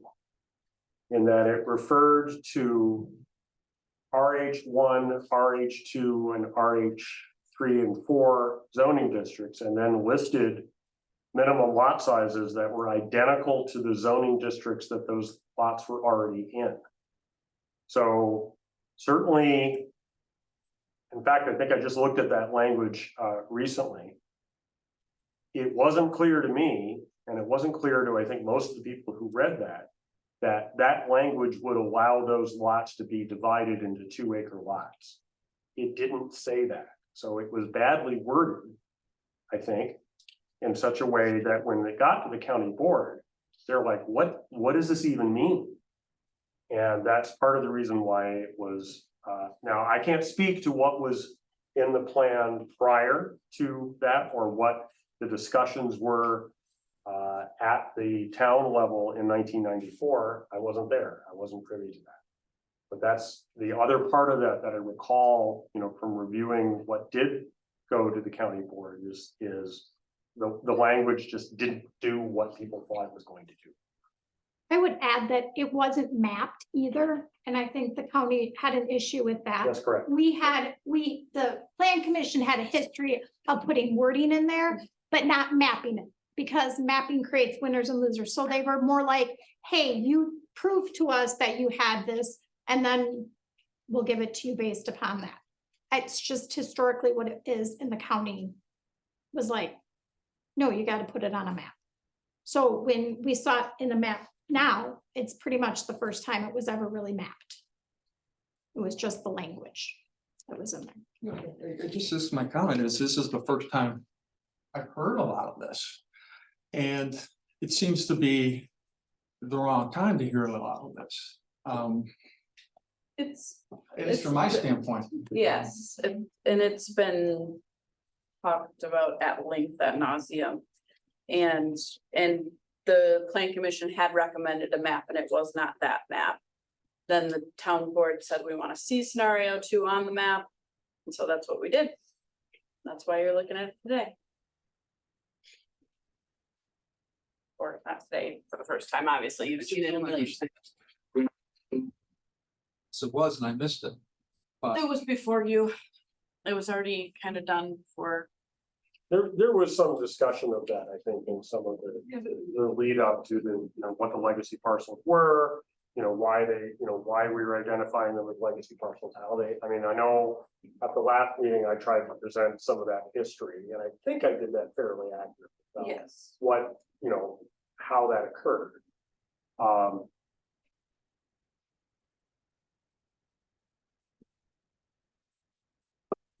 we've got, You did because it was just now added, asked to go look at it again. Right. Or not go look at it again. Present it to us Give us again, proposal, and we let's- did. Right. And now the town board's not saying that they wanted it or don't want it, so they haven't told the plan commission attractive. So that's just, we did what they said. It's here. As of tonight, we are presented with a black and white legal result that scenario number 2 doesn't exist in reality. No, no, you have 2 legitimate proposals I agree with in that. front of you now. Okay. That the plan commission is fully authorized to pick whichever one they feel is most appropriate. You know, neither scenario is in the plan at the current moment because we're asking the plan commission to decide which one should be. Based on all the information that we've heard. So, you know, I can't speak entirely to what had happened in the past.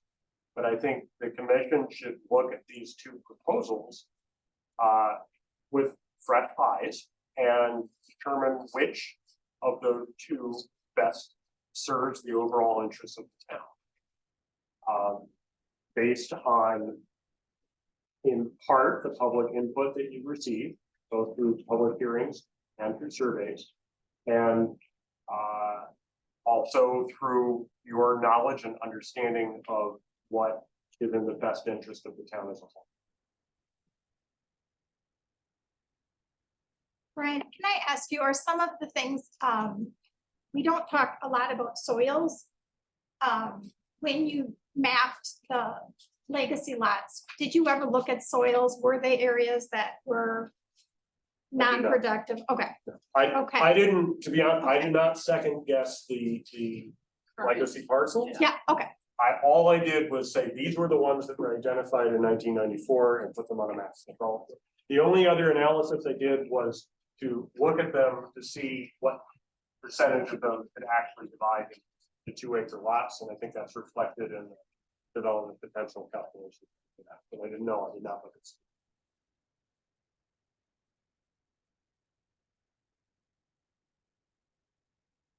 Further discussion?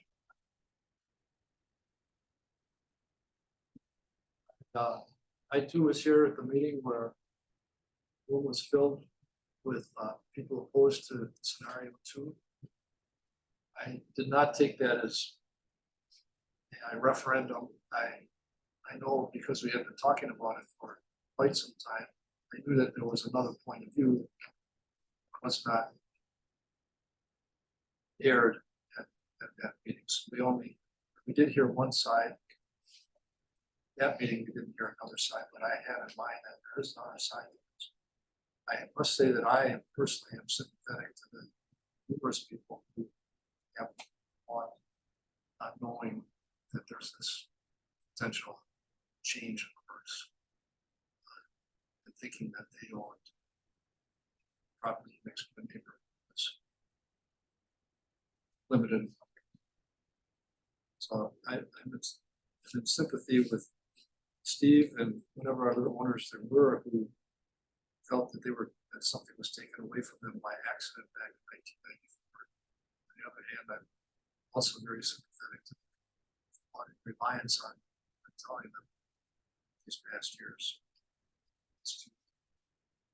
Non-fulfillment. See both sides of this, that's what makes the decision on this very hard. For me. The board has requested that we choose one or the other. You like to have an obligation to address that, vote on it, and make a recommendation. Brian, one additional comment. I don't know if this helps for this gentleman's situation or not, but many of these lots could be eligible as receiving areas under TDR.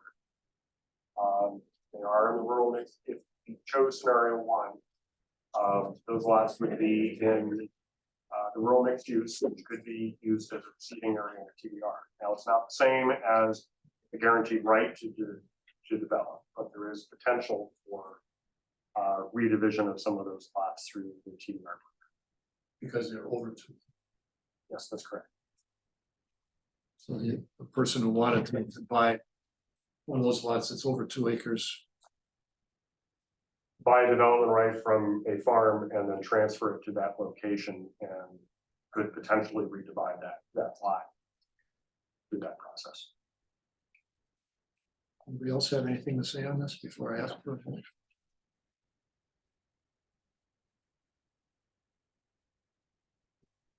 Are we asking for a vote on the map? I think I'm gonna ask for that first. Okay, that's what I. Kind of similar to what we did with the different sections of the plan. For like A, B, 1, 2 section, I'm like, I just. Thanks for keeping track of this. Yeah, okay, so We need you. this vote, if you're gonna ask for one, it would be on scenario 1 or scenario 2. Yeah. Map. I think that's the way I'd like to proceed. Anybody opposed to doing that? With an up or down vote on scenario 1 versus scenario 2. Okay. Well, then I'll ask for a motion on whether to adopt or whether to recommend scenario 1 or scenario 2.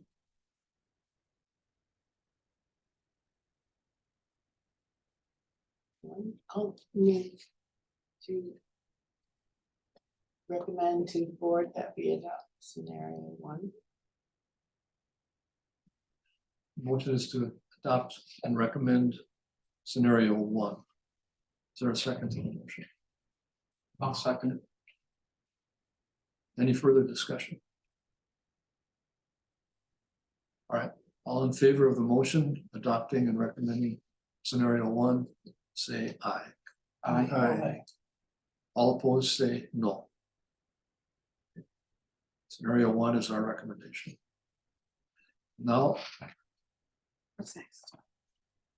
Would you like to take a motion on the text of chapter 8 as amended?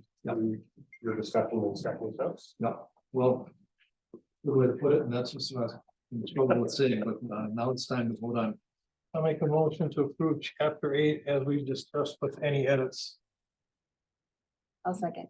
Including the adoption of scenario 1. Including the adoption of scenario 1. Gina, second, right? Gina was the second. Yeah, okay, thanks. Further discussion, all in favor say aye. All opposed say no. Motion is carried, and as to chapter 8, I believe, well, there's also a chapter 9. Yeah, there is. Hopefully that's easy. I saw that, I was like, no, I don't want a chapter 9. It tells Eight. it's it's prescribed as to what we do to get the plan approved and reviewed and so on. Yeah, it describes that and describes the ordinances and other tools that you use to implement it. So what are the county zoning, county land division, erosion control, stormwater, most of those are working through the county. You do have your own driveway ordinance and building permit ordinance that are included in the listing, and then sort of some general timeframes, most of which are ongoing about how you're going to implement the policies in the plan. Okay, thanks for putting that in here. It's helpful to us for our roadmap. Anybody have any questions, comments, concerns, corrections? Crazy stuff to say about. Chapter 9. Okay, and time to ask for a vote on that. All in favor of approving that? Well, let's have a motion. You know, you're moving Sorry, is it for chapter 9? chapter 9 only. Okay. Move to approve chapter 9. Is there a second? I'll second. Okay, all in favor, say aye. Aye. Opposed? Right. So that means all 9 of the chapters have been individually approved with the edits that we've suggested and changes. Now I'm gonna ask, taking everything into account, that we'll have a single motion approving this version of the town comprehensive plan, the draft that we're gonna approve for the town, for the recommended the town. So it's kind of wrapping it all up again. Make sure that everything's covered because it's one motion covering the whole entire thing. Okay. Can I have a motion for approval? Make a motion to approve chapters 1 through 9 with the recommendation of scenario 1 for proposed comprehensive plan. Is there a second? Okay, hold on a second. With that. I don't wanna With change your motion, but Oh, feel free to. no, but I just wanna say, should we do, or it's the same thing, but just cleaning it up, maybe, would be just to recommend approval to the town board. Actually, I know that's what you meant, so that's how I would have wrote it anyways. But for the draft comprehensive plan, you know, to recommend approval or whatever for the draft comprehensive plan, and then including scenario with scenario 1. Mhm. Instead of doing it chapter 1 through 9, because we already did each one individually, you know what I mean? So just like as a whole, the draft comprehensive plan. Do you need to mention with edit? Yeah, I definitely can. I think July 18th, 2023. Yeah, or just, yes, say it. All right, can I edit my motion? Yes. Yes. I, David Allen Hageman. I'm going to recommend my motion to say I approve the proposed town comprehensive plan dated July 18th, 2023 with the recommendation of scenario 1 to the town board. the edits, What do you want? the edits previously. With that. With edits. I think we all understand. Is there a second to that I motion? second. Sharon was a second? Okay, all in favor, say aye. Aye. All opposed, say no. We have done our jobs. Thank you, Brian, very much. So I have a question on process Yes. here. So the town board will be holding the public hearing on the day that it's, or we're holding the public hearing in advance. So I think what we're gonna do is, it's September 26th. Okay. Is what I think we are gonna move the plan commission, isn't that what we put on the postcard? That's what I was gonna double check. Yeah. Let me know. I had September 19th. We make it the 26th. The master thing here says Tuesday, August 8th, town board approves. Moving Or forward. September 19th. 19th is the public. Yeah. That's what I got. Okay, September 19th, so, which 30 days means that. That was like, if the board approves it on August 8th. That would start that 30 days. I see, okay. But is there, So the town board do is. we need to take a roll call vote? Plan commission, okay, I believe so. I read a lot of things, maybe it's the board that needs to take a roll call vote. And then, would you want to come, or can you come, you're only here till 11 o'clock, so maybe you just stay till the August 8th meeting. On board. I'd be happy to. Okay, if I text you the date, and that's not to say Arlen or Tim couldn't explain it to the town board, but. Sure. Yes, they have. No, I'd be happy to do that. So, Awesome, thank you. so if I understand correctly, on August 8th, the town board will set the public hearing date. Yep, and they will approve it and start the 30-day notice. So we hope that they approve it, Yeah. but we don't know. I mean, we Right. could have to push Is that it. working? Is that? They shouldn't vote on the No, not vote, plan but until after the just- public hearing. But they're gonna approve the draft. Okay. Approve the draft. Approve the draft for public hearing. Yeah, approve the draft for Exactly, public hearing, exactly. yes. Sorry, I'm not saying it right, but yes, and then that would start that, then that would be the notice for us to put up that 30-day notice. Yeah, Does that make, That's right. is that right? Okay. Yep. and then, we'll assist you with the notification. Love it, thank you. Thank you. So we can we'll draft a notice. We can post, we can either use one of your links or post it on our website, Awesome. and then we'll, get you we can send the list out to the appropriate. Like everyone around us. Yes. Yeah. Yes. 30 days, right? That's That's all we correct. need, 30 days. 30. Okay. Okay. So then what would the process be for it to go to the county? Same. How long? So like you guys would it get like We'd final approval? We'd have to October, draft November? we have to draft more, yeah, it would probably be. Well, let's see, if town board takes final actions in September. Probably November or December, no time. December, okay. Okay. So that, We'll need to draft an ordinance amendment, and we'll need to do our own 30-day notice, okay.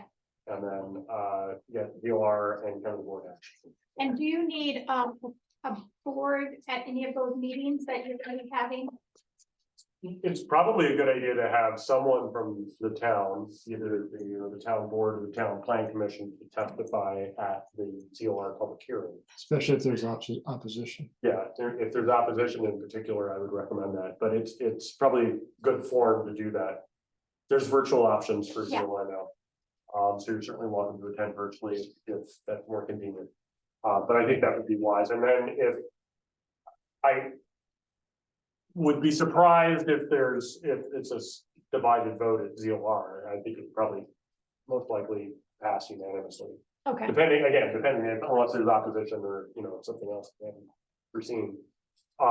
They'll, and then, but if it's unanimous vote at ZOR, they probably don't need to attend the county. okay. So with DLR, they could attend, but not the county board. I mean, they're welcome to attend both, Yeah. either, and Yeah. that's fine either, but if it's a unanimous vote at DLR, it's probably not necessary that they attend county. Would there be any reason that the plan commission members should go on and log on in support of at that ZLR That's meeting? fine. Okay, if you guys will do that, it's pretty easy to do it. You don't have to speak. It just gives you, Yeah, I would encourage the planning commission and the town board to Yeah. register and support. Okay. okay. I want to thank you again publicly, Brian, for all the work you have done for us and with us on this project. It's not over yet. It's not- Yeah, don't get me till the Yeah. campaign. Not over yet. Right? 4 years. That's not, we have to come up for a presidential election. Yeah. Because that is Otherwise, like, we're out. All right, item number 6 on the agenda is communications. Are there any? Well, what time does our next plan commission meeting start at? David asks a very 6:30. important the question. town board starting at 6, Right, if what that about- makes, What about our plan commission, like they tonight? didn't dictate your start time. So you guys could decide if you want to start earlier or not, Okay, so but, why did we start tonight at 6 rather than 6:30 like normal? because of We had a the presentation from the village. the village. Yeah, village presentation. Sticking with 6:30 until, Yeah, Okay. we haven't Yeah. decided anything different. all right, any further communications? Then we move to item number 7. Town board business, anything, Arlen, to report from the town board? I think we have taken care of some of the questions that came forward, which had to do with the conservation subdivision. And scenario 1, scenario 2. Now you were at I think that was one of the important things, and we have dealt with that challenge. Yeah, and Jennifer has I mean, clarified for us that they're not expecting us to fix the plan. on your copy, it's fine. This plan can't do it.